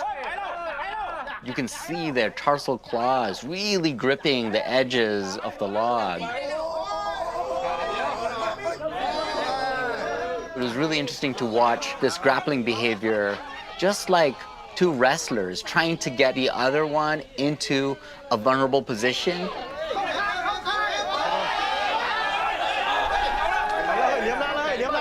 And when one beetle was able to lock onto the opponent in the correct way and lift it up off of the log,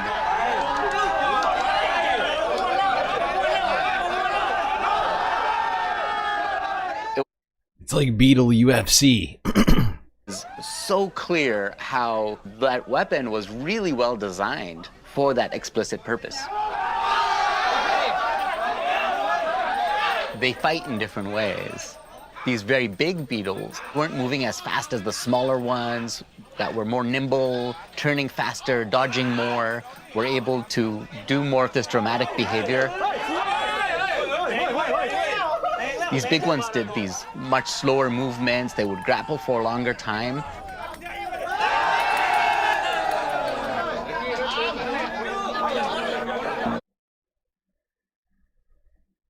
right, there's PBS with the woke beetle fighting in Thailand.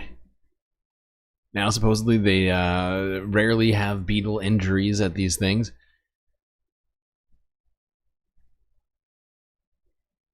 Although I'm not sure how you define a beetle injury exactly. But, hey, seemed like a Sunday Funday type story. Let's go now to the tiny island of Saipan. Here's CBS News from yesterday.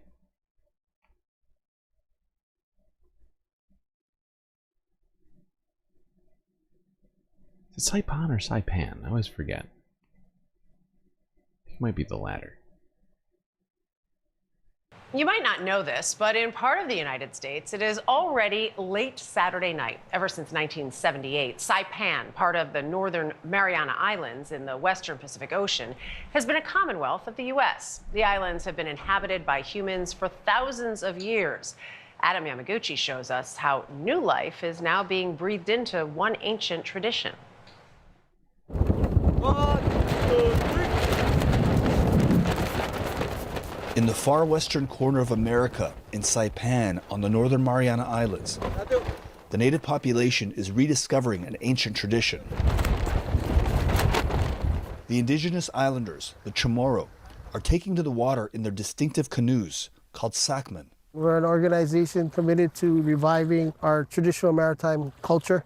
June Coleman is the organizer of the group 500 Sails. We feel that it's important to strengthen our cultural identity. It makes us better caretakers of this special place that we live. 500 sakman canoes greeted the Spanish as they made contact with the Chamorro in the 1500s. They were the first outrigger canoes Europeans saw in the Pacific, and the Spanish were stunned by their speed, agility, and design. But for the next 100 years, the Spanish and Chamorros were embroiled in a series of bloody battles. The Spanish destroyed and banned canoes, and eventually conquered the islands. The Chamorro people were here for over 4,000 years. This is about reviving the culture. What happened? The Spanish, when they came here, they were pretty ruthless, and they systematically destroyed our cultural treasure, which was the sailing canoes. By the late 1600s, the Chamorro population was decimated by war and disease, and with it, their culture was nearly wiped out. And so they weren't in these waters for over 275 years. Across the Pacific, knowledge of traditional sailing began to fade, including in Hawaii, where ancient sailing practices were nearly lost. Light as a bird, Hokule'a enters her natural element. But in the 1970s, Hawaiians rediscovered their Polynesian ocean voyaging routes when the Hokule'a outrigger canoe was built and sailed 2,600 miles to Tahiti using only traditional navigation techniques.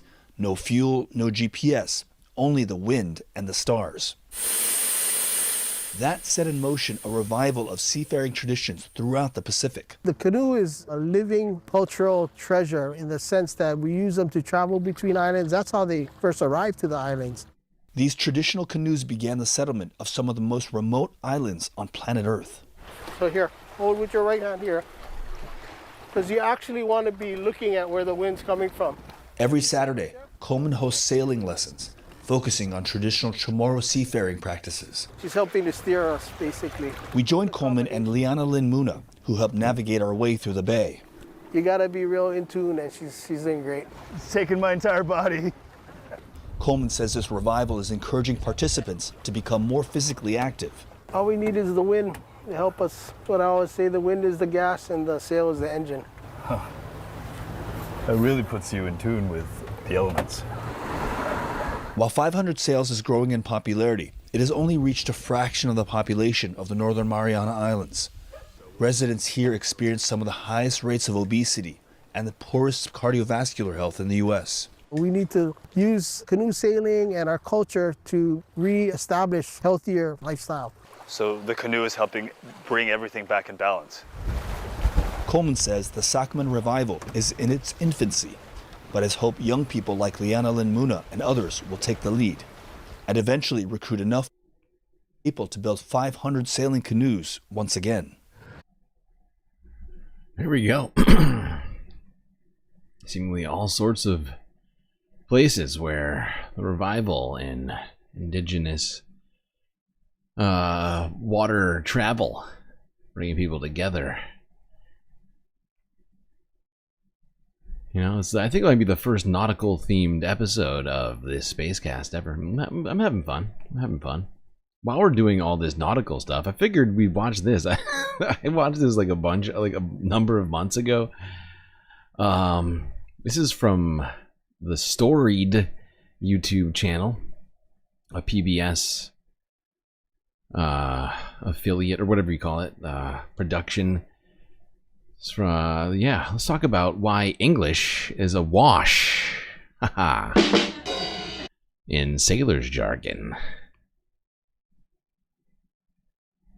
Are you not entertained?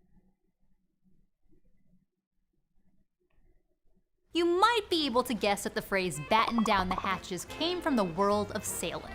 Arr. To prepare for an incoming storm, sailors would secure the hatches on the deck with strips of wood known as battens. If you're familiar with boats, you might know that a jib is a triangular sail near the front of a ship.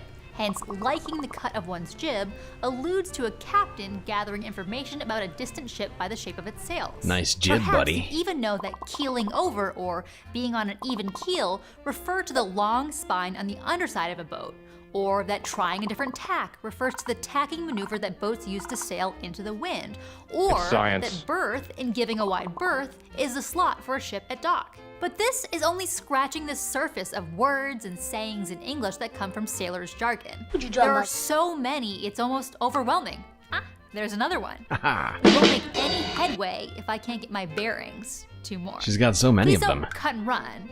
If you stay to the bitter end, we'll try to fathom why English is awash in nautical terms. My God. I'm Dr. Erica Brzozowski, and this is Other Words. I'm run over.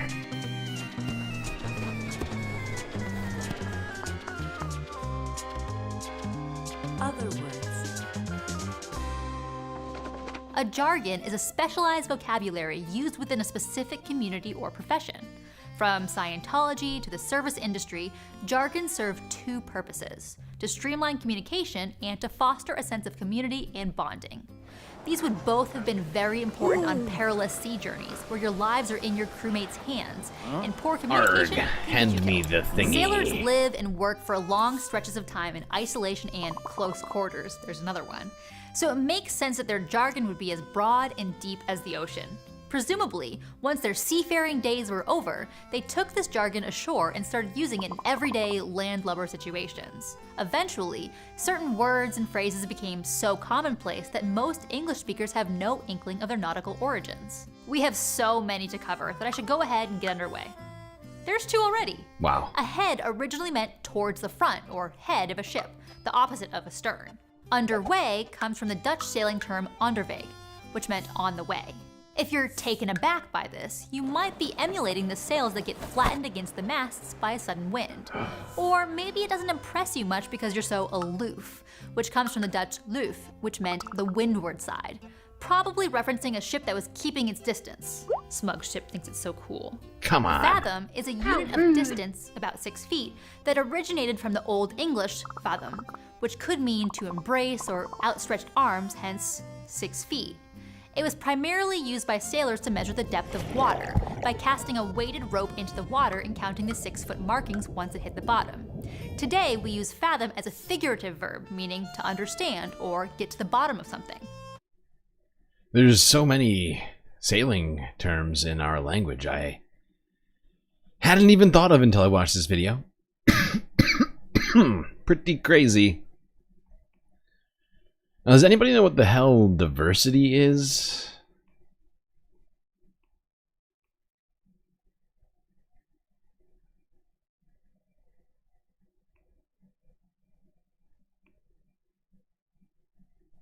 What in the hell's diversity? Well, I could be wrong, but I believe diversity is an old wooden ship that was used during the Civil War era. Yeah. Ron, I would be surprised if the affiliates were concerned about the lack of an old wooden ship, but nice try. Nah. Well, I still don't know what diversity means. All right, how are we doing over here? This is one of our... Please stop talking. Okay. Okay, let's move it along to space news, of which we've got a couple things here to cover.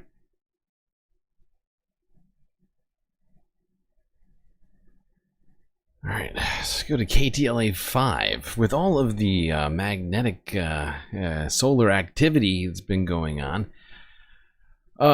you could get yourself a glimpse of the Aurora Borealis, the Northern Lights.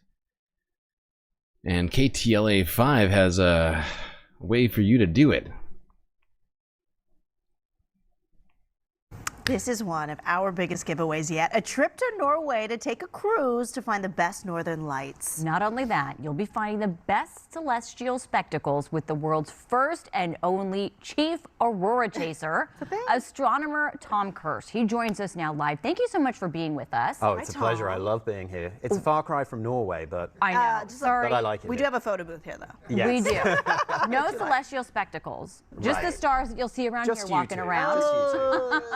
Thank you for that. That's very sweet. Yeah, that was sweet. How did you get this dream job? How did you become a northern light chaser? Well, I've been an aurora chaser for a long time. When I was young, I grew up in Scotland. I've always loved the Northern Lights, and quite recently I read a book about it, Northern Lights, and it was thanks to this book that I got connected to Hurtigruten, which is a Norwegian firm that takes ships into the Arctic. So I've been working with them for a few years, and Hurtigruten is known for being the best-in-class aurora chasing experiences. So for the past year, they appointed me as their chief aurora chaser, so we could be absolutely on the cutting edge of how to make those experiences the best that they can be. We know that for most people, it's a once-in-a-lifetime trip, Yes, so it bucket needs list. to be memorable. Bucket list, They've got to absolutely. see those northern lights. Exactly. They've got to see them all the time.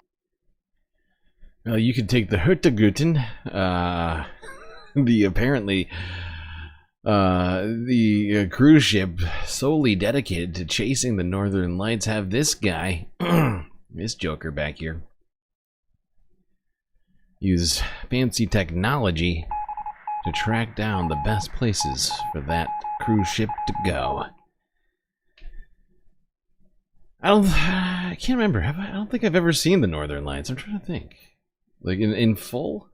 Like I haven't seen like them really good. Like I've seen them like very faintly before, but not like in full.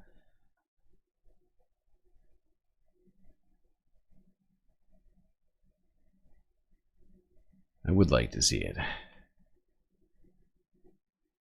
some point. It's hard to see them from space, you know? Hard. Gotta be on Earth to see it properly.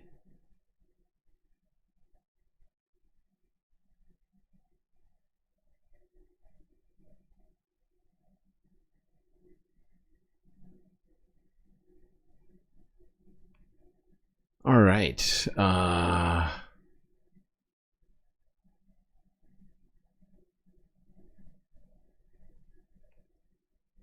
Wait, why is this here? This should have been in a way different spot. Okay. Actually, oh no, I see. This one shouldn't be here at all. Why is this even in here? Okay. Okay. My bad. Everything's fine. Let's go to Al Jazeera, where they have some footage from inside London's Natural History Museum, where they are exploring the possibility of life beyond Earth. This is where humanity began. Tiny microbes, the first living organisms on Earth. How they and we came to exist, and if the same ingredients of life might be mixing elsewhere in the universe, is the focus of a new exhibition at London's Natural History Museum. Rooted in cutting-edge research by the museum's scientists, it explores one of humanity's biggest questions: is there life beyond Earth? People have been fascinated for centuries about what lies beyond Earth and is there life out there. So this exhibition really tries to cover the scientific knowledge about how life can arise, what those physical and chemical conditions you need for life, and the chances of finding life elsewhere, perhaps within our solar system or wider out into space. So we are actively involved in helping analyse materials returned from space and data returned by these robotic space missions. So it's a big part of our role. Some of those discoveries are on display, including real meteorites estimated to be billions of years old that visitors can touch. There's also a model of a Mars rover scheduled to launch in 2027, developed with input from the museum's scientists. And the exhibition includes insights into space missions across our solar system and beyond. This is a representation of the TRAPPIST-1 system, about 40 light years away. It's a solar system with rocky planets orbiting another star in our galaxy. And it's a major focus of research for scientists looking for other habitable worlds. Ancient space rocks like this one may hold clues to the origins of life. And one day, they might help answer a question that has captivated us for generations. Are we alone? Milena Vasily. Ah, yes, the age-old question. I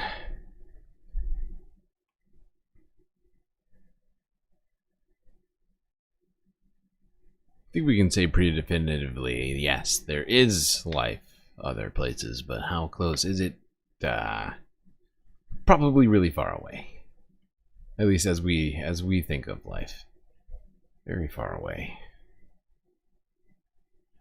Okay, so we are going to transition from space exhibits in London to talking about just moving directly into Earth news in London. The UK's National Gallery. Got inside access here, AP Archive from earlier this week, as they rehang their entire collection.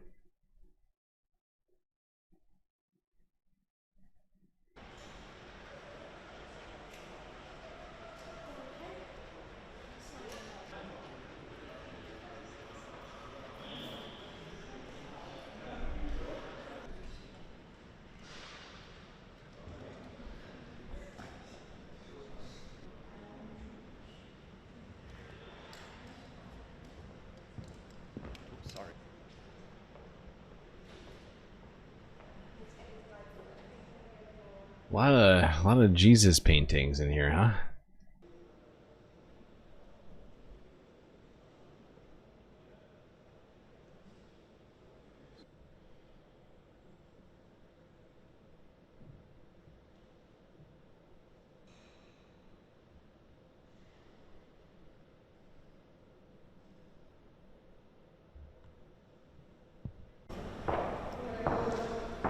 Damn, those are some loud shoes, buddy.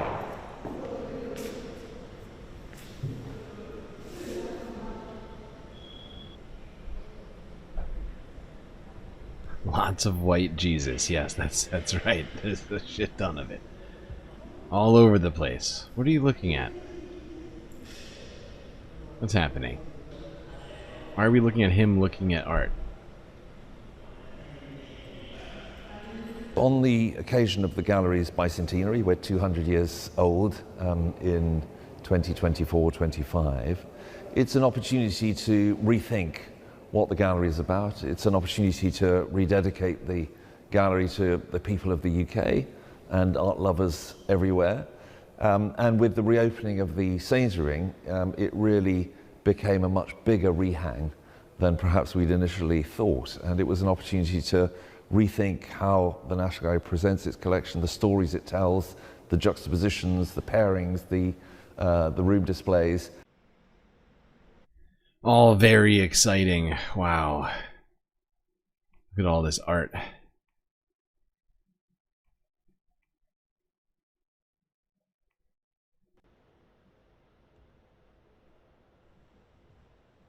Why does this child have a lance? That seems dangerous.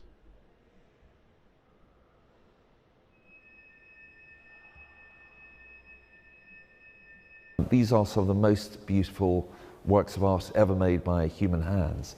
They have wonderful content and they're richly colored. They have great stories to tell. There's something here for everyone, something for everyone to enjoy, to learn from, and to remember when they then go on their way. Sweet. I'll never forget that child with the lance. I know that. All right. Well, while we're in the UK, we should check out some more value-taining news.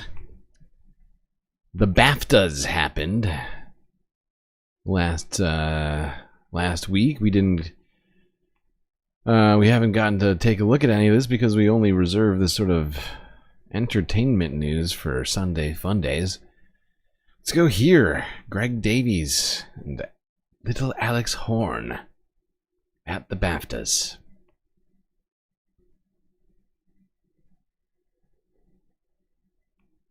Taskmaster does well, doesn't it? Hello, Tom. It's lovely to see you. Yeah, I've done all that. This is Greg. Hello, Tom. Hello. Also nice to see you. Lovely to see you both. Firstly, Alex, lovely piping. I've had my soup piped. Yeah. Oh, is he teasing you about it? It's not like He's him. teasing me about it. Well, everyone else has sort of had suits made and got excited about, you know, the most prestigious night of the year. I know, He's got his wild. Taskmaster suit, which is worth £10, and I had it piped. I've had my suit piped. Oh, well. It's you know fancy. what, reuse and re-love and all of that. No, I think it's good. You think it's good? I That's think why you he's said setting it. an example. That's why you Yeah, said it. I feel ashamed. Now, Taskmaster, runaway success, Series 19, just finished. What sort of games do you like? What's your favourite sort of task on it? I like the silly ones, Tom. Yeah? I like the silly games where they make a fool of themselves. Oh, yeah. Alex prefers the sort of dweeby things where things have to be added up and worked out and complicated, and he reverse engineers them. I just like it when people fall over and hurt themselves. We're an unlikely couple. But that's why we're a good That's team. what works, isn't it? That's what works. People love a bit of fun. Yes, and I'd like to thank my wife. Yes, for that. Getting us here tonight. Oh, right. Oh, yeah. Good. I good. don't have a wife, so maybe I could thank Alex's wife. Oh, maybe you'll meet a wife today. Maybe I will. Is that something? I'm open to it. Oh, good. Well, let people know. Good, please. Wouldn't that be a lovely task? It would be so lovely. Greg wants. They've got an American on season 19, Jason Mantzoukas, I think, if I'm not mistaken. I am an avid fan of Taskmaster, not going to lie. Open to it. Big fan. Good. Well, let people know. Good, please. Wouldn't that be a lovely task? It would be so lovely. Greg wants a wife. It'd be Maybe so that would be- lovely. It's been too long, and I'm ready now. Lonely. I'm ready now. Oh, God, the horrible, hot, lonely tears. Oh, Yeah. my goodness. Well, okay. Well, if I see somebody who I think might be a good fit, I'll maybe great, try and Tom. I'll try and bring you together. That would be great. Thank Well, if I can do anything. That's let very me- thoughtful. let me know. Greg, Alex, thank you for joining me. Congratulations on everything with Taskmaster, and I hope it's a wonderful day for you. Tom, Greg, thank you. Tom, Alex, Tom.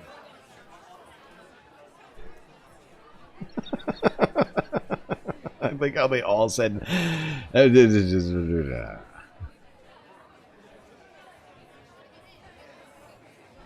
That's too much, man!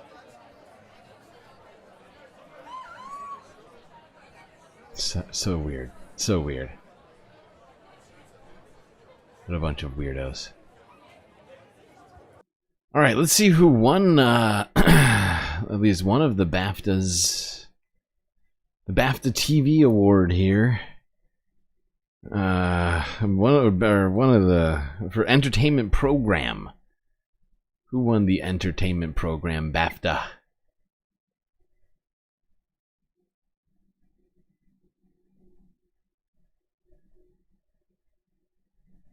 Let's find out. Cheeky gentleman over at Would I Lie to You winning the BAFTA. I do love some good David Mitchell, gotta say. Royalist? Do you think I'm a royal? You think I'm a love? What makes you think that I'm in love with the royal family? Is that what that is referring to? I don't know what I don't know where that's coming from. But we don't ever cover. We barely talk about the royal family. They seem sort of superfluous in the 21st century, not gonna lie. Sort of unnecessary.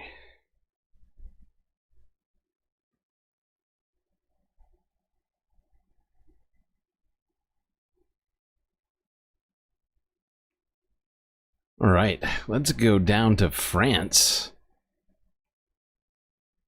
where another award, well, not an award ceremony, but a festival of sorts that's recognizing all sorts of greatness in film. The Cannes Film Festival, of course. But there is something of a...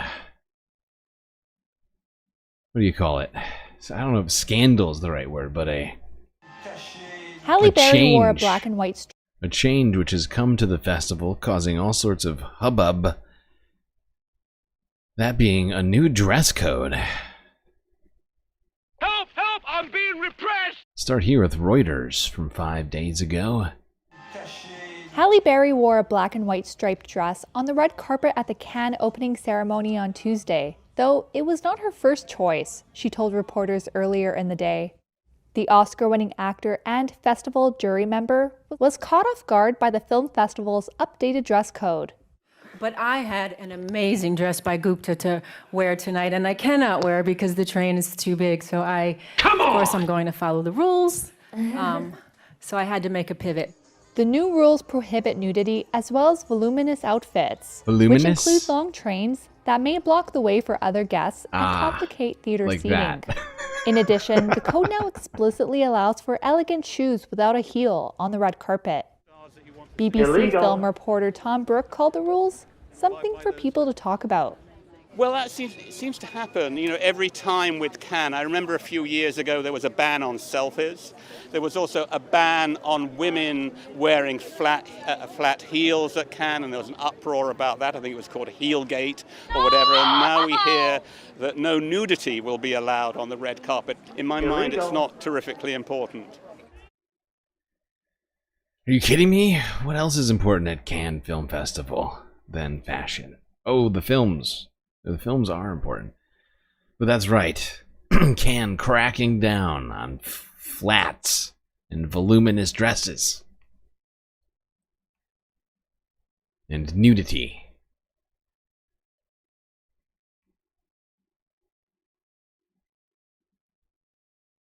Sasha G gifting 5 sweet galactic memberships. Who got them? Mrs. Hayes, Tracy Eva, Styx Dragon Sharon, who is in chat right now, Blue Tomato, and Sassy Sassarai. Thanks, Sasha. That's incredibly generous. I appreciate you. Just the women. Yes, exactly. The new rules only affect women. I mean, unless some brave man out there decided to wear a voluminous dress. Yeah. But that was the update on the dress code from earlier this week. This is some of the footage from yesterday as they started rolling out the red carpet. Here's the Associated Press. This very important footage. Look at all this carpet. I wonder how many acres of carpet gets rolled out here. I want a number.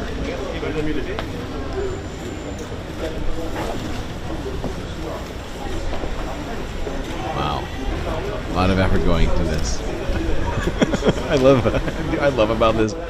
You have the entire press corps here watching these guys unroll the red carpet. Great job, guys. Great job unrolling that carpet. You're the hero. You're the true hero of this festival. The unsung heroes of the Cannes Film Festivals. The guys who have to do the carpets. It does seem like quite a task, if you ask me.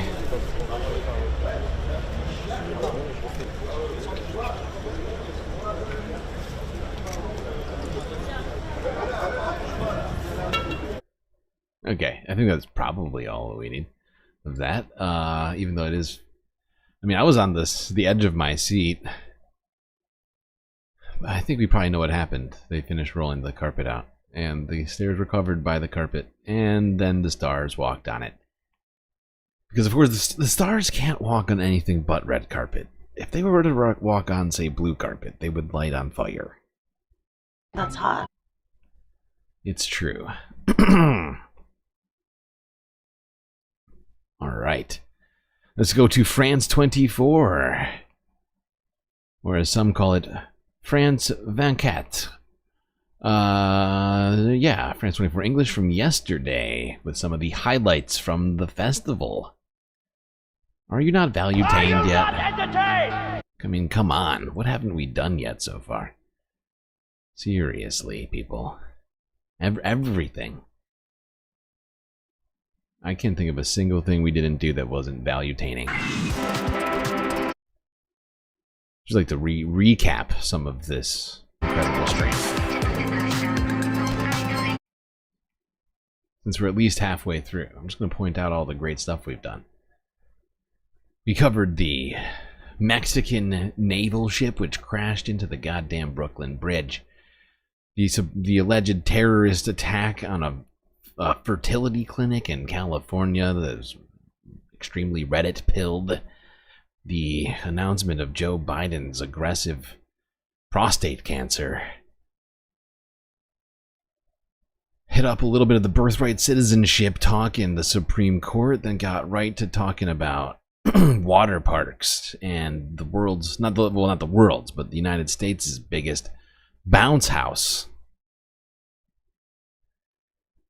Parades, the AIDS walk in New York, air traffic controllers, one of our own chatters on a big old YouTube channel doing a really great Bernie Sanders impression. That was bad Bernie Sanders impression. All sorts of stuff. Art, history, the tariff war, food, bovine, traffic jams caused by cows, cartoons, AI, people being bilked by psychics for tens of thousands of dollars. Whole bunch of nautical shit. Fires, volcanoes, tornadoes, cat quinceañeras, alligators living in sewers, flowers, puppies, swimming with sharks, more sailing, bugs fighting each other.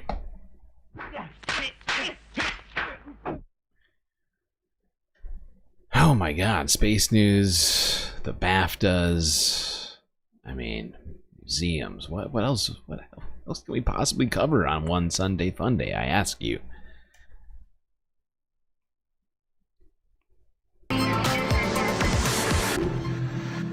Hello from day 4 of the Cannes Film Festival, and today we're diving into a powerful directorial debut. She's been a vampire sweetheart, a Chanel muse, and a Cannes red carpet rebel. But now Kristen Stewart is stepping behind the camera.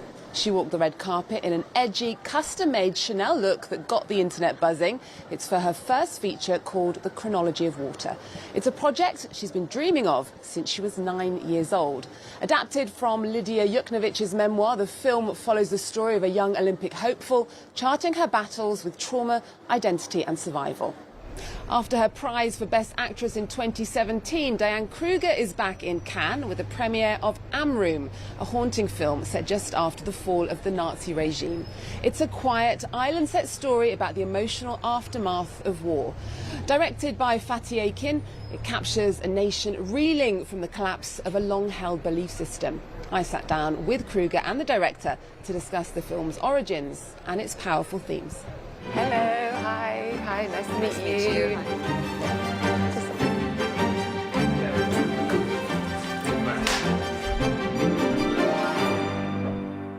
It's the story of a boy who is 12 years old towards the end of World War II. He's been sheltered and growing up on the island of Amrum, which is kind of idyllic because there's no war per se there. It's far away. And his mother is a Nazi and a Nazi sympathizer. And so he's growing up with parents that he obviously loves, and he cannot understand really what is happening in the world and why they could be wrong. And it's a coming-of-age story of this boy and a generation as a metaphor who is growing up to see what is really happening and how to move on, to distance yourself from your parents' mistakes. Okay. Well, I'm gonna see what else we got. Can't stay on this one film. There's other shit happening at Cannes.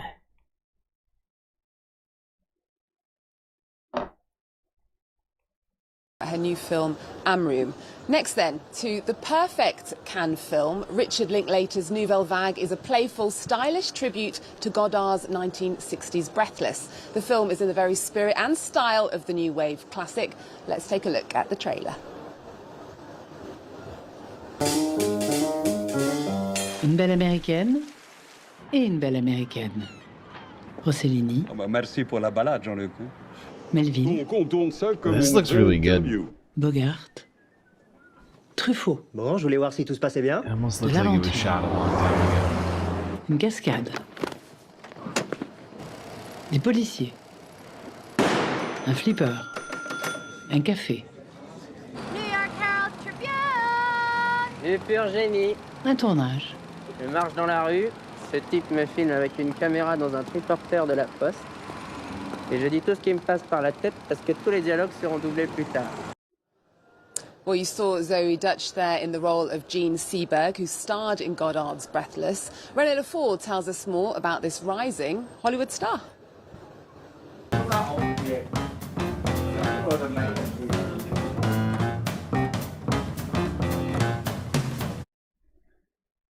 Okay, yeah, so people having fun here at Cannes Film Festival.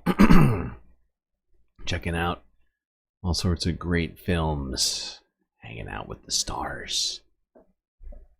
It's real. If you're there, you're probably a star already. Or at least star adjacent. But one man made a comment while at Cannes. Pedro Pascal. It's a political comment as it relates to the United States. See what Pedro had to say. Don't let them win. Don't let them win.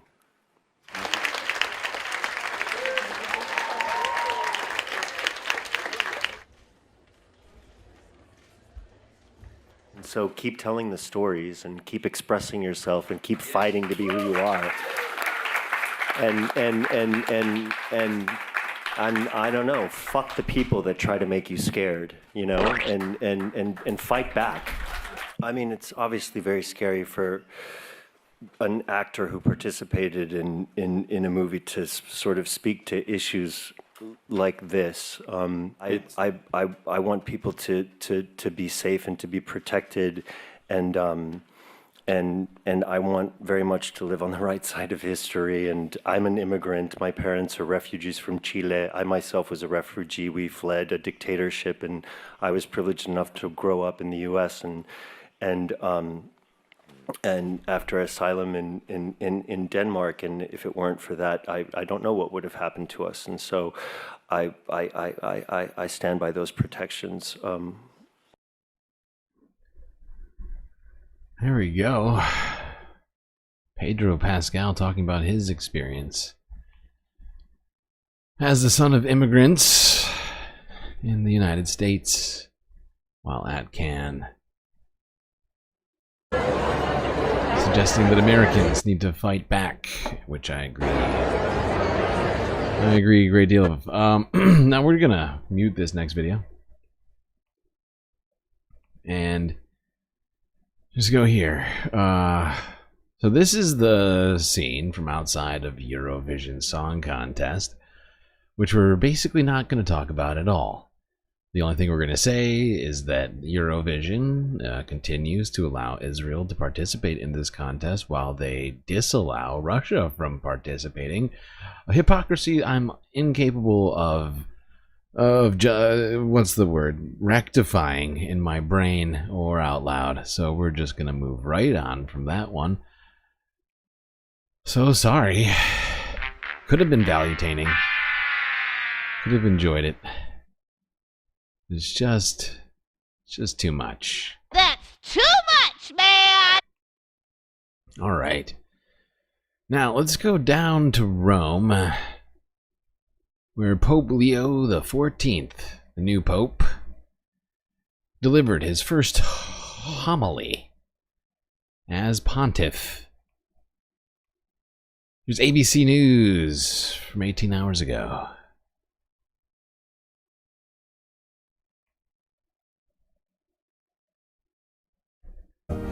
Father Martin, this is an important moment in every So papacy. important. Oh, God. Well, of course, and it's the first time that many people in the world will hear him give his homily. Oh, yeah. Here we go.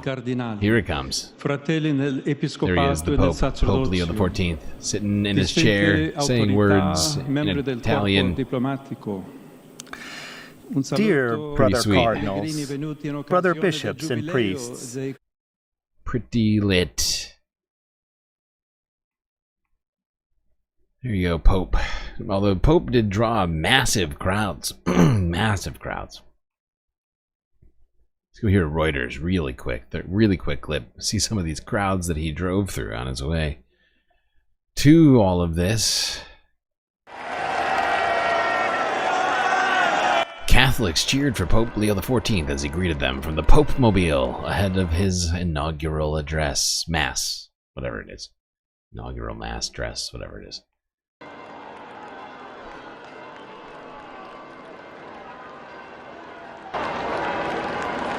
Thronging crowds. There's the Pope. He's waving to the crowds.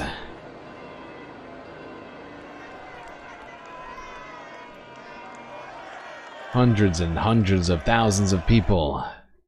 Perhaps millions, I don't know. It's really, some say the biggest crowds anyone has ever seen before.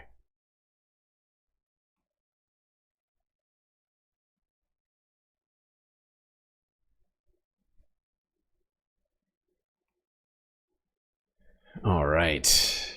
Now, it's a new Pope Mobile, if I'm not mistaken. The last one was donated by the woke Pope, Pope Francis, to, I can't remember now. Is it Argentina? Or something? No, I can't remember. I think it was going to get used as like a mobile hospital or something. Like a mobile EMT. Oh, no, it was Gaza. He donated to Gaza. That's right. It was supposed to distribute aid in Gaza. We're like a humanitarian organization that's supposed to be distributing aid in Gaza. Okay, enough Pope talk. Enough Pope talk. Let's move it along.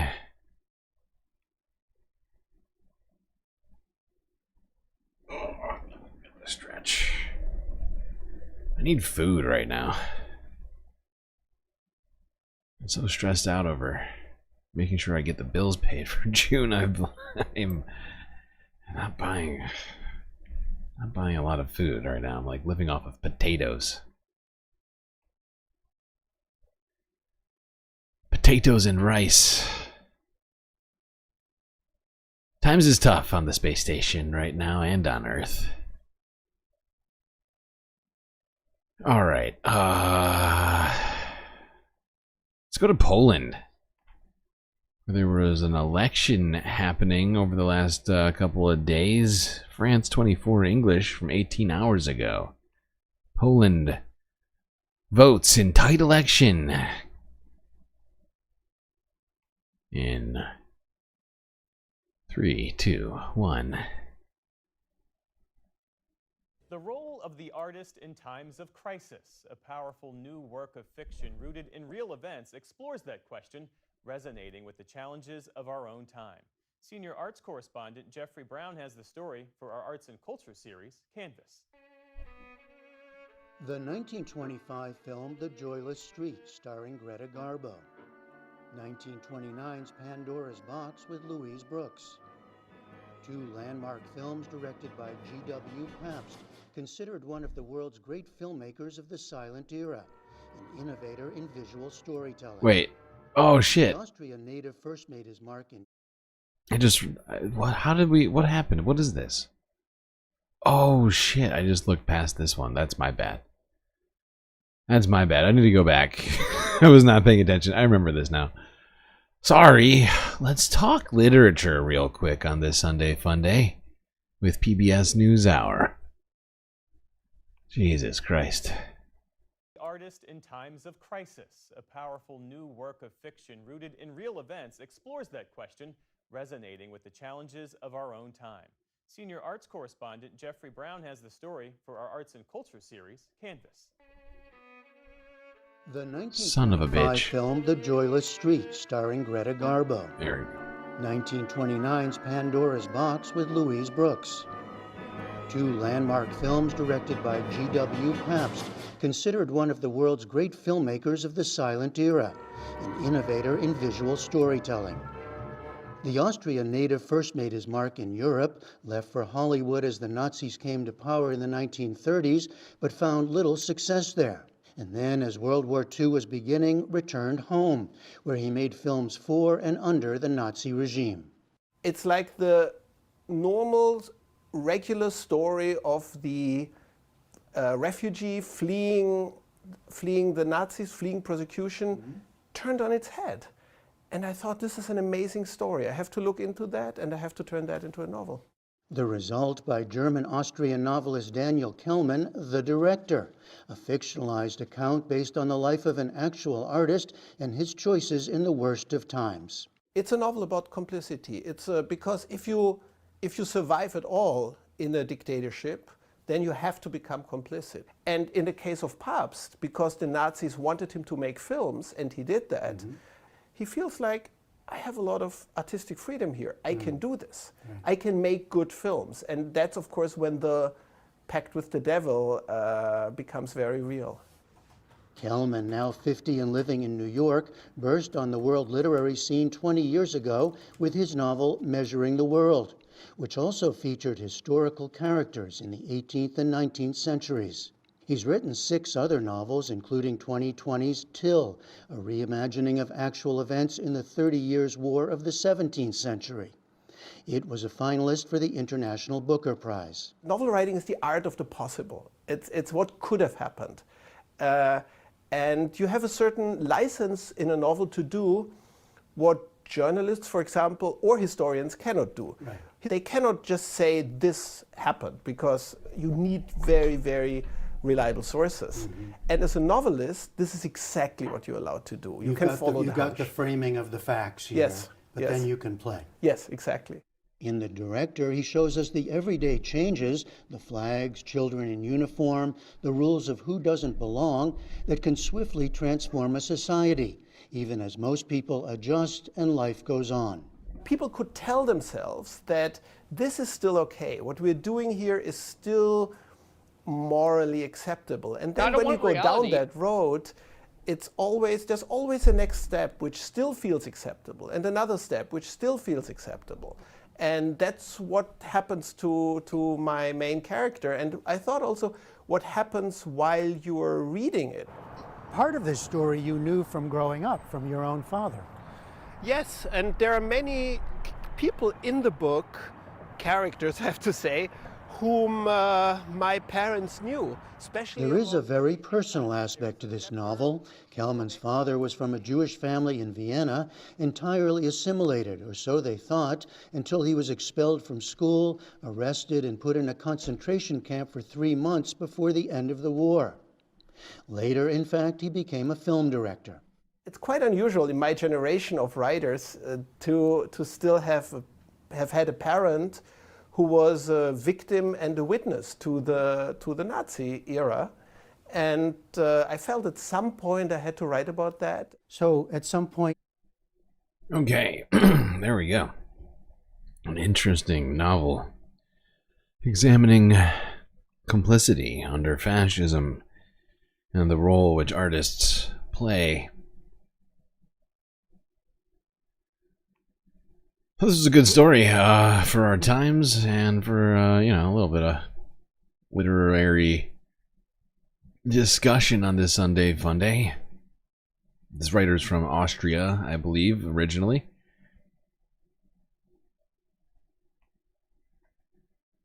Oh, what was his name again? Kelman or something? I can't remember now. I think it's Kelman. All right, now to the Poland election. Take 2.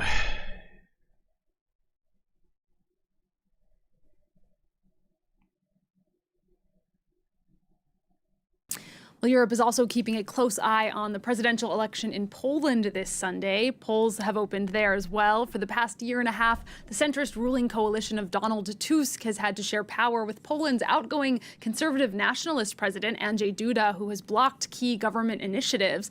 Now, that could change this Sunday if the pro-EU mayor of Warsaw, Rafał Trzaskowski, comes out on top. He has been polling ahead of his rival, the nationalist historian Karol Nawrocki. Our correspondent Gulliver Cragg sent us this update from Warsaw. A parliamentary republic, but the president also has important powers. He is responsible in part for foreign policy, particularly, traditionally at least, for relations with the United States and NATO. He or she can initiate legislation, but perhaps most importantly, they can block anything that is voted by the parliament by opposing their veto to it. And that's why it's been a huge headache for the incoming Liberal government led by Prime Minister Donald Tusk that Andrzej Duda, the outgoing president, who's from the opposing political camp, the Nationalist Conservatives of the Law and Justice Party, still had more than a year and a half of his second term to remain in office after they won the parliamentary elections in 2023. So there's been an uneasy period of cohabitation in which the government has been saying they can't put in place their program because Andrzej Duda is threatening to block any legislation that he doesn't like, or perhaps even any legislation that he thinks could be seen as a success for them. So Prime Minister Donald Tusk is very much hoping that he's going to be able to put an end to this difficult period and finish the job, if you like, of bringing liberal, pro-European Poland back to the centre of European life by having his ally Rafał Trzaskowski, the mayor of Warsaw, currently installed in the presidential palace behind me. In order to try to prevent this from happening, Law and Justice have decided to put forward a candidate who's a political novice. Karol Nawrocki has been director of the Museum of the Second World War in Gdansk and of the Institute of National Memory. Now, according to Polish electoral laws, I'm not allowed to give you details about what the opinion polls have been saying. But I think I am allowed to go so far as to say it looks like being a close race and one that is almost certain to go to a second round, because in addition to the two leading candidates that I've mentioned, there are candidates on the left and on the far right who are growing in popularity, and we seem to be seeing in Poland, as we've seen in many other countries in Europe, a reduction in the levels of support for the mainstream traditional parties of government.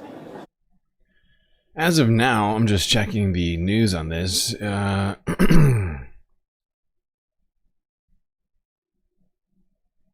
There's no clear winner yet. There's still voting, I think, going on, and we'll let you know when we know more. Who's going to be the next president of Poland?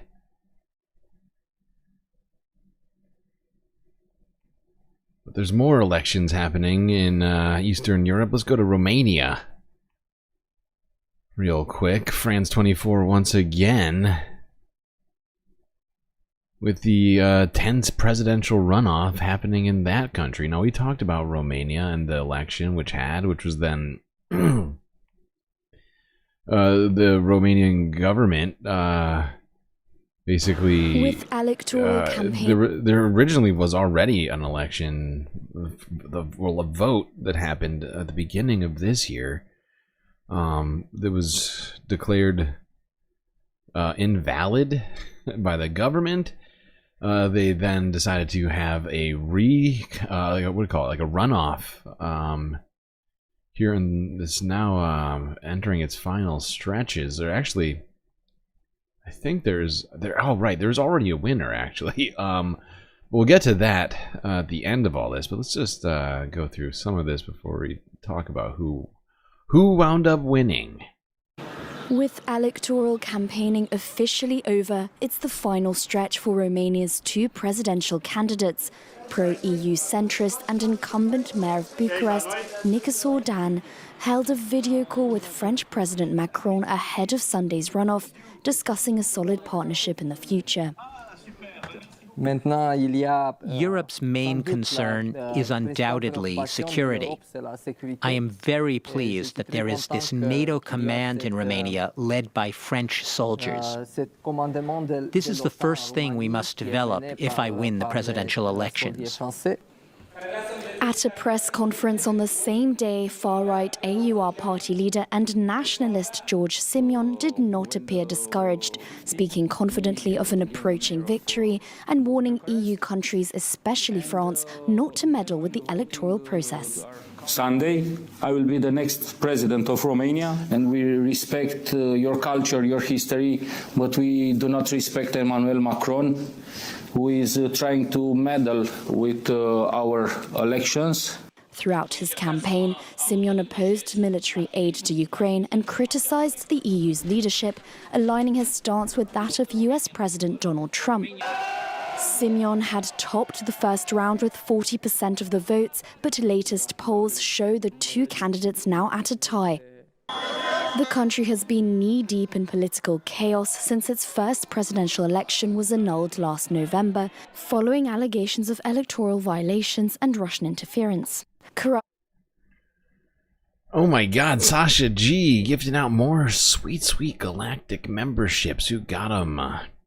Robert G, Crotchy, Adrian Dixon, Jules T, and Melanie Cosmic Fox. Incredibly generous once again, Sasha, gifting out so many Galactic memberships over there. It's raining Galactic membies. So beautiful, and greatly appreciated. Something we need around here, more memberships.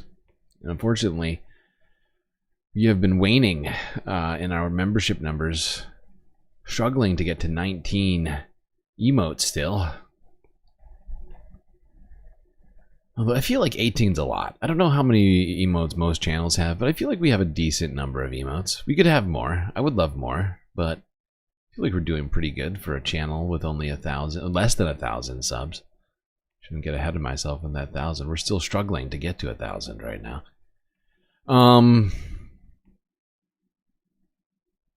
Well, let's go here to the result of this election.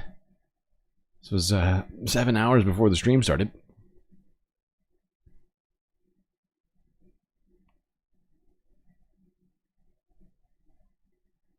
Where the sort of center-left candidate Nikosor Don celebrated victory. Well, supporters of Nikosor Dan are... Oopsies.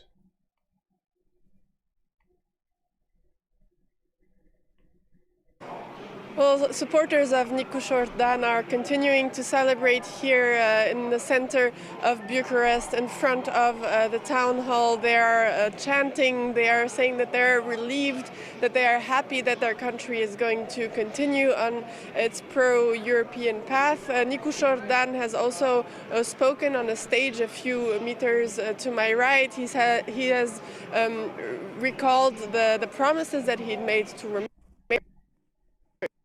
corruption regarding keeping the country in its pro-Western, pro-European path. People here are very young. There are a lot of students who are truly celebrating what they already call a victory. This we have to put this in the larger context of the round, where Nikosor Dan had only won 21% of the votes. His rival George Simeon had arrived on top with 41%. So this is a huge gap that Nikosor Dan has managed to close, and his supporters are conscious of that. They were very anxious all day because we were expecting very tight results. As you can hear, they are chanting because the counting of the ballots is coming to a close, and so we will be able to say that Nikosor Dan will be the future president of. Yeah. Now, while this guy Nikosor Dan has apparently won the election, the hard right nationalist candidate in all of this, Simeon, I believe, has already taken to social media claiming victory in a very sort of stop the steal-esque type of way. Should be interesting to see how this all plays out in Romania.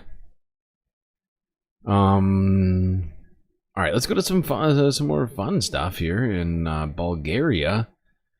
The capital was lit up. I didn't know this, but apparently Bulgaria celebrates their own sort of lunar.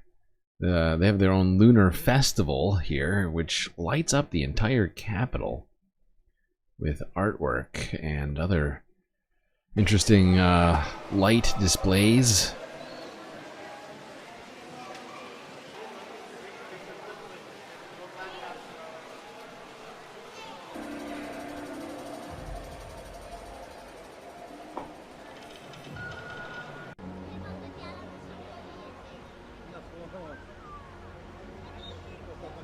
Много се радваме, че за четвърто поредно издание имаме възможността да организираме фестивала. На нас и на екипа ни... Sorry, there's no subtitles on the video, so I'm going to try and get us to the lights.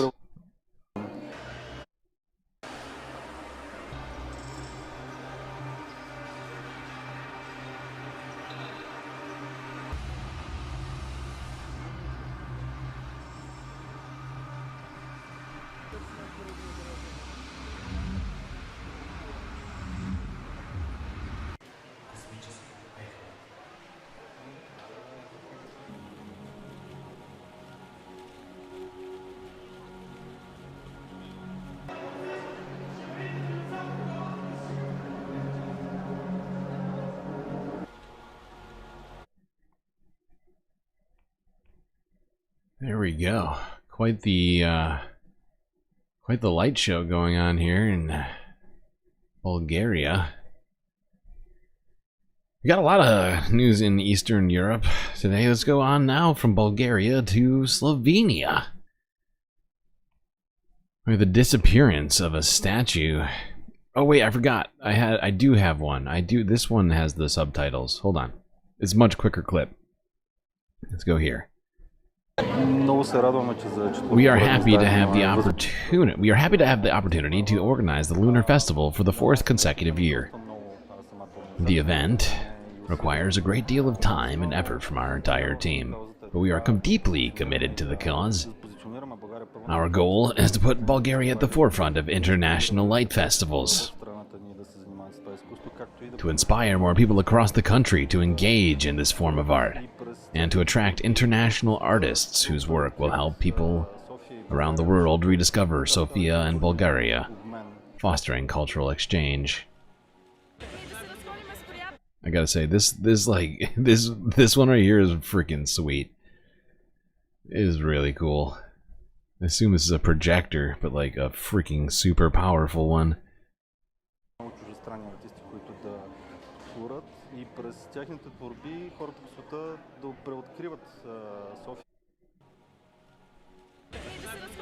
We simply wanted to enjoy a pleasant walk with friends, without a specific destination, and take in the artwork as a way to appreciate all the hard work behind this modern form of art. There you go. The lights of the Lunar Festival bringing people together in Bulgaria. Alright, now to Slovenia. Where the absence of a piece of artwork has caused a big stir on social media. Here's the Associated Press from 2 days ago.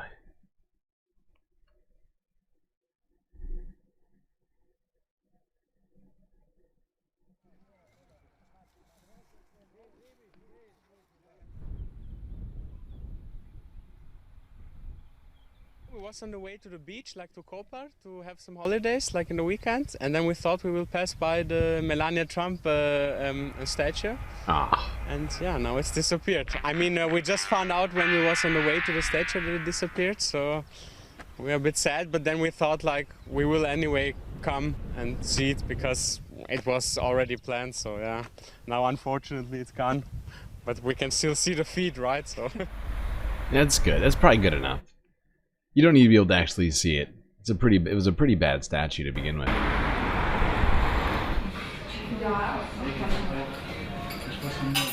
Porta Melania. Come on. They really named I wonder what this tastes like. Probably gross. I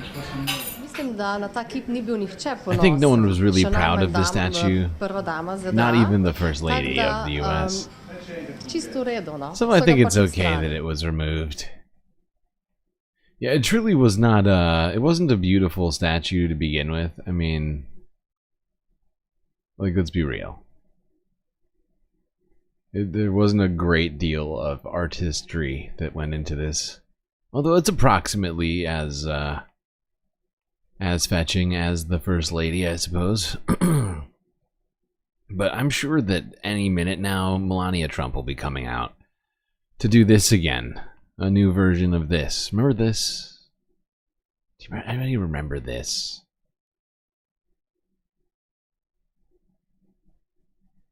As a mother and as First Lady, it concerns me that in today's fast-paced and ever-connected world, children can be less prepared to express or manage their emotions, and oftentimes turn to forms of destructive or addictive behavior such as bullying, drug addiction, or even suicide. I'm very excited to announce Be Best, an awareness campaign dedicated to the most valuable and fragile among us, our children. The three main pillars of Be Best. Are you sure that's the most? Are you sure those are the most fragile people among us? Because if I recall correctly, Melania started this campaign because she was personally being bullied online. It's so funny. We must protect the children and myself. I have a very fragile ego. Fragile. Will include well-being, social media use, and opioid abuse. As we all know, social media can be both positively and negatively. It can be both positively and the negatively. Everybody be based and stop saying the nasty things to me on Twitter.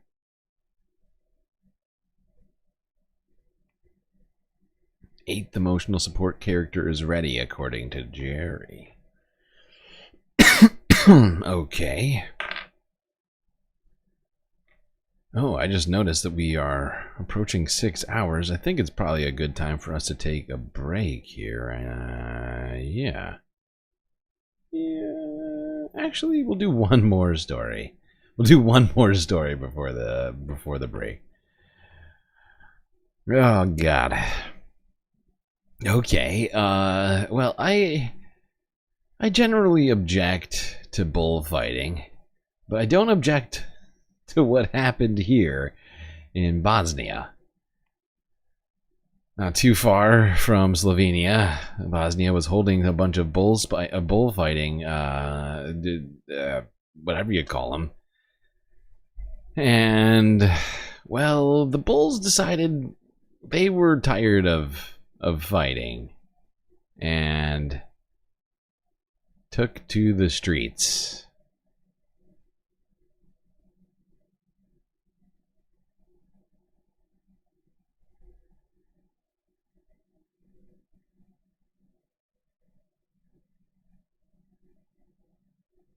They just bounced on them. They just bounced out of the ring.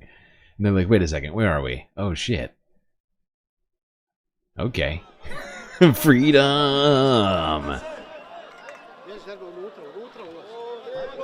I love how they didn't think that the bulls were going to go out of that completely open fence. And then they just look at it. The bulls just start running around the ring. People start scattering. Like, oh God, please don't kill me. That's what you get. That's what you get. We're trying to fight the bulls. Which definitely is barbaric. And I think it's way more barbaric than the beetle fighting that we witnessed earlier in Thailand. Hey, those bulls, they saw an opportunity, they took it. Freedom. Alright, now we'll break. Now we will break. Don't worry. We will be right back with the space content right after these brief messages.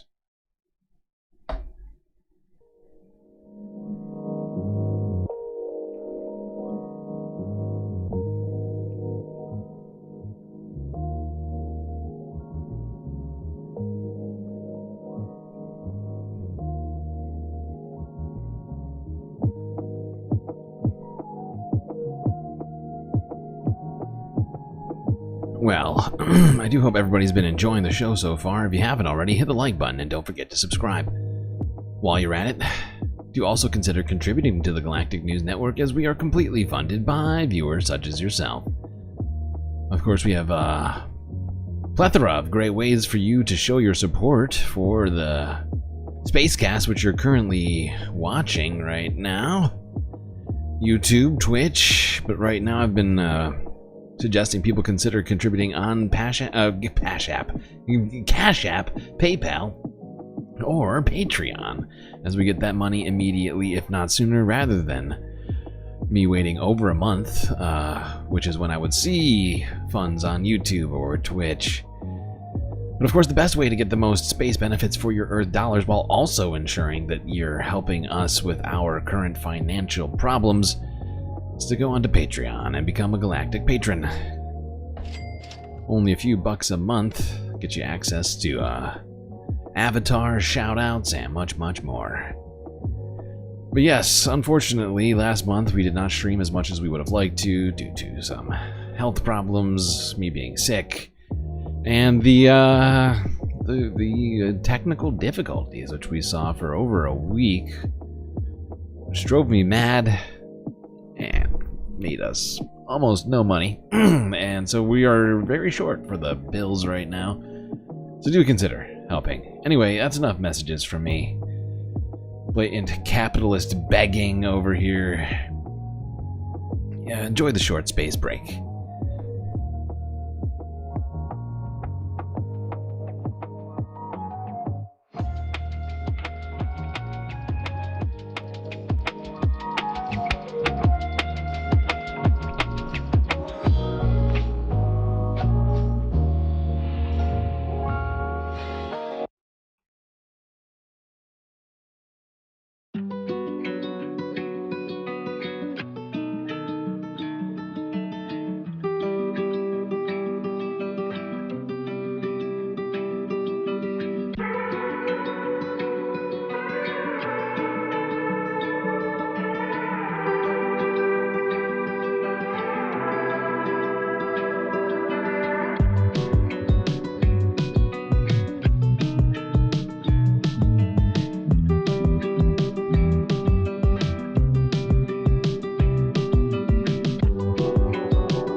right, chat.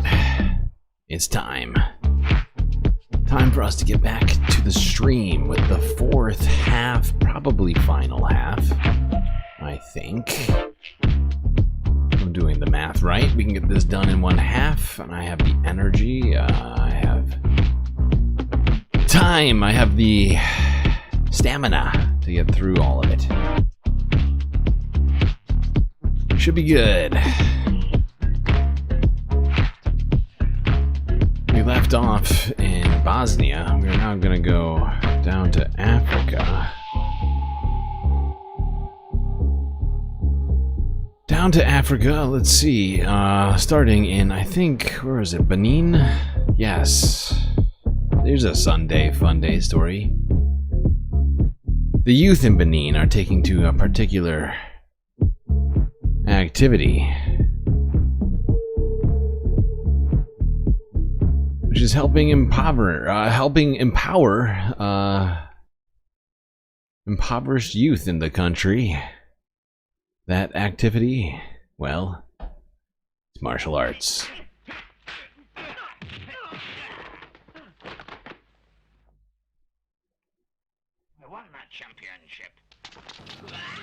In Benin's capital, Porto Novo, children of all ages are training in an ancient tradition from half a world away. Their teacher, Degbo Agusu Damien, was ordained as a monk at the legendary Shaolin Temple in China. Now he's passing on his spiritual teachings and passion for martial arts to the country's next generation, with classes free of charge. When I train in martial arts, I feel at ease. I'm content. I'm happy in my body because I've loved martial arts since childhood. If you love something, you must do it with pride. Children as young as 3 years old are being trained in Kung Fu and Taekwondo, with lessons incorporating acrobatics, meditation, and even weapons training. Mr. Agusu teaches, and we try to learn quickly because he teaches so fast that you too will want to learn. That's how I started to love martial arts. The goal is not only to pass down a discipline to help Benin's youth chart a course in their own lives, but to inspire imagination for what's possible. A spark which Damien found in watching martial arts films of movie stars like Jackie Chan and Wang Yu. I used to leave my home and travel for kilometers to check movie schedules for the week. If I see there's a karate film, I make sure to watch it. Benin's youth make up nearly half of the country's population. Wow. 45% of the country is under the age of 15 years old. Many children face poverty and are forced to work, with 1 in 4 of them facing exploitation in the labor market. The lessons they learn in martial arts training go beyond self-defense, transcending the classroom to self-development. We don't learn this just to fight. Many people ask, why do they do this? What's the reason? They don't understand yet. It is to find inner peace, the strength within, to cultivate oneself. Damien aspires to expand into training national security forces and even bringing martial arts film production to Benin. Leading by example and following his dreams, he hopes to teach his students to do the same. There we go. Massive number of children here apparently taking to Kung Fu in Benin. And seemingly with the leadership of one man. But not just for athleticism or to beat people up, but to also improve their well-being in many ways. I just thought it was a great Sunday Funday story to throw in here. Now let's go one country over to Nigeria and get to dancing. What do you say? Here's France 24 from yesterday.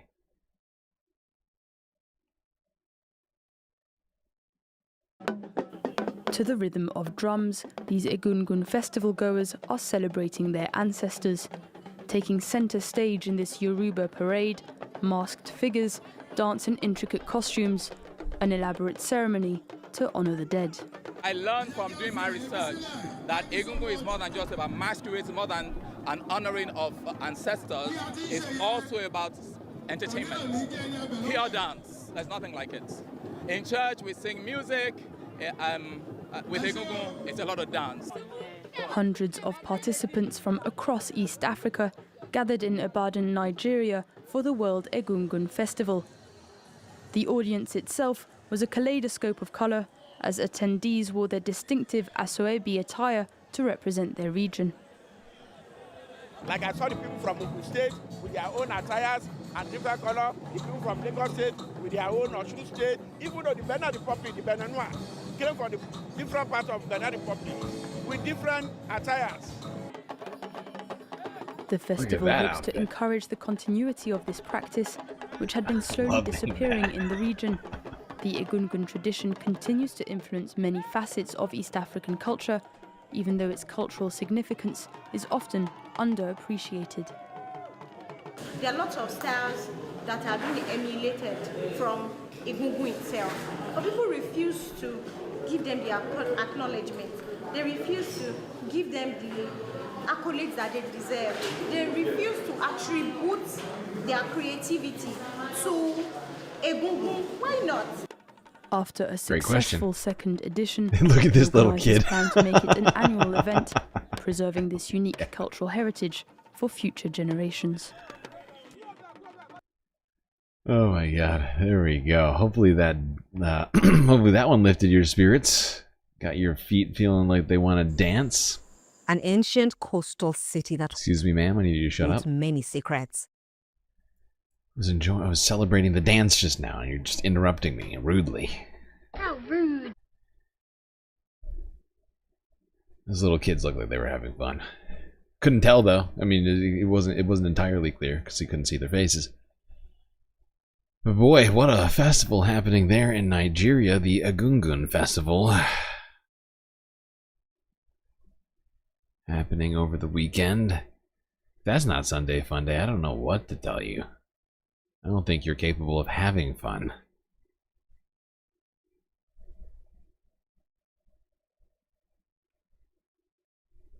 Let's now go further east in Africa to Kenya. Talk about ancient history and how ruins in this country are being saved by people. How often are you... I can't answer this question to you. I think you're not supposed to do them too much, okay? I'm not going to say what it is you're not supposed to do too much, but You're not supposed to be too frequently, certainly not over a long period of time, but in a short period of time, probably not as problematic. Although it all depends on a number of factors. But I'm no expert on this subject.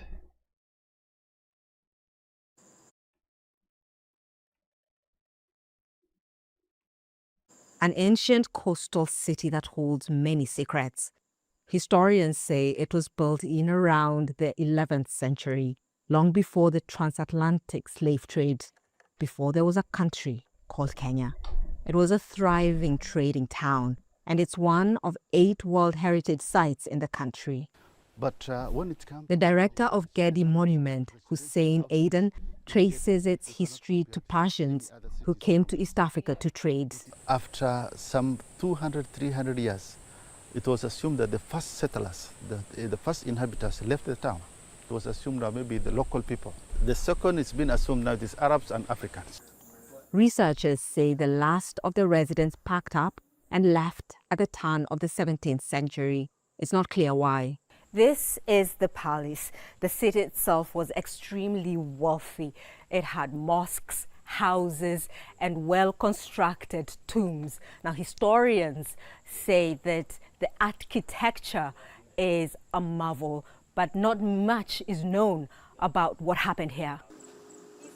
Such World Heritage Sites inscribed by UNESCO are few in Africa.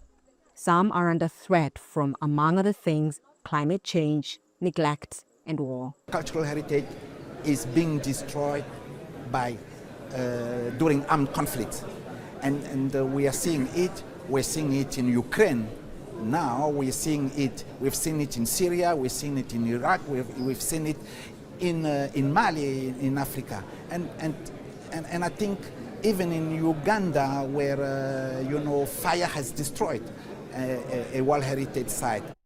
We've also seen it in Palestine, I would remind people. We've seen it in Lebanon, Syria as well, I think. There's been a lot of this happening as of late. UNESCO delegates met in Nairobi to discuss how to protect the important cultural sites and push for more representation in the heritage lists. It's not just a question of more sites on the list. It is also the question of quality. It is the question of understanding. This conference is not about loading the World Heritage. It's about listening to our own values. Those were held. Yeah, UNESCO and local people in Kenya and other places trying to preserve their cultural heritage. And it's something that keeps just, we keep seeing so much stuff being destroyed. I mean, how many buildings in Gaza have been lost? Speaking of Gaza and all that, let's go back to the Jeremy Scahill interview on the Majority Report, which we were watching yesterday. I'm going to try and start off where we left off yesterday. Here we go.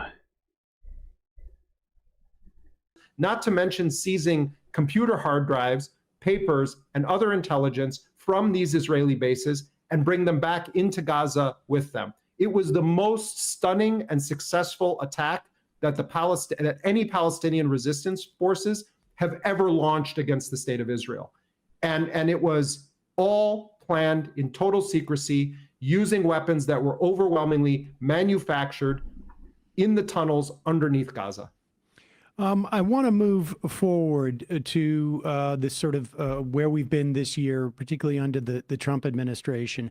And I want to go back to what was happening in March when the first sort of, wasn't the first ceasefire, but it was what appeared to be the first sort of like potentially extended one and process. Just tell us about that. It is since the Israelis unilaterally ended that process. but tell us what that process was and how it came about. And then I want to talk about Boehlert, Adam Boehlert, who is the special hostage envoy for the United States. All right, so rewind a little bit further back. In May of 2024, Joe Biden, who was president at the time, stands up in front of the American people at a press conference and says that there's a breakthrough on the verge that based on an Israeli idea that the Biden administration had come up with a framework for a ceasefire that it believed was going to be able to bring a resolution to the war in Gaza. And then Biden and his administration do not veto a UN resolution that happens. They were constantly vetoing all these ceasefire resolutions. They sit this one out. They let the United Nations endorse what Biden at this point then was calling the Biden proposal.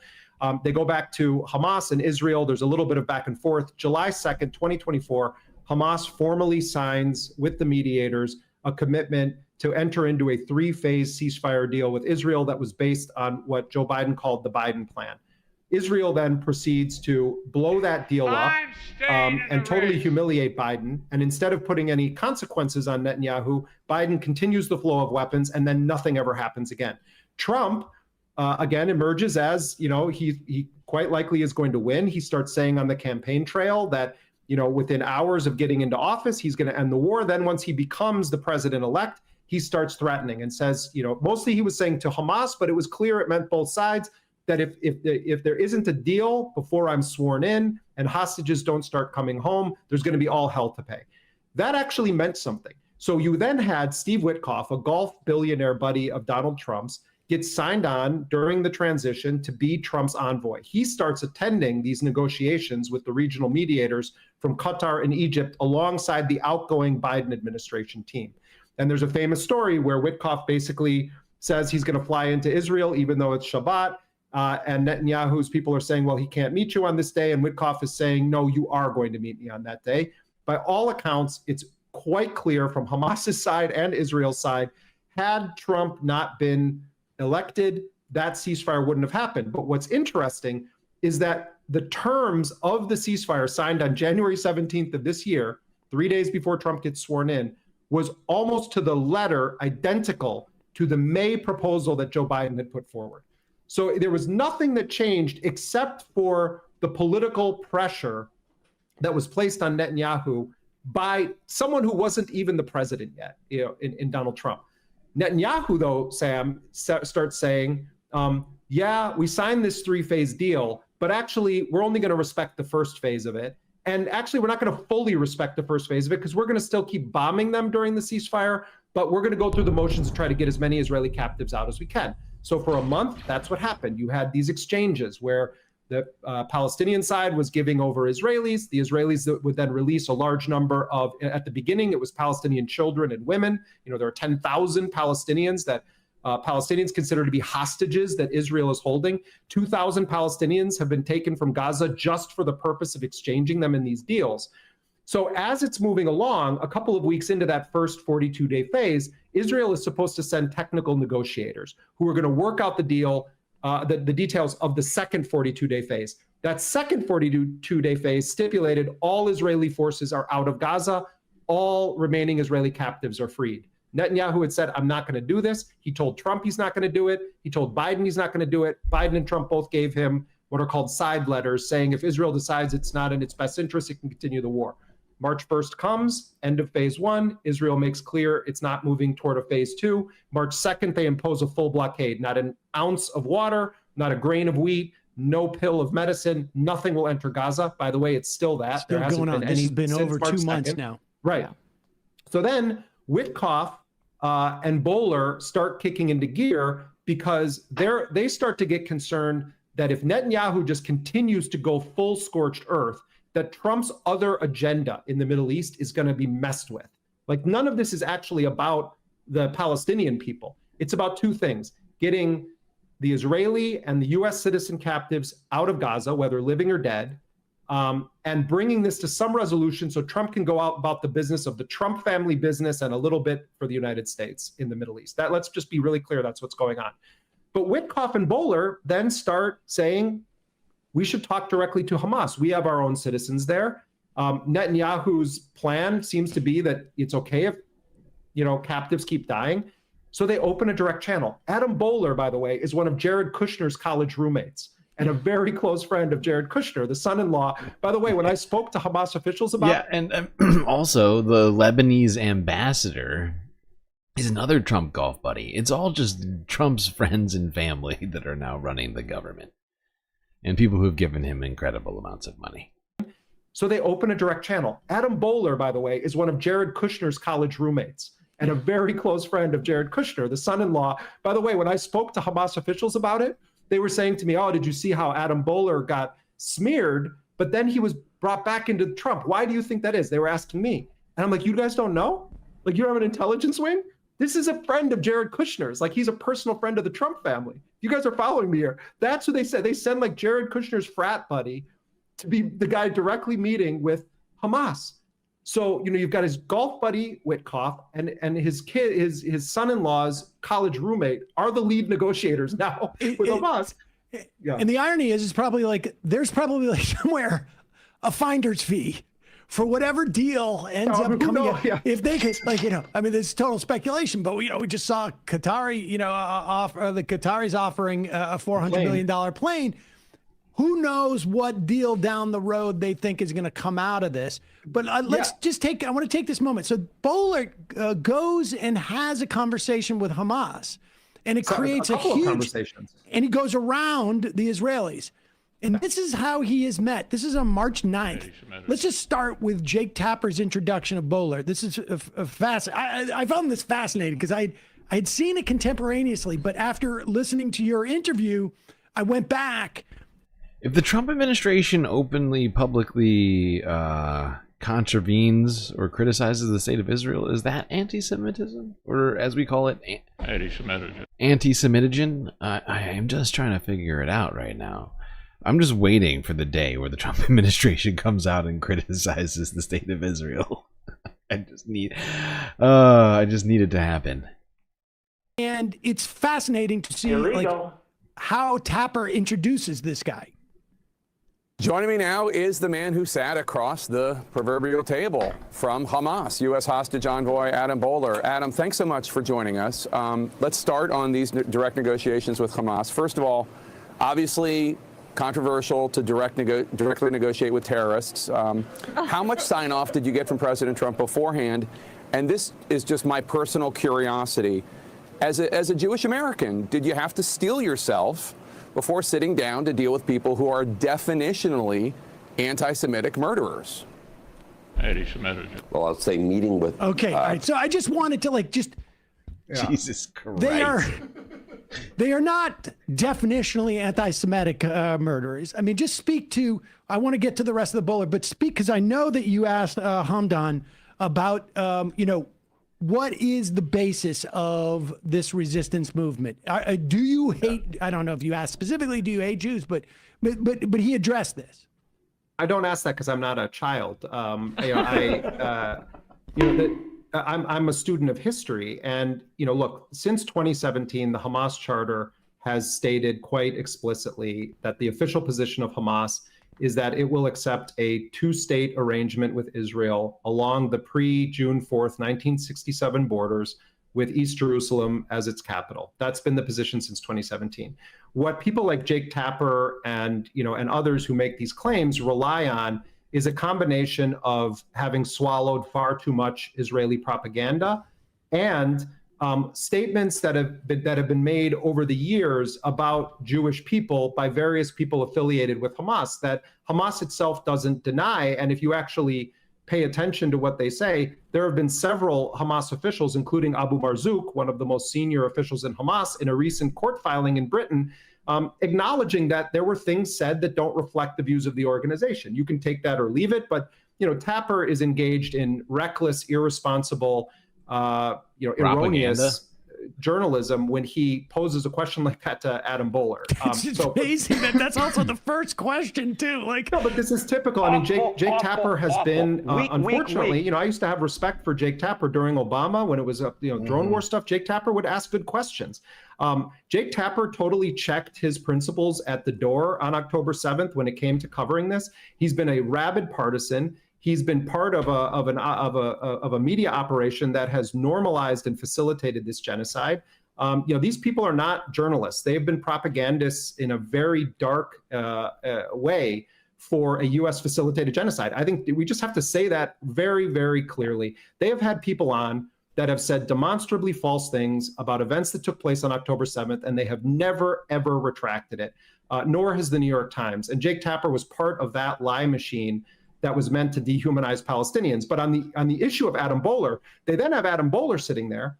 Now, I talked to Hamas. They found Boehler fascinating. They said that he was inquisitive, that he wanted to understand not just the events of October 7th and forward, but wanted to go back. He asked them about the foundation of Hamas, about their views on a wide range of issues. They felt like it was a very, very productive meeting. And they told me that Boehler kept saying that he really was surprised at what he was hearing in the room, that it's so different from what he had been told was going to be said. What I find fascinating about it is this guy seems like he was basically, he's an empty vessel. I get the sense that this guy didn't do a hell of a lot of research into any of these subjects before being made the person to do these negotiations. Had no qualifications whatsoever. Had heard the narrative from enough people to believe one thing, but then he gets in there and he's like, I don't actually know anything about Hamas. Could you give me a quick can you give me a quick crib notes on Hamas? That room and kept emphasizing It's competence is what it is. But hey, that to them. Sometimes, and they told me something that hasn't been made public. What Boehler told them is that the next step in this is going to be, we're going to set up a direct meeting between Hamas and Steve Witkoff, and we're going to discuss a much broader framework. And what Hamas was just stunned to see was Adam Boehler not just going on CNN, but going on Israeli television and stating that Hamas has put forward a proposal for a long-term truce of 5 to 10 years with Israel. So Adam Boehler, who is the special envoy on hostages for Trump and college roommate of Jared Kushner, goes in, meets with Hamas, the first time there's been direct talks between the American government and Hamas, and comes out of it with clearly a much more nuanced understanding, which is what you need in diplomacy. Where Antony Blinken and others failed, somehow this guy kind of gets it and comes out and accurately says, this is what the position is of Hamas. It was an extraordinary moment. Whatever the motivations are. It is incredibly extraordinary. It is so freaking Twilight Zone. Oh my God. Trump and company beyond it. From the position of Hamas, they're saying, look, we never heard of this guy before, but he seemed interested in actually what's what your we read think. on that, Jeremy? What's your read on that? Just the idea that he's not a part of the national security kind of establishment West exec crew. He is basically a healthcare VC type of person. But I just think there's something really important to underline there. The rot at the core of the national security consultant class that basically was running the show for Biden, who couldn't string two sentences together. They begin to believe their own BS, or whatever they're spewing to the public is so disconnected from the reality that you have Sigma Chi bro come in and just have some common sense reaction. Like there's two elements that I think are really important to kind of flesh out. Is that one, these people maybe have more of a layman's kind of reaction to what's happening here, and two, Trump has this transactional element to him where there's some hope here in the sense that he has these Arab Americans for Trump that reportedly maybe made some connection. I take Barack Ravid's reporting with a boulder of salt, but I'm just trying to say that, I want to get there soon, but just that with the Qatari plane and everything like that, Trump may be wanting to look at this from a business, you scratch my back thing, as opposed to an ideological Zionist perspective, where maybe we do have a shift there. I mean, you guys remember that movie from, we're all relatively similar generation, that movie Dave, where the guy who looks like the guy who looks like the president becomes president when I mean, I think Jeremy's in the middle. Emma's younger than Jeremy by I think almost 10 years, if not more. And then Sam's like at least 10 plus years older than Jeremy. I don't know 100%. I don't know how old Jeremy is, but I know how old Sam and Emma are. That movie from... Because Emma's a few years younger than... I think like a couple years younger than me or something like that. We're really close in age, but she's like a couple years younger than me. And then Sam's like in his 50s. I think Jeremy is like 40 something, isn't he? We're all relatively similar generation. That movie Dave, where the guy who looks like the Sam is so shocked. The guy who looks like the president becomes president when the president becomes incapacitated, and then he has his friend, his personal accountant, comes to the White House and balances the budget. It was like, I think it was Actually, Jeremy's older than I thought. Jeremy Scahill's 50 years old. He's kind of an old dude. Huh. I guess that's just Emma that's not in this generation. Right here, the approaching old generation. He has his friend, his personal accountant, comes to the White House and balances. The elder Gen X. When the president becomes incapacitated, and then he has his friend, his personal accountant, comes to the White House and balances the budget. It was like, I think it was a 90s movie. In a way, I get some bad news for you about everybody in this office except for me. But in terms of like being aware of anything in the 90s, but go ahead. All right. My apologies. I was trying to be generous toward you, Sam, but it's okay. Oh no, me. That was late in my life when those. I said relatively, which just sort of meant. Okay, I was talking about these guys are too young for that. They don't. Maybe remember Emma's parents told her about this movie. Exactly It's going to be a totally embarrassing moment for me. I apologize. I've outed myself. But it's a movie basically about what happens if a normal person is put in charge of the United States and has to figure out like the problems of the day. And in a way, if like ordinary common sense people sit in a room and they're sort of listening, they come up with a different set of ideas than the class of people that Emma's referring to. The people that are paid by the makers of tanks to think, like that go in and out of government and think tank world, like the Blinkens of the world, or the consulting world or whatever. Let's listen to 2 minutes of this, of Bowler, because this comes out in these 2 minutes or so when he's talking to Jake Tapper. Now, of course, in the days after this interview, Bowler was attacked. And well, really the Israelis go nuts, and Republican senators then start to say to Trump, we want him gone. And it seemed like they were going to kick him under the bus, but then Trump was like, no, actually. And while we're talking, Bowler's on his way to go and do more negotiation. I want to get to that, but let's look at this clip. This is from March 9th, that same interview. Situation, I do think there's hope. I think that Israel has done a wonderful, masterful job eliminating Hamas, Hezbollah, a number of other enemies in the state that makes things possible that weren't possible before. And I think you could see something like a long-term truce where we forgive prisoners, where Hamas lays down their arms, where they agree they're not part of the political party going forward. I think that's a reality. It's real close. Do you have plans to sit down with Hamas again? You never know. Sometimes you're in the area and you drop by. All right. The Hamas drop by. We got to go back. I want to get to the part where the Israelis were upset. Maybe it was a little bit earlier than this. I'm sorry. Yeah, go ahead. I'm sorry.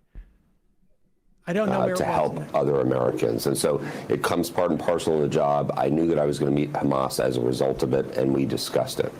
Then I think when you walk and you sit in front of somebody and you know what they've done, it's hard not to think of it. I wouldn't say it's the most productive. The most productive is to realize that every piece of a person is a human, and to identify with the human elements of those people and then build from there. But it definitely feels a little odd knowing what they really are. So thank you for your candor. So you did get sign off from President Trump ahead of time, though? Of course. Yeah.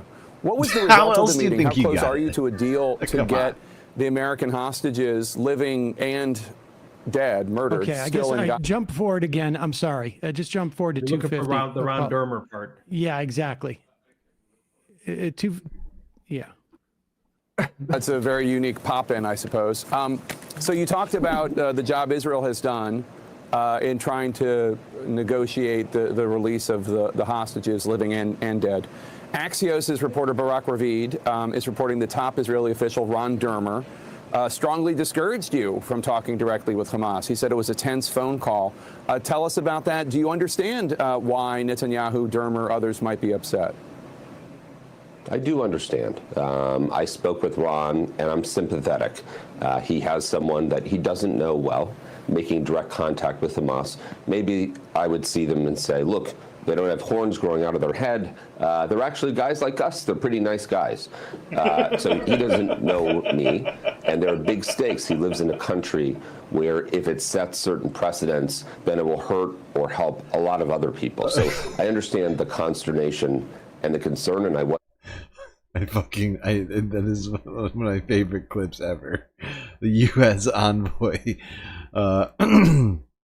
after talking with Hamas, actually, Hamas, they're cool guys. They're cool guys, you know? It is such a departure from what we've been used to. I feel like I'm taking crazy pills! It's like the Trump admin accidentally fell into the right position on this, and it's hilarious. Like us, they're pretty nice guys.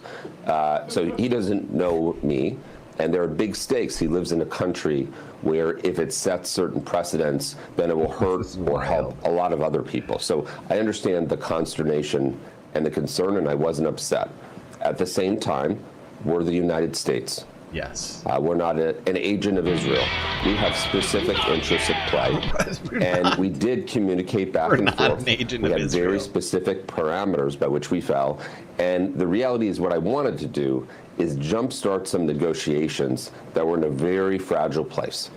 And I wanted to say to Hamas, what is the end game that you want here? Not the dream end game, but what do you think is realistic at this point? Because until we know that, it's very hard to reach some sort of truce or.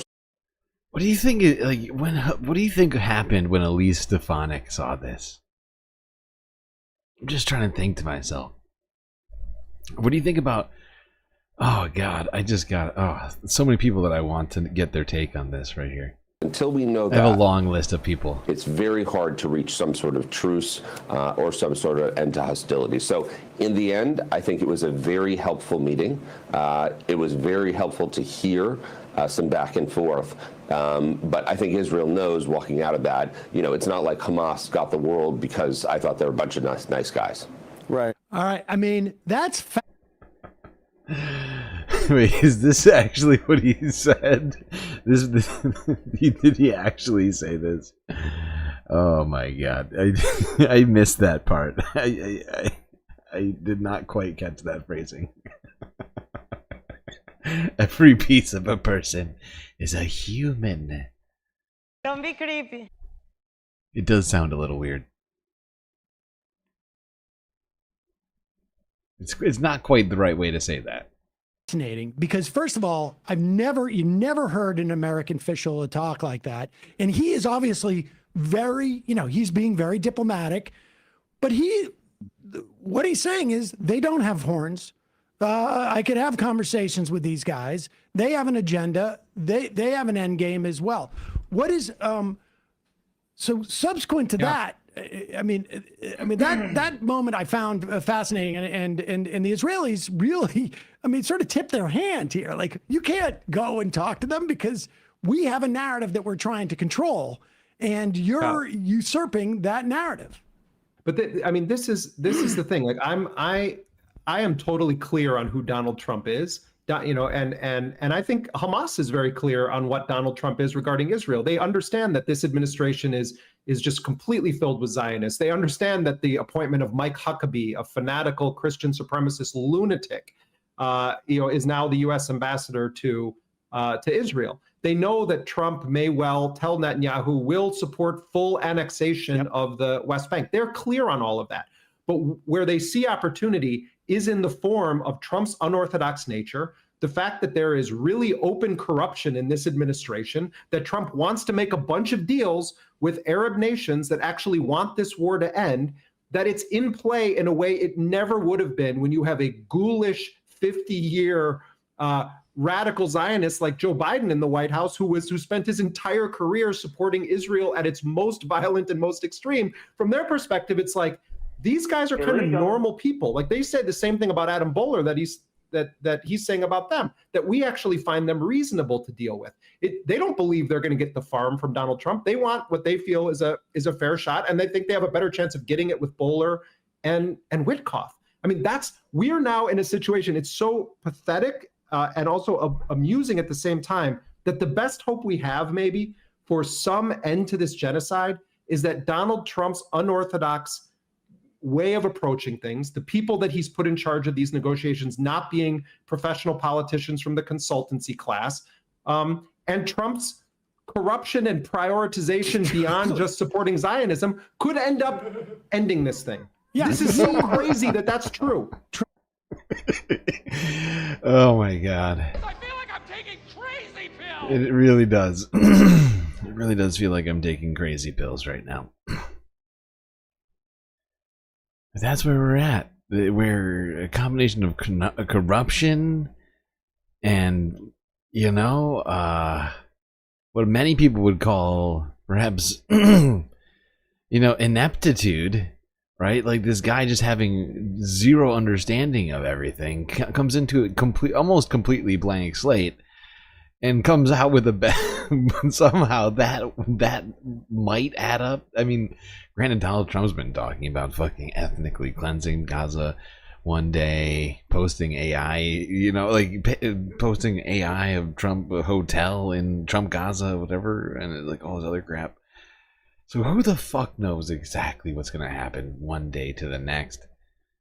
You know, Benjamin Netanyahu was the first foreign diplomat to come to the White House, right? So I just, but then, of course, during the tariff, during the whole tariff fiasco during Liberation Day, you know, Donald Trump slapped Israel with, you know, pretty sizable tariff. Wasn't left unscathed because, of course, Israel has a trade deficit with the we have a trade deficit with Israel, and that's something that supposedly has been bothering Trump.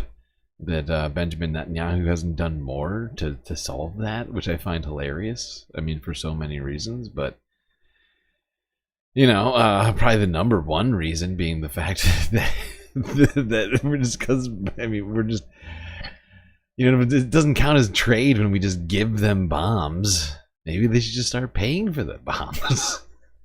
You know, that'll solve the trade deficit really quickly. You know, whatever, dude. Oh my God, it's wild.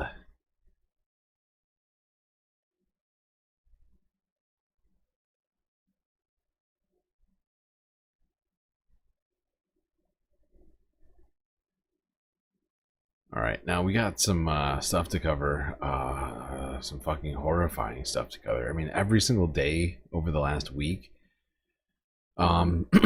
we have been looking at news story after news story of, you know, 100 people dying, 150 people dying every single day in Gaza right now. Because Israel seems to have turned its genocide dial up to 11 in Gaza ever since the ceasefire ended. Start off this one here. This is the AP from about it was yesterday.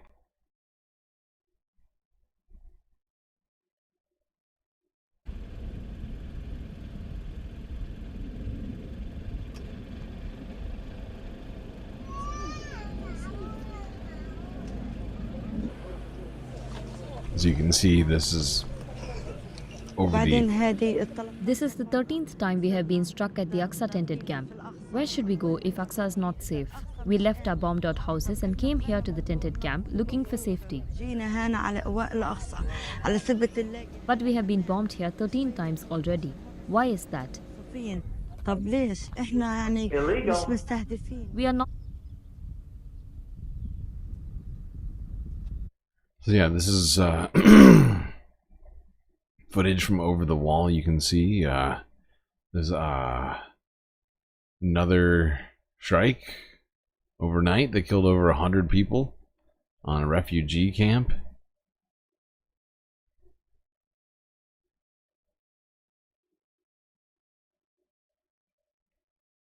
And even Israelis on the media are, at this point, seemingly losing their minds. And I mean, there was a lot of yelling going on. Tonight, we killed 100 people. No one cares, because everyone has become used to the fact that 100 Palestinians can be killed in a single night, and the world doesn't care. Wow.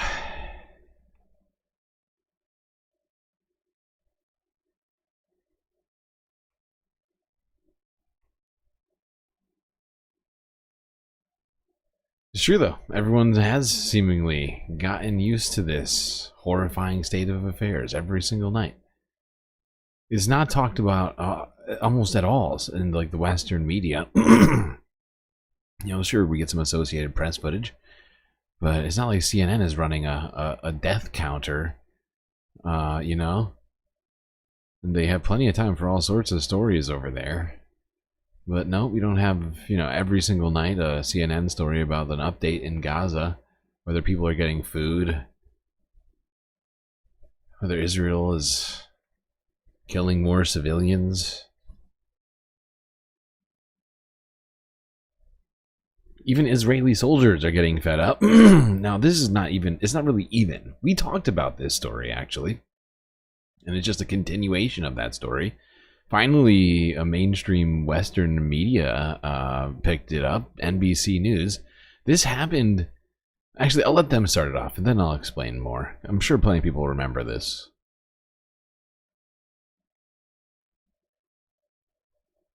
Oops. It was during his second tour in Gaza that Yuval Ben-Ari says he couldn't go on.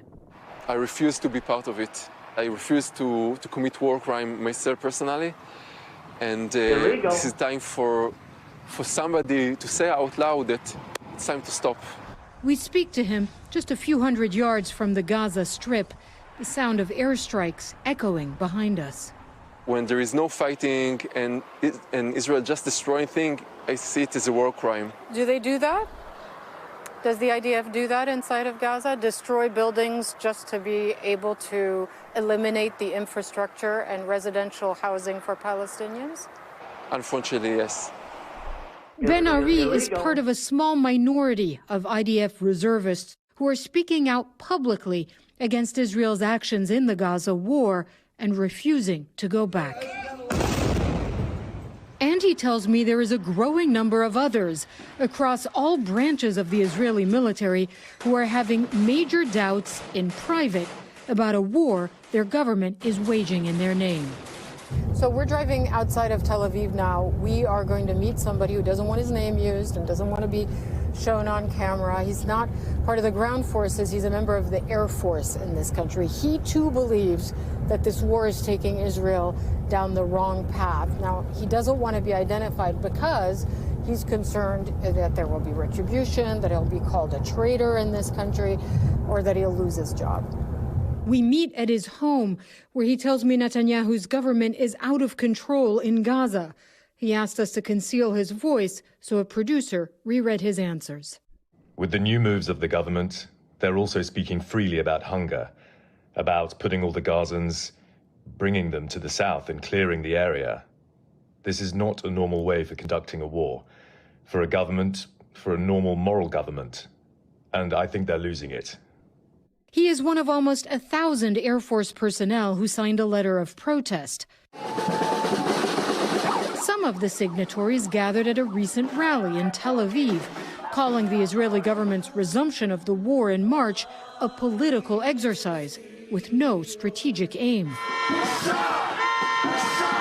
Former Air Force pilot Guy Perran is one of the initiators of the letter. He read part of it to me out loud. At this time, the war serves primarily political and personal interests and not security interests. So you're saying that Prime Minister Netanyahu is continuing the war for political, not strategic reasons? Absolutely. There is no doubt about it because his extreme right-wing partners in the coalition are saying it clearly. They threatened that if he does not continue the war, they will walk out of his government, which means he will not have a government. One of the extreme voices Guy Paran is talking about, Netanyahu's finance minister. We are finally going to conquer the Gaza Strip, cleanse it, he said in a recent interview. We are no longer afraid of the word occupation, he added. We asked the IDF to respond to accusations that the war is political in nature and that the military is indiscriminately destroying civilian infrastructure. They told us that, quote, since the IDF renewal of operations in the Gaza Strip, we have been acting in a precise and targeted manner. While Israeli Prime Minister Netanyahu continues to insist only military action can pressure Hamas into releasing the hostages. For other Israelis serving in the military we spoke with, the plight of Palestine. I mean, it's just a complete denial of reality. Benjamin Netanyahu knows full well that 95% of all the prisoners that have been brought back to Israel are a result of the ceasefires that have happened. And the it is insane. It is freaking insane to suggest that. Civilians is not the main issue.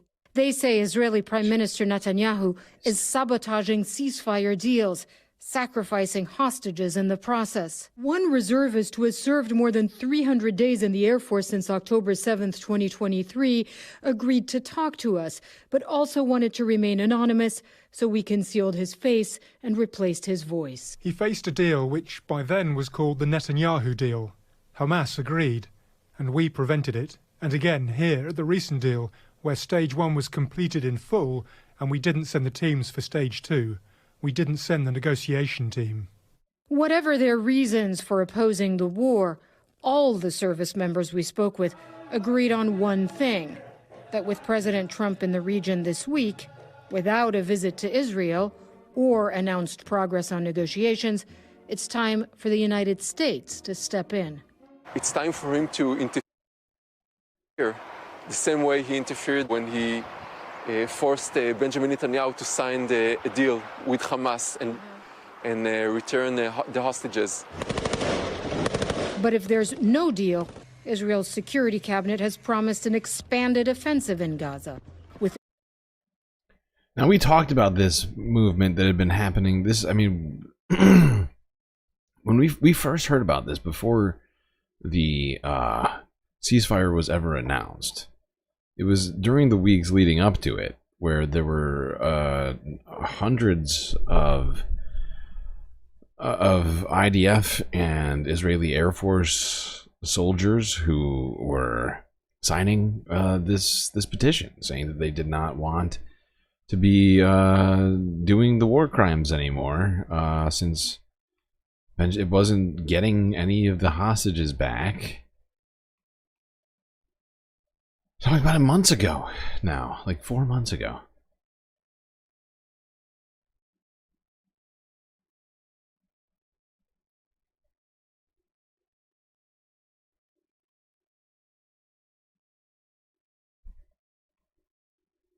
All right. We gotta talk about some of these strikes that Israel seems to be relentlessly unleashing upon Gaza and Palestinians every single day. Start with France 24 English. These images issued by the Israeli army show intense strikes across the Gaza Strip on Friday as its troops prepared a new phase of their ground offensive in Gaza. Their goal, getting operational control of large parts of the enclave, officially to quash Hamas and to free the hostages. These images, with plumes of smoke seen from afar, were filmed on Saturday from the Israeli side of the border. Gazan civilians have to flee the bombings again. The shelling fell randomly on us, and shrapnel landed on our heads. We couldn't stay because we were in tents. The situation was already difficult. Yesterday it became extremely severe, so we were forced to leave. The Israelis say they want civilians to leave most of the enclave so they can intensify their offensive against Hamas further.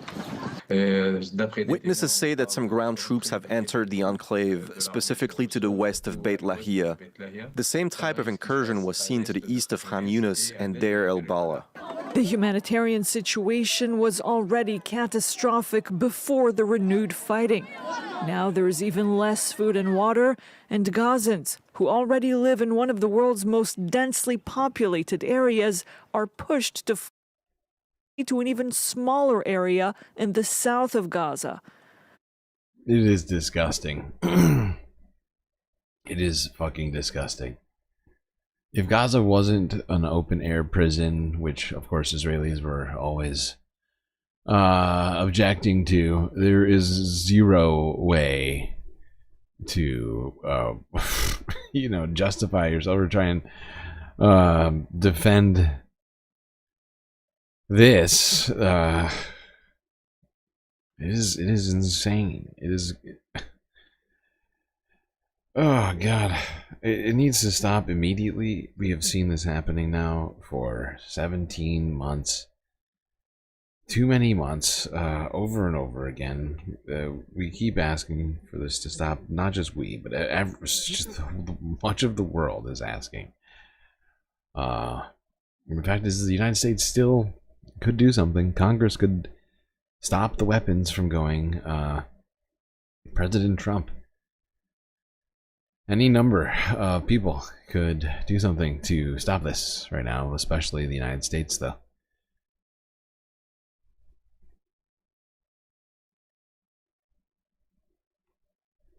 I mean, shit, we've sanctioned Russia. The world could start sanctioning Israel.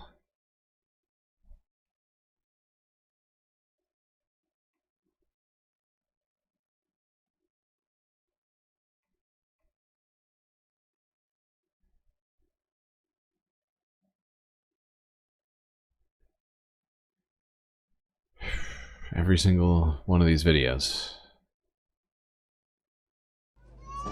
breaks me just a little bit. Israel launched Operation Gideon Chariots to pressure Hamas. This is the 13th time we have been struck at the Aqsa tented camp. Where should we go if Aqsa is not safe? We left our bombed out houses and came here to the tented camp looking for safety. But we have been bombed here 13 times already. Why is that? We are not targets, we are regular people. Why do they strike us? I mean, this entire tent camp, you can see, is just shredded. There's no other explanation. And there's just, there is no justification. In the dust of Jabalia, there seems little left to destroy.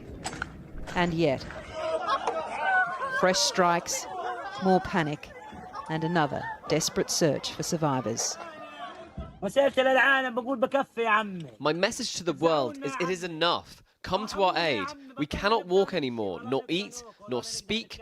We lost our houses, our children and youth are gone. Our children's future is lost. Some lives ended before they'd even begun. It was a long night for civil defence volunteers in Gaza's north. This was a family home. 3 are dead, many more are missing. If efforts to dig through the rubble in the dark look hopeless, it's because in the end they were. In Gaza City, Al-Shifa Hospital, the ambulances aren't bringing in patients, they're delivering the dead. Unknown child, the note on this body bag reads. Others, though, can be identified and given an all too rushed farewell before they're taken away to be buried. At least 140 Palestinians have been killed in Gaza in the last 24 hours, according to local authorities.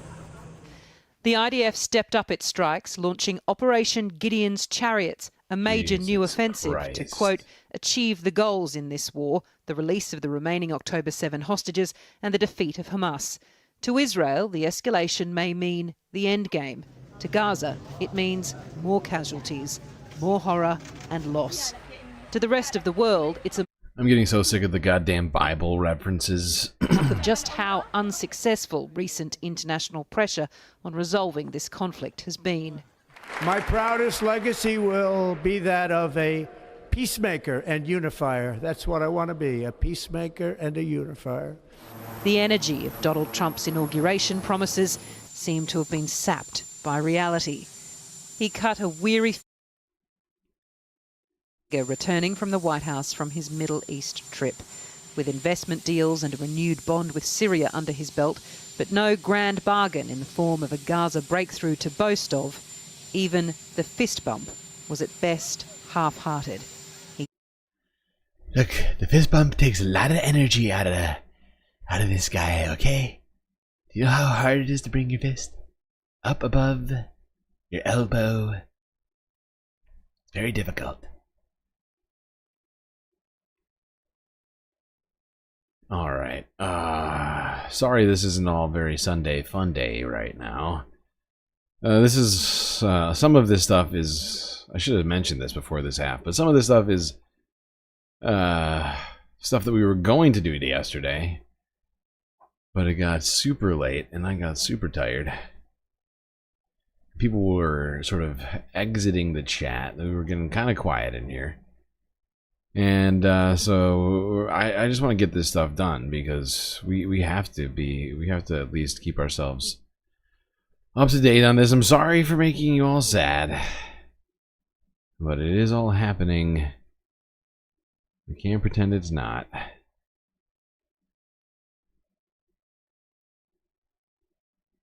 The fact is, every single day, Palestinians are getting bombed. 100 people dying This every weekend, single Israel day. launched Operation Gideon Chariots to pressure.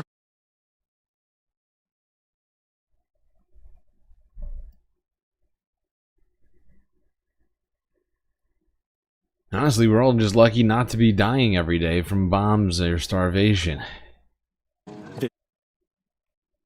Weekend, Israel launched Operation Gideon Chariots to pressure Hamas into releasing its remaining hostages in Gaza. Gaza's civil defense agency said dozens have been killed, more than half of them children. A suicide drone failed to explode, and as young people approached the barracks to retrieve things, they were targeted by a reconnaissance drone. They're bombing houses and the people get scared. What should we do? This is the reality of the occupation. They treat us like animals, not as humans. Meanwhile, on Saturday, a senior Hamas official and Israel's defense minister confirmed that indirect ceasefire and hostage. I'd just like to point something out that's probably obvious to everyone. But at the rate that Israel's killing people in Gaza right now, at over 100 per day, in less than a week, Israel kills more people than Hamas killed on October 7th. 2 weeks, right? But they've been doing this for almost 17 months now, and you know, this is in no way proportionate. Went out the window so long ago. If any proportion was even acceptable, or is that there's an argument that we could have, but I'm not going to do it right now. But point is you know, the point of response ended freaking 16 and a half months ago, at the very least, if not longer.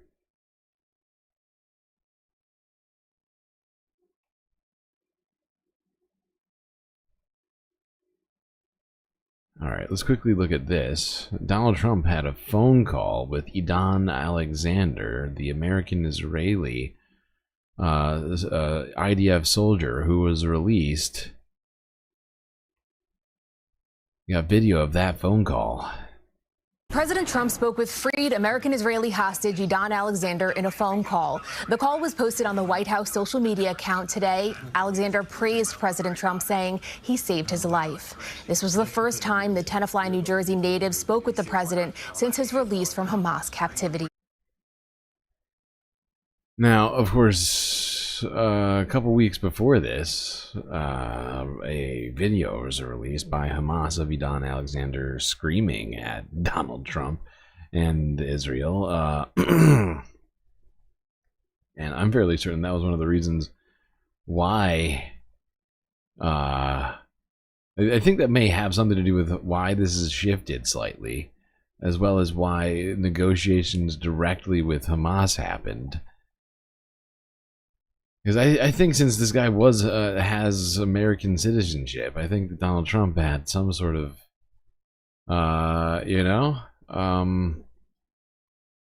more reason to care about it than anything else or what Israel had to say about it. I can't say for sure that this is one of the things that's changing it, but or like that is the main thing that's changing things. But I think it is one of the things that's changing it.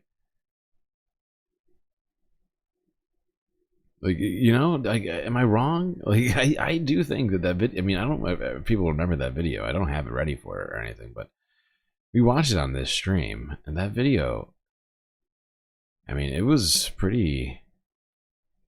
What's the word? It was like kind of haunting, honestly. This dude's like in the dark, screaming at a cell phone, while in captivity, saying that everybody had forgotten him, which was basically true. The ceasefire happened and then it ended, and Israel got right back to killing Palestinians and starving everyone in the Gaza Strip.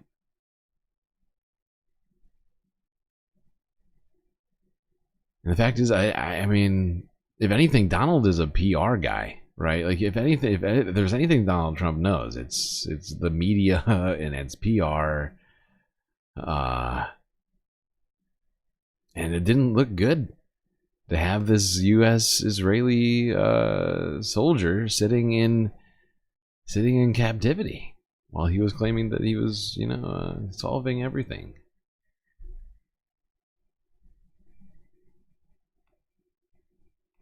All right.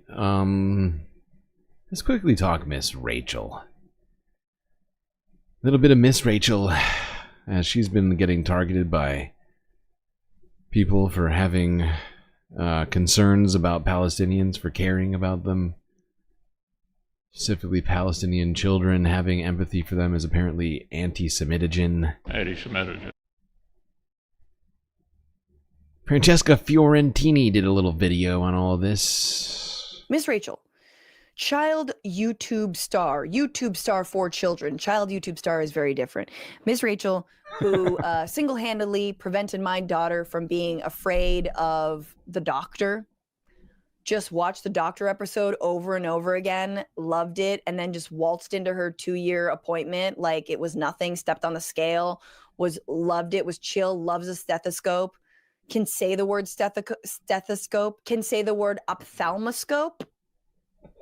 Not to brag. Miss Rachel is, initially you're like, wow, she's really got a great YouTube channel. She's really crushing it. She seems nice. She's got a very high-pitched voice. She got a beautiful singing voice.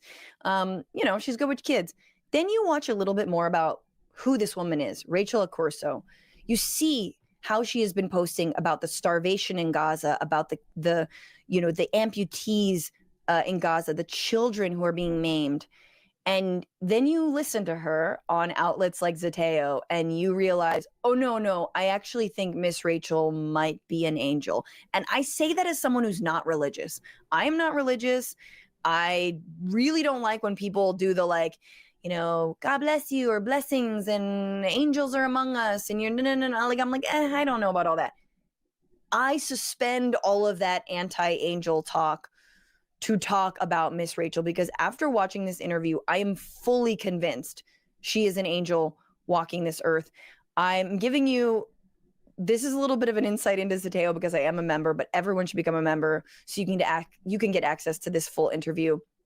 I'm sure it'll be available on YouTube, but I want to watch a little bit about Rachel, Miss Rachel, because the New York Times this week had an entire article about her that actually quotes her critics that consist of the organization antisemitism.org. That is what the New York Times, the paper of record, has legitimately quoted as a critic of Miss Rachel. And they give it such a disgustingly smug, obnoxious, centrist ass, low-key, right-wing title, which is why tot celebrity Miss Rachel waded into the Gaza debate. I love the words. I love the flowery language of waded. Debate. Is there a debate? What's the debate? Genocide, no genocide? Some children do deserve to starve. Other children don't deserve to starve. Palestinian lives matter less than Israeli lives. What's the debate? I do believe that what is the weighted? debate. Facing criticism, Rachel Accurso defends making the plight of children in Gaza a primary focus on her social media feeds. Here she is looking adorable. And they basically talk about, all of the videos that she's posted, how she talks about. Basically, it's that debate plus, are war crimes justifiable against certain people? She posts video of herself meeting a double amputee named Rahaf. I mean, I just. We watched part of that video earlier, and I thought she only had lost one leg. It's horrifying to think about trying to, start off life with no legs. Real fucked up. Real fucked up to think about. This is so sweet. I could cry. I saw these posts. Miss Rachel talked about meeting Rahaf. She talked about meeting the mother of Hind Rajab, the 6-year-old who was murdered by the Israeli military while she was begging and calling for help from the car that her family was using to escape the violence.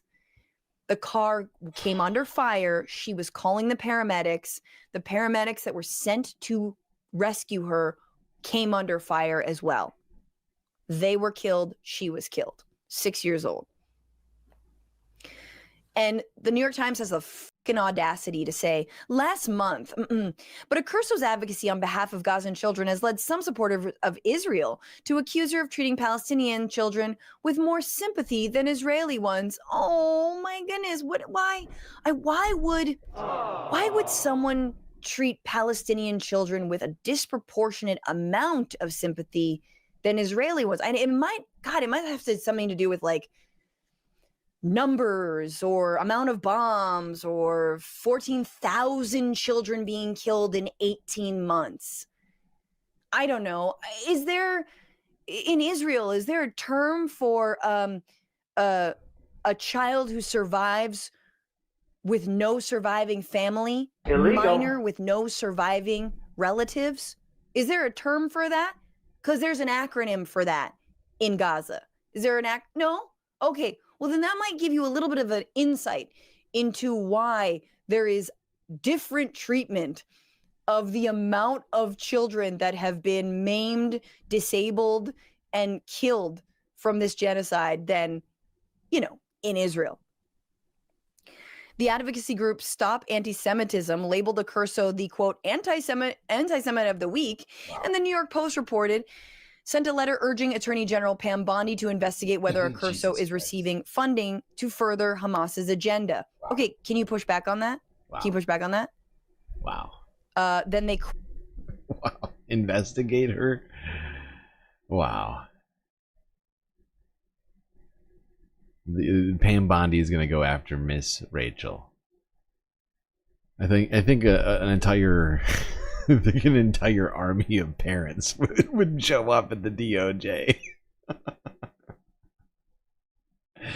Do you know that she has 14 million subscribers just on YouTube? I don't know how many platforms she's on, but I'm fairly certain it's quite a few. She's incredibly popular, and it's also insane. It's just complete insane bullshit to suggest that she's furthering Hamas's agenda by caring about the kids. Or maybe they're saying that Hamas's agenda caring about kids, and caring about kids is illegal. It's unclear. It's not making a lot of sense. Back and forth. Oops. Teasing, revealing, teasing. Here's a little bit of this interview, Hassan. She talks about how she got started in children's entertainment. She talks about how she did specific videos for her son who was late to speech, And then she talks about how she got involved with issues like Gaza. And I want to just play, I'm trying to get to that moment, so forgive me if I'm at the wrong moment here, but here we go. Missing limbs, kids mourning their parents, parents mourning their kids. And I'm just wondering, is it something you followed always, or did you also, like millions of other Americans, come to this via social media, just seeing these horrific, tragic videos in social media? So I didn't know much before. And I was just horrified by October 7th. And then I just tried to listen and learn. And I still am doing that with friends and people. So I had been working with Save the Children prior. When the show became successful, I got an agent, and my agent was like, tell me about what you want to do. And I was like, I want to be connected to charities, and I want to do work helping children. So I got... Okay, let me just stop right there. She got an agent, and the agent said, what do you want to do? Right? She could have said, I want to be on Broadway. I want to tour the country. I want to, get 5 million subscribers instead of 3. I don't know her subscriber count. I think it's even more than that. It's 15 I want million. to be on prime time. I want to have a daytime show. I want to, no. She said, and granted, she might have said those other things. I don't know. But she said, I want to be connected with charities that work for children. Hello, Hollywood agent. I'd like to connect with charities that work for children and use my massive platform to advocate for and raise money for children. That's literally what this woman said. I got involved with Save the Children. Great charity. Yeah, and I was learning from their team and their CEO about a lot of things going on with children here in the U.S., food insecurity. I was learning about the Congo. She had just come back from there, and they asked me if I wanted to have a meeting with her, and I wanted to learn about that. And I just asked, like, what is a day like for kids there? And then she was in Gaza, and she came back, and they said, would you want to meet from her and hear what it's like for kids there? And I was like, definitely. So I heard from her, and I knew she was there, and she was describing what was happening firsthand. And then, of course, I did see the distressing, horrific images online. And of course, certain ones just stick in your head, and you just think about your own children. So she got connected with Save the Children. One of the directors of Save the Children was in Gaza. I believe this was before October 7th. And she was like, yeah, I do want to find out about what's going on in Gaza. So this was prior. And then... All right, we're not going to watch the rest of this because it's Miss Rachel crying. And watching Miss Rachel cry is one of the saddest things you can do. And we won't have that on a Sunday Funday, but just suffice to say, she had a very emotional reaction to trying to talk about a lot of this stuff. Probably because she has a conscience and just cares deeply about kids. Let's go on to some other stuff. Let's try and bring back the valuetainment. I got a little too sad. All right, I'm just getting pre-sad. Sometimes I think about reversing how we do this stream because of how stressful the Middle East is. So doing all this at the end always brings me down. But don't worry, I've got some stuff to try and bring us up as we get through the rest of all of this.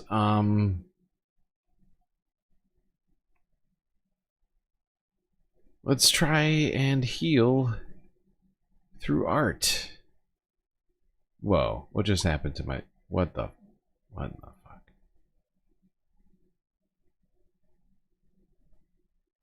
This is... No, don't do that. Not cool. Not cool, man. Yes, let's try and heal through art. How's that sound?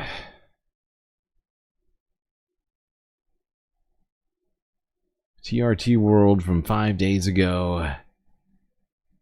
Fighting oppression with art. a Palestinian artist's mission of defiance. Help! Help! I'm being repressed!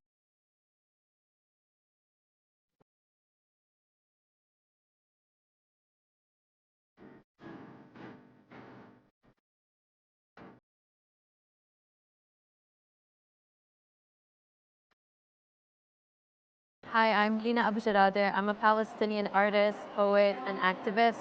For the past, let's say, 15 years, I've been using art as a form of resistance in order to tell the story of myself as a Palestinian and the struggle of Palestinian and all oppressed people around the world. I use arts and poetry and different art mediums to really invoke that empathy and tell these stories. So your art spans, as you said, poetry, murals, and comics. How do these mediums help express trauma in ways that words alone often can't? Yes. So I believe that the greatest person was Prophet Muhammad, peace be upon him, and he said, "Uhjum" to Hassan bin Thabit, which meant really fight them with your poetry. And a picture speaks 1,000 words. And so this is part of our legacy, to use words and to use artwork in order to fight oppression. And when you use a piece of painting or artistic process in a way that evokes empathy, I think it hits harder than if you simply hear of a death toll, or if you simply see a picture on the news or a headline on the news. So what art does is it gives us a space to really stop and to feel, the pain that these people are feeling, to feel the humanity. And so that's what I try to do with my artwork, is to make people stop and think and reflect on how these people are similar to you. And if you can tell us a little bit about your journey and how has your Palestinian identity shaped this journey? I think it's a privilege to be born Palestinian, because not only does it give me that strength and that sumud, but it allowed me to see the world through an empathetic worldview. And it made me really aware to the suffering of other people. Other indigenous people around the world are suffering just like Palestinians are, under the same systems of oppression, under the same white supremacy. And so it made me so in touch with their suffering, and it really allowed me to look outside of just myself, my people, and to look to global suffering and how I can help to alleviate that. What is it that an artist can do in a situation like this to retain the hope and bring the hope forward? Some people are very limited in thinking this started October 7th, or even in 1948. This has been 100 years of Western colonialism, British and then Zionist colonialism. And throughout that time, what has us standing here today and speaking about Palestine is the work of artists in really keeping this cause alive, whether it was through words or through the visual. What artists really do is evoke that fire and keep it burning to the next generation. So through my art, I need to pass these concepts, these values, this strength to the next generation so that they can continue until Palestine is liberated.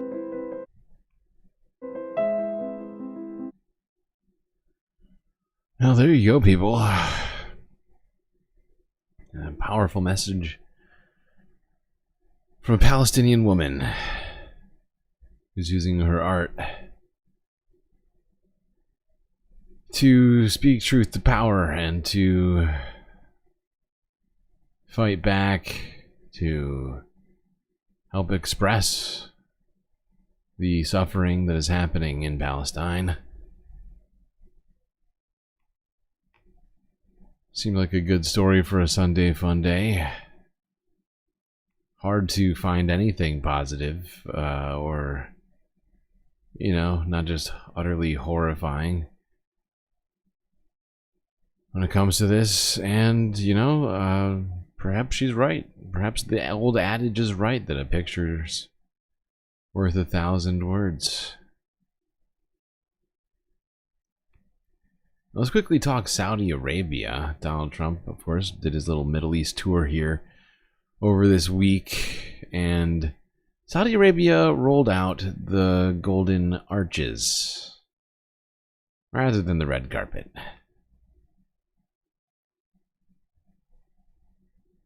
Donald Trump, he is in Saudi Arabia, just made a deal. Not exactly sure what the... Supersize it. Well, one of the things we're going to do is the Saudis are going to put a bunch of money in this country and help us build AI. Trump wants a lot of these investments in this country.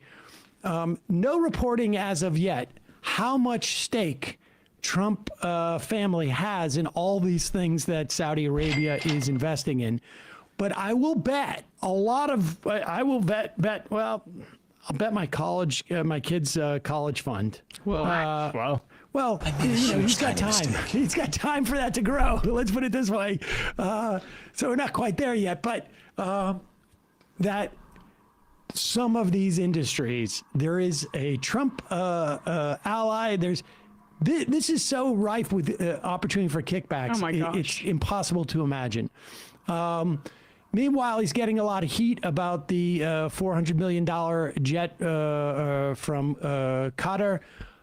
Although, when you listen to this Jeremy Scahill interview, you may be a little bit more inclined to be like, well, if it brings about some form of end to the genocide that's going on in Israel, maybe it's a decent deal, or Gaza, I should say. Pork barrel. But meanwhile, how do you know that Donald Trump is in Saudi Arabia? Well, of course, there's all sorts of security that has to happen there. Mm-hmm. They bring in all sorts of, and then they also bring in this 18-wheeler, a mobile McDonald's. Oh my God. There it is. So, Foreign Affairs journalist Olga Nestorova. Look, they know what they're doing over there in Saudi Arabia. Isn't that the most beautiful thing you've ever seen? It's glorious. Question. Why don't I have one of these following me around? And guess what? The McFlurry machine was working for me. It was working. I read about an oasis in the desert, but I didn't know that it would be the Golden Arches. I didn't know that they had. Me home. Oh. I didn't know Saudi Arabia had McDonald's. It's really great. Can I get this instead of the Qatari plane, perhaps? All right, Sola, if you're ruining my joke. Okay, I know they rolled out the purple carpet and that it means royalty, but it was for the purpose. It was for the purpose of comedy. Okay, the Golden Arches.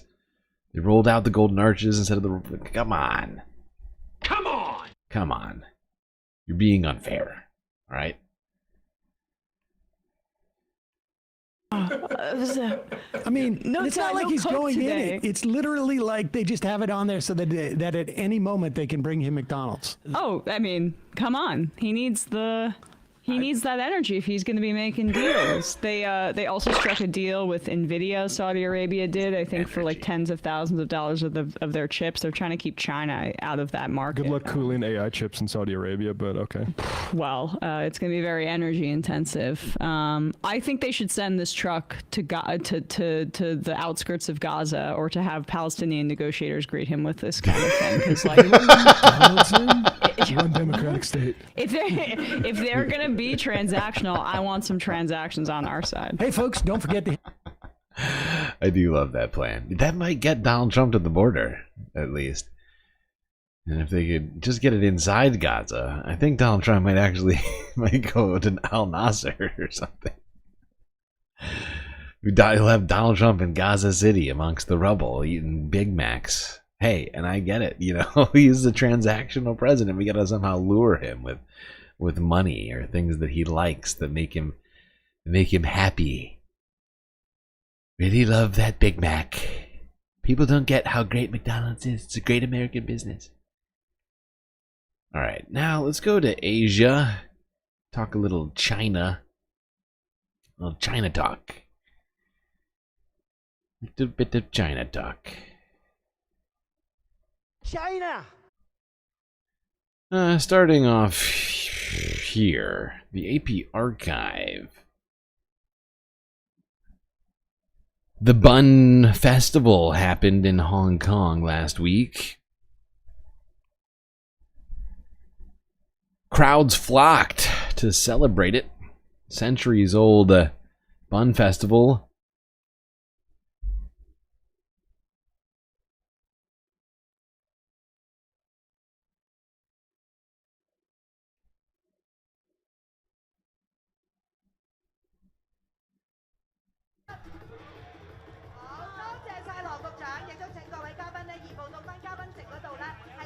Look at this. It's a wall full of buns. People climbing it. The bun wall. Who will get to the top of the bun wall first? See, first you have to get to the top of the bun wall. Then you can start stuffing your bag with buns. Your bun bag. It's attached to your buns. You make your way down as many buns as possible. It's pretty sweet, not gonna lie. I could go for some free buns right now. Times is tough. This guy's being super efficient.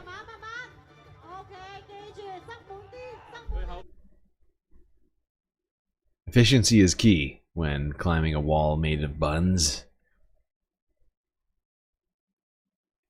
Okay.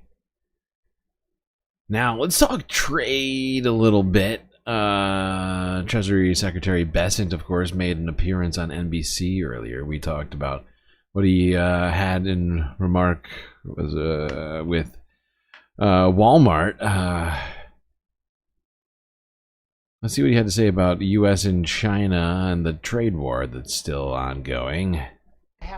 Let's talk about the other big news that you were a part of a week ago in Switzerland, negotiating with Chinese officials. You and the administration lowered tariffs from the high rate of 145% to 30% for 90 days to allow talks to continue. But President Trump had said previously, and I'm quoting from him, China needs to make a deal with the U.S. We don't have to make a deal with them. So why did the United States back down? With my wife. Neither side backed down. Both sides realized that this, as I had said, that it was unsustainable. So we had the equivalent of an embargo, which was not what either side wanted. It was this constant tit-for-tat escalation. So both sides brought the tariffs down by 115%. So for 2025, we have increased tariffs on China by 30%. They have increased them by 10 on us. We now have a mechanism. For all of 2025? No, it's just for the next, what is it, 70? No, less than that. Wait, when did they get paused? It's like 75 days or something, I think, and then they're back on. In place to continue talks. Okay, on Friday, as a piece of this, President Trump, while he was on the foreign trip, said that countries should expect letters from you, from Secretary Lutnick, saying this is what the tariff rate is going to be. Mr. Secretary, does that effectively mean that these negotiations with other countries are over? And how high should they expect tariffs to go? Above 10%? This means that they're not negotiating in good faith. They are going to get a letter saying, here is the rate.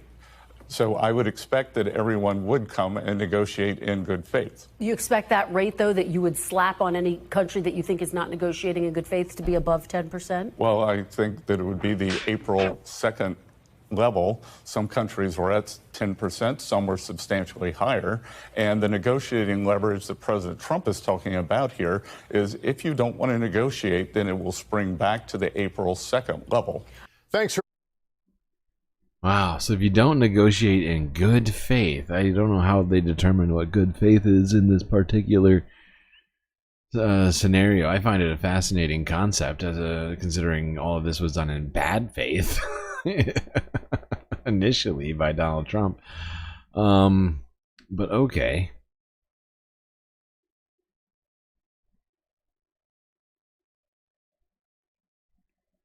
But yeah, seemingly the trade war is not over. All right. We're running out of content here, folks. We're running out of content. Let's go to South Korea. Talk about a group of all-woman free divers.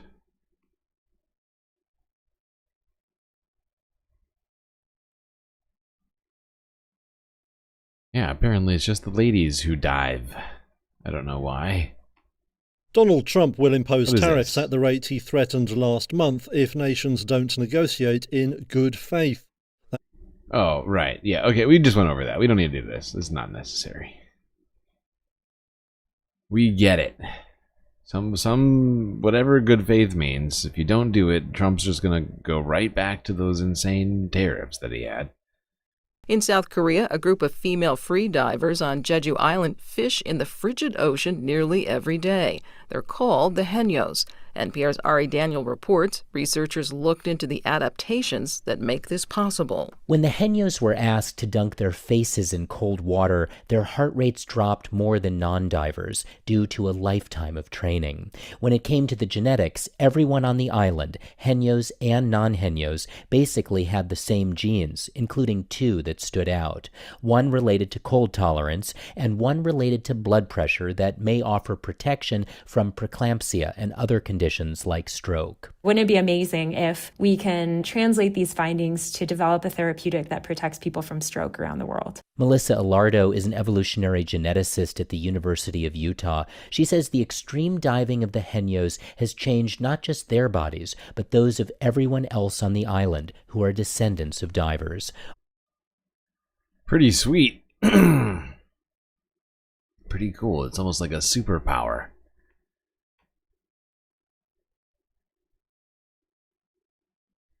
Evolution is fascinating. All right. Let's go to Japan. Across those waters. Here's some Sunday Funday action for you folks. Sumo. NHK World Japan from yesterday. Toki Hayate.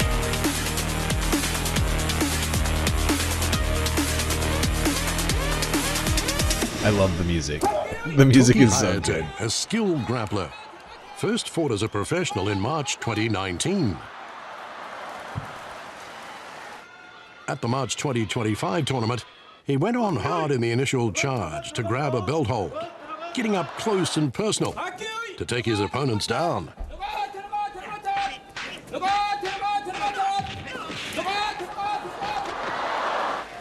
He built up a strong head of steam to win 6 consecutive victories in the latter half of the tournament. In just his 4th tournament in the top division, he managed to reach double-digit wins, in the process achieving his first winning record.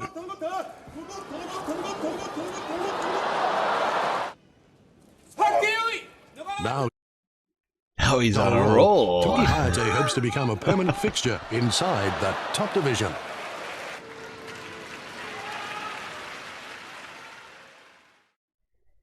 If you think that's it, you're very wrong. We need more Street Fighter-esque 90s video game music. Immediately. Yes! Immediately, if not sooner. Kaio! Kaio started his professional sumo career in May 2022. Damn.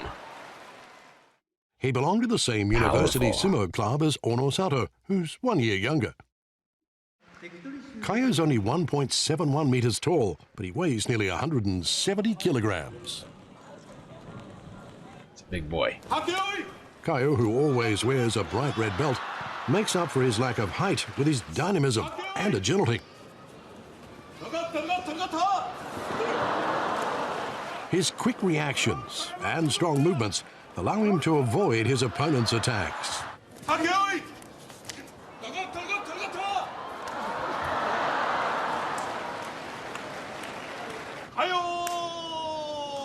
Jesus. The May 2025 tournament will be Kaio's first appearance in the top division.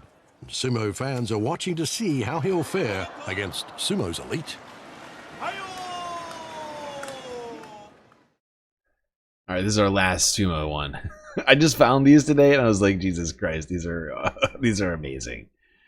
And it's the opening music that does it. It really gets me into vibes.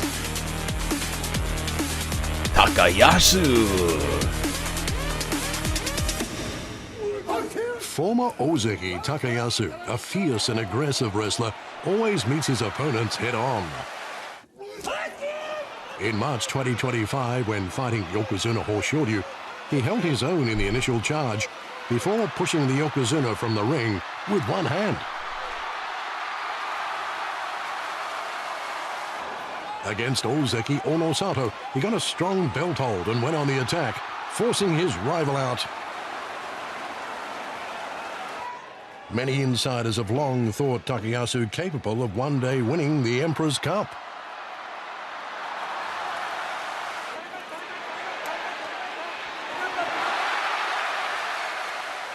He's already fought in playoffs for the title on 3 separate occasions.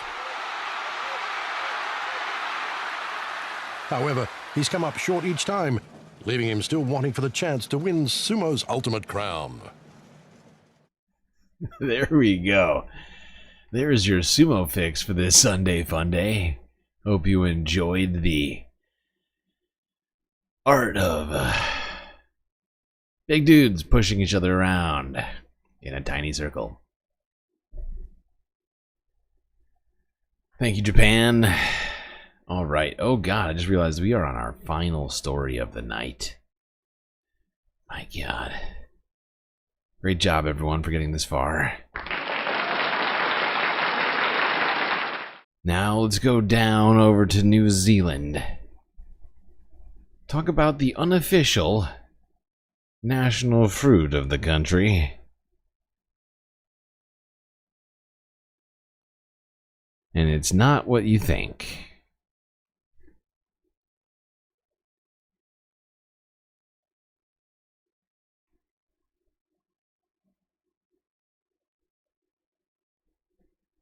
Vejo is a fruit that New Zealanders are weirdly obsessed with. It doesn't come from here, it comes from South America, but we've really embraced it into our culture in kind of really surprising and beautiful ways. And yeah, I would love for the countries where it comes from, for the Brazilians and the Uruguayans, to know how much we love their fruit and how important it is to us. And also it's delicious. So the unofficial fruit of New Zealand is not even from New Zealand? What? And also it's delicious. It's really gritty. Your face doesn't say delicious. It's like a warm, sweet, little sour, but like gritty. I'm not a fan. And it's almost like a little bit bitter at the end. It's like it's got the texture of, it's like gritty, but then it's also like snot. So it's fascinating. So it's like gooey. There's like little bits in here that are like gooey, and it's giving snot, snot and grits, but a little bit sweet and sour. But I'm not a fan. My mind has not changed. Vegos, they'll keep in the chiller for say 2 or 3 weeks, but that's about it. So exporting is tricky because you really have to air freight them to the location so that they get there quickly, which means majority of growers supply the local market as well. Yeah, honestly, I've never even heard of this fruit until I saw this video, the feijoa. Very, very strange. Feijoa celowiana, also known as the Aca celowiana burret, is a species of flowering plant in the myrtle family. It is native to the highlands of Colombia and southern Brazil and the hills of northeastern Uruguay. Yeah. Apparently, some people in New Zealand have taken to planting this. They're big fans, but not everybody's a fan, seemingly. And some of the descriptions sounded kind of gross, not gonna lie. But I also find Marmite to be a strange thing that people eat as well.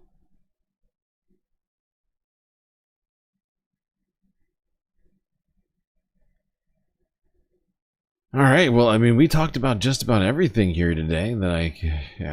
Geez, we talked about that crash at the Brooklyn Bridge, Joe Biden's cancer diagnosis, all sorts of fun activities you could be doing today. Bernie Sanders' impression of Bob Carmody's on Dark Brandon. Talked history, art, trade, bovine traffic jams. A woman who got lost in the wilderness for almost an entire month. Nautical shit. Fires, tornadoes, volcanoes, tomatoes. Alright, we didn't talk about tomatoes. Well, kinda. We talked about pizza. And how it's cheaper to make one than to buy one. Talked puppies. Talked wildlife. We talked beetle fights. I mean, come on. Are you not entertained?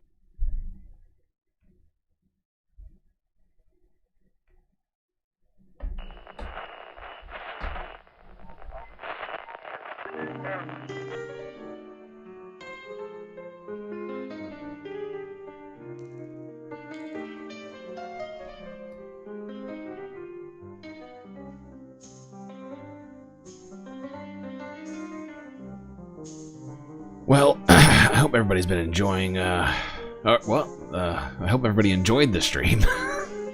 Till I see you next, you stay classy, Galactic Stream Nation.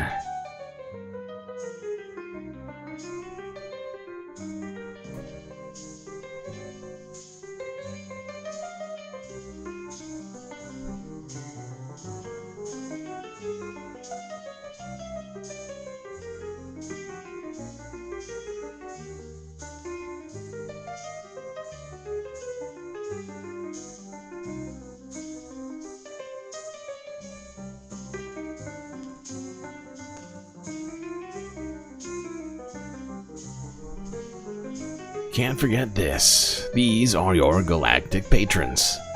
Gabby, Goth Dogs, Aaron W, Schmegley, PB, Medi, Afroponics, Narwhal by Nature, Interplanet Janet, Godcat, Robot Cat, Disco Wolf, Callie Braiding, Sammy, Geodragon, The Anti-Corporatist, Obsessive Audio, Moanoab, Nadia, Choki, Skelts, Selena, Mrs. Jen, Omega Star, Sasha G, Pitchforks Dragon, Vincent Morales, Donald James X, Evan from Portland, McGoggles, Lovely Pariah, Mish, Becky, and Daredevil. That's right, all these people here have helped produce the show which your eyes and ears just got done enjoying. You can too for just a few US dollars a month on Patreon.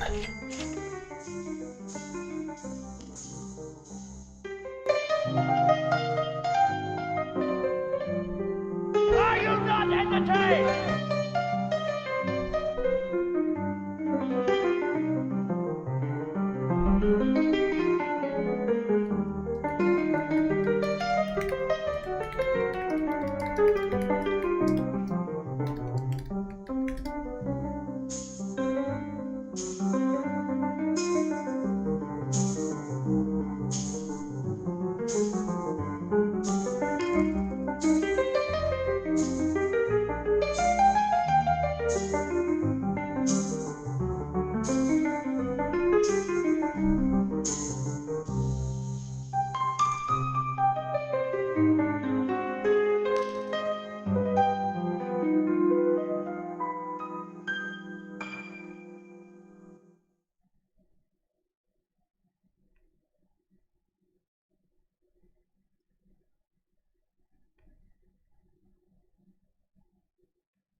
Alright, I see ones in chat, which means it's time for us to begin the countdown into the super secret late night after hours galactic chill stream.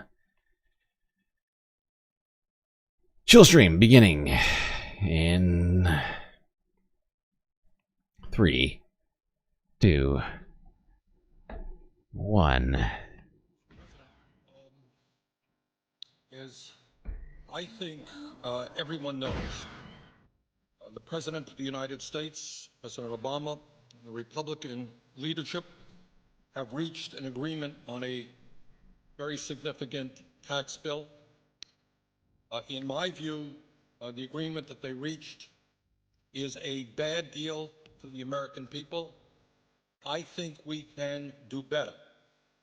And I am here today to take a strong stand against this bill, and I intend to tell my colleagues and the nation exactly why I am in opposition to this bill. You can call what I'm doing today whatever you want. You can call it a filibuster. You can call it a very long speech. I'm not here to set any great records or to make a spectacle.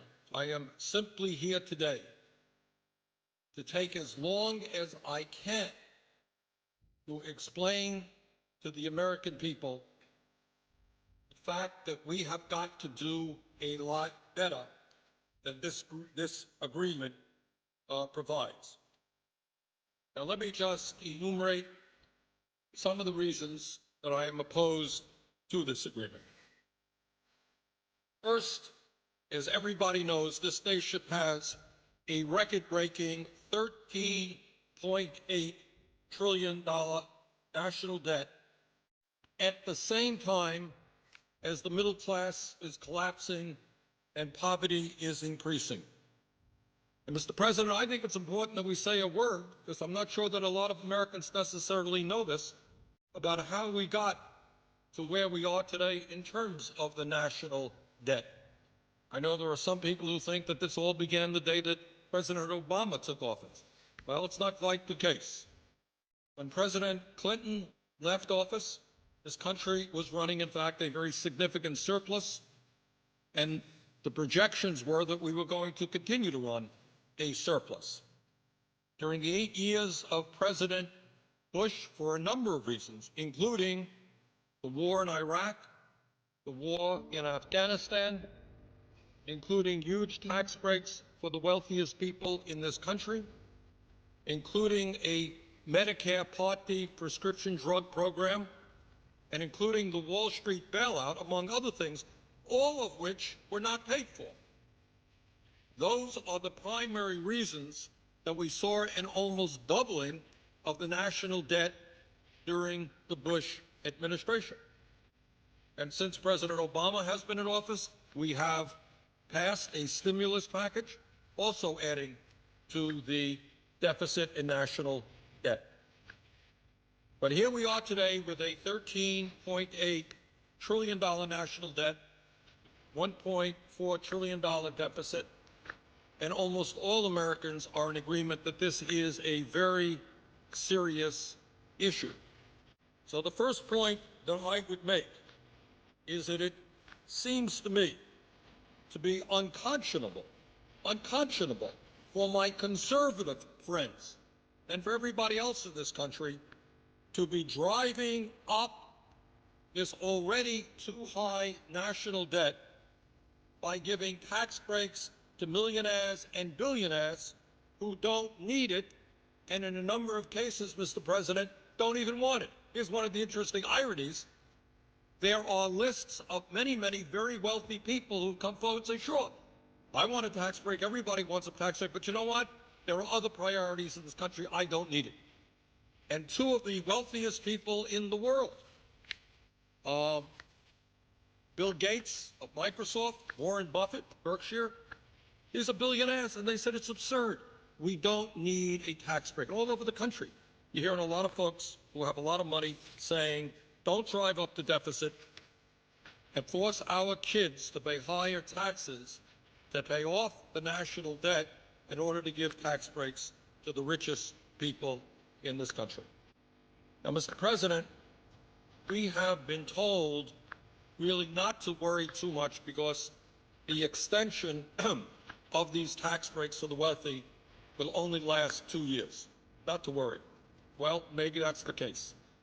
But given the political reality that I have seen in Washington, my guess is that 2 years from now, these tax breaks for the wealthiest people in this country will be extended again. What happens around here is that the argument will be made that if you end these tax breaks, you're raising taxes. It's what we're hearing right now. I see no reason why in the middle of a presidential election, those arguments will not be made again. And I see no reason not to believe that those tax breaks will be extended again. And clearly we have a number of Republicans who want to make that extension permanent. Now, whether it will ever be made permanent or not, I don't know. But the point is, when you hear folks say that it's only a 2-year extension, I would suggest take that with a grain of salt.